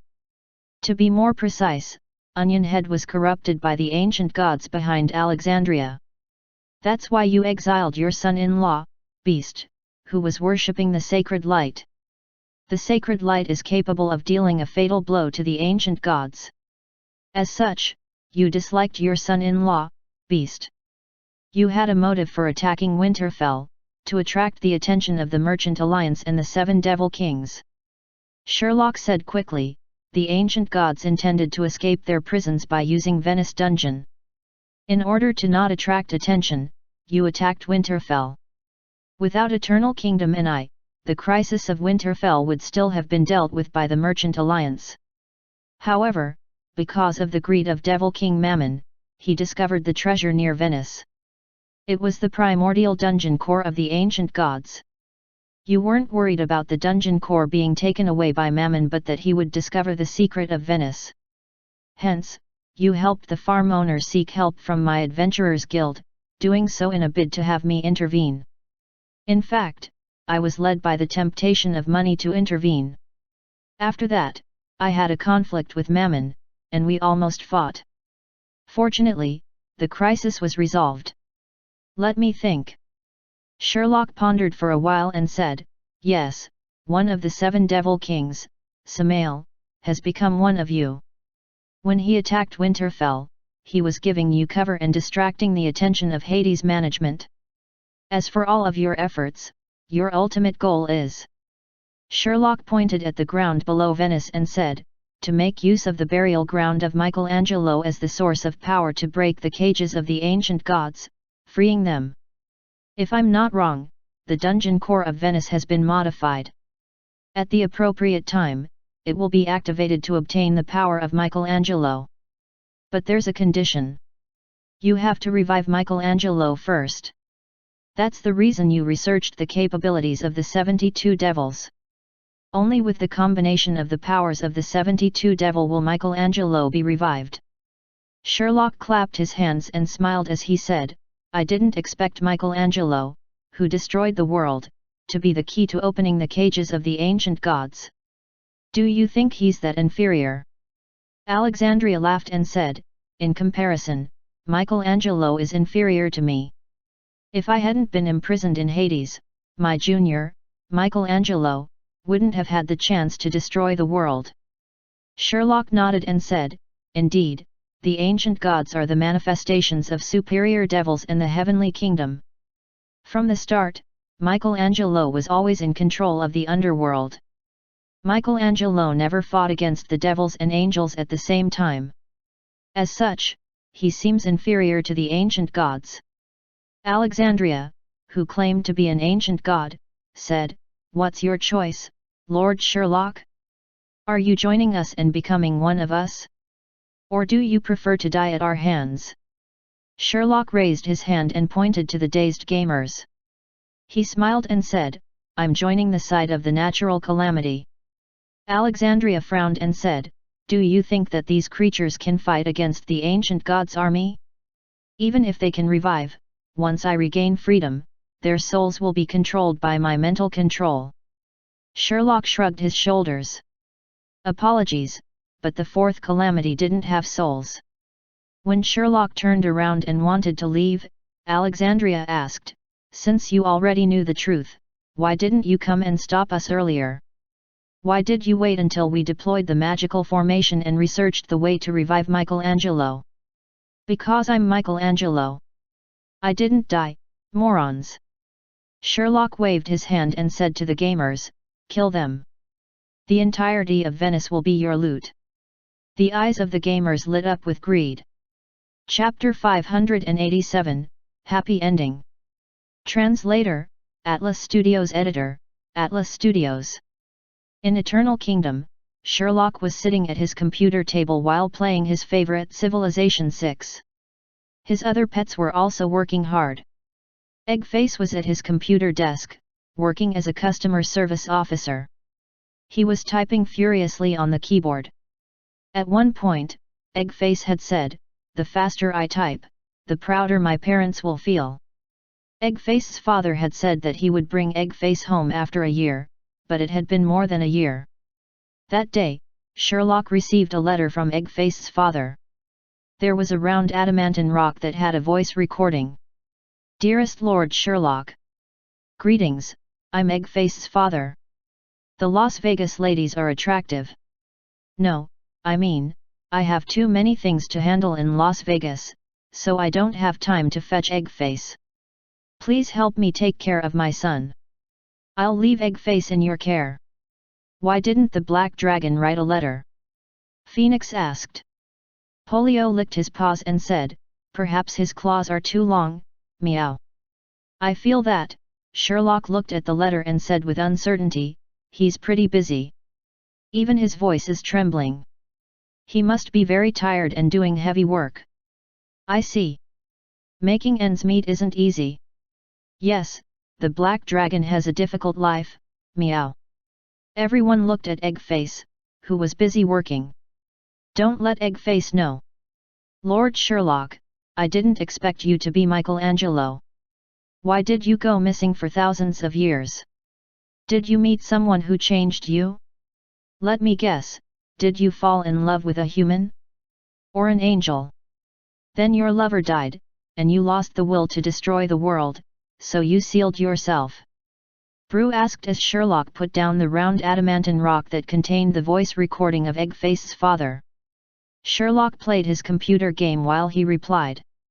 I don't understand how you can think of such a bad plot. If my lover had died, wouldn't it cause me to have a greater will to destroy the world? Brew said, indeed. But Lord Sherlock, why did you decide not to destroy the world? Sherlock sighed and started recalling as he said, actually, I had no intention to destroy the world at all. What? Those 72 devil gods. When I was in school, I was obedient and failed all of my modules. I even fought with my classmates.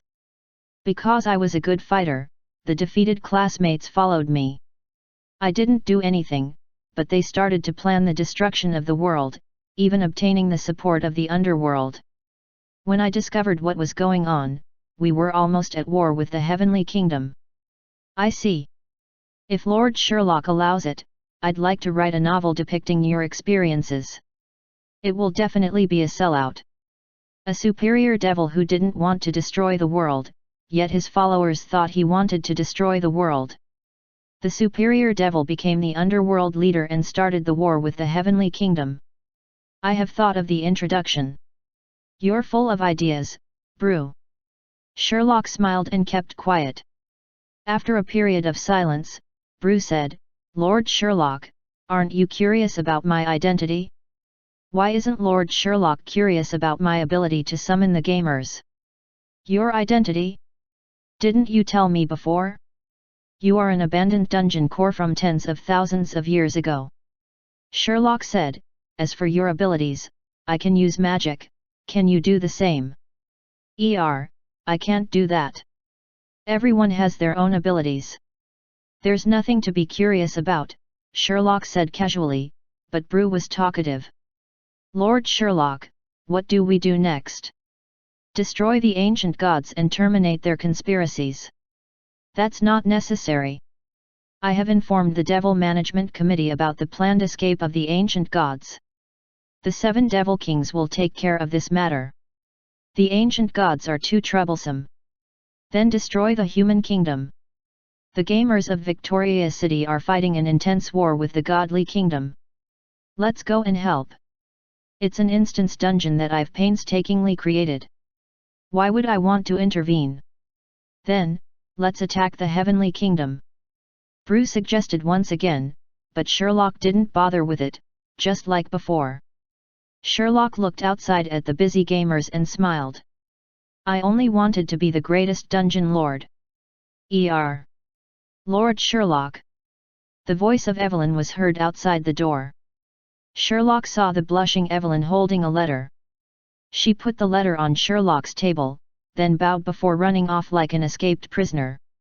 Numerous gamers were standing by the door watching. Did Lord Sherlock receive a love letter? Meow. Polio jumped onto Sherlock's table. His interest was piqued, and he scrutinized the letter that had the scent of a young lady. On the letter's cover, numerous tentacles reached out from the mud. One could feel the rotting stench just by looking at the cover.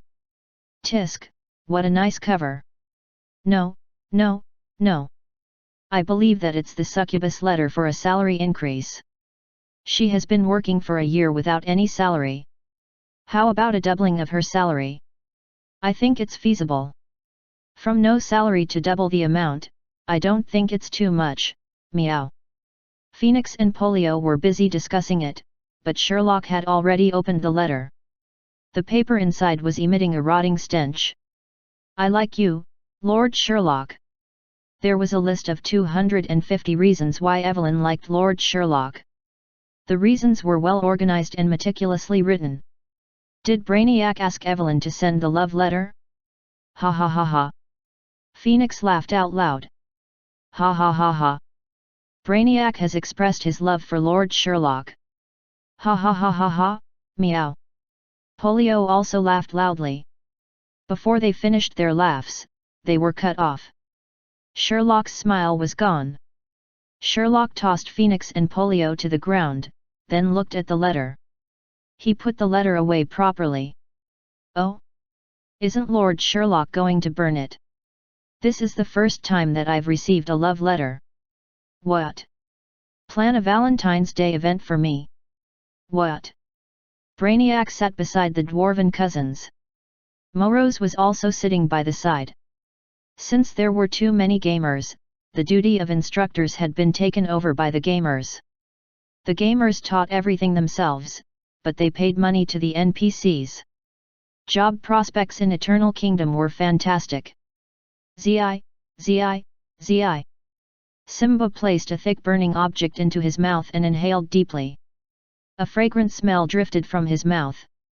He then passed the object to Brainiac and asked, "Do you want to try? It's called Great Yvonne. It's a new product, and it's extremely powerful." "No, thank you." Brainiac waved his hand. The blushing succubus, Evelyn, ran past them. Everyone looked in the direction that Evelyn had come from. It was the Dungeon Lord main hall of Eternal Kingdom. A group of gamers was following behind Evelyn. Gosh! What's happening?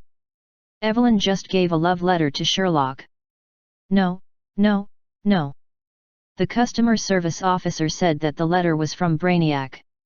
Only Brainiac would list everything line by line. Wow, that's exciting. The forbidden love between a skeleton and a devil. The dwarven cousins and Morose shifted their chairs and stayed away from Brainiac. Brainiac pondered for a while and said, "No, I didn't write the love letter." In Victoria City on the surface world, the fallen angel, Lilo, was discussing the invasion plans of the godly kingdom with the three hamsters and military advisors. The gamers had their discussions and came up with their war objectives and action plans. The titles were Cast War, Objective, Free the World, and A Democratic Society. Lilo felt that the plans were feasible. It was possible that the entire human world could be taken with such a strategy. Then it wouldn't be long before she could attack the heavenly kingdom. It was another peaceful day. On Earth, a youth was sitting in a cafe. Today was the offline gathering of the members of the Pioneer Alliance. The gamers had played the game for over a year, but they didn't have a chance for a gathering. The game was going offline for a major upgrade because Venice had been placed under Lord Sherlock. However, that was a plot issue. Many gamers played the game without really following the plots. It was the same case for this youth. As long as there were monsters to fight, missions to complete, and equipment and attributes to be upgraded, the gamers would be satisfied. The youth was called Peasant. A sports car arrived. Peasant was nervous. A trendy youth stepped out of the sports car. Chest hair bro. Peasant recognized chest hair immediately because he had chest hair's photograph. Another normal-looking youth got out of the sports car. Hi, I'm not wearing pants. Burning chest hair smiled.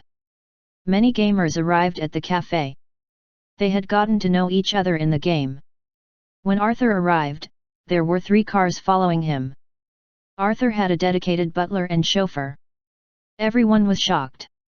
It was beyond wealthy. Raintia was a girl next door. Beside her was a shy youth. Greetings, everyone, I'm Dragonborn, the shy youth said.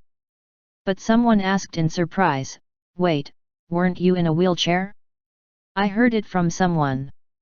I had an accident a year ago. I was in a wheelchair for half a year. I'm almost recovered now, Dragonborn explained as everyone showed their concerns. Though the gamers were of different factions, in reality, it didn't stop them from becoming friends. How are both of you related? Peasant was befuddled as he looked at Raintia and Dragonborn. They seemed very close. Raintia is my girlfriend, Dragonborn said shyly. What?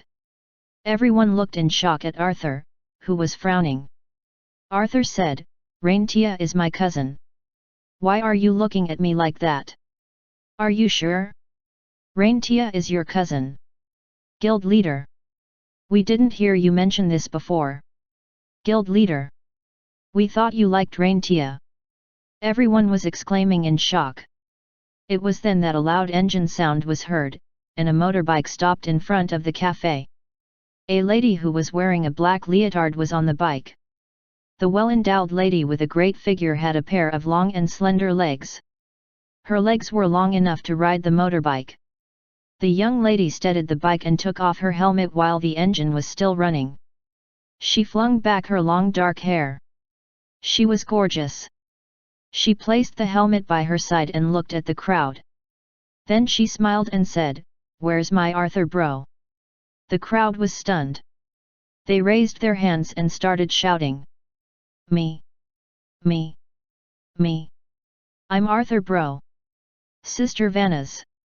Oh my god. Aren't you supposed to be a guy? Vanna's, I'm actually Arthur. Get lost. I'm the real Arthur.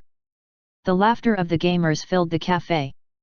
Under a signboard that had the words Salted Fish Internet Bar on it, an undergraduate was playing computer games.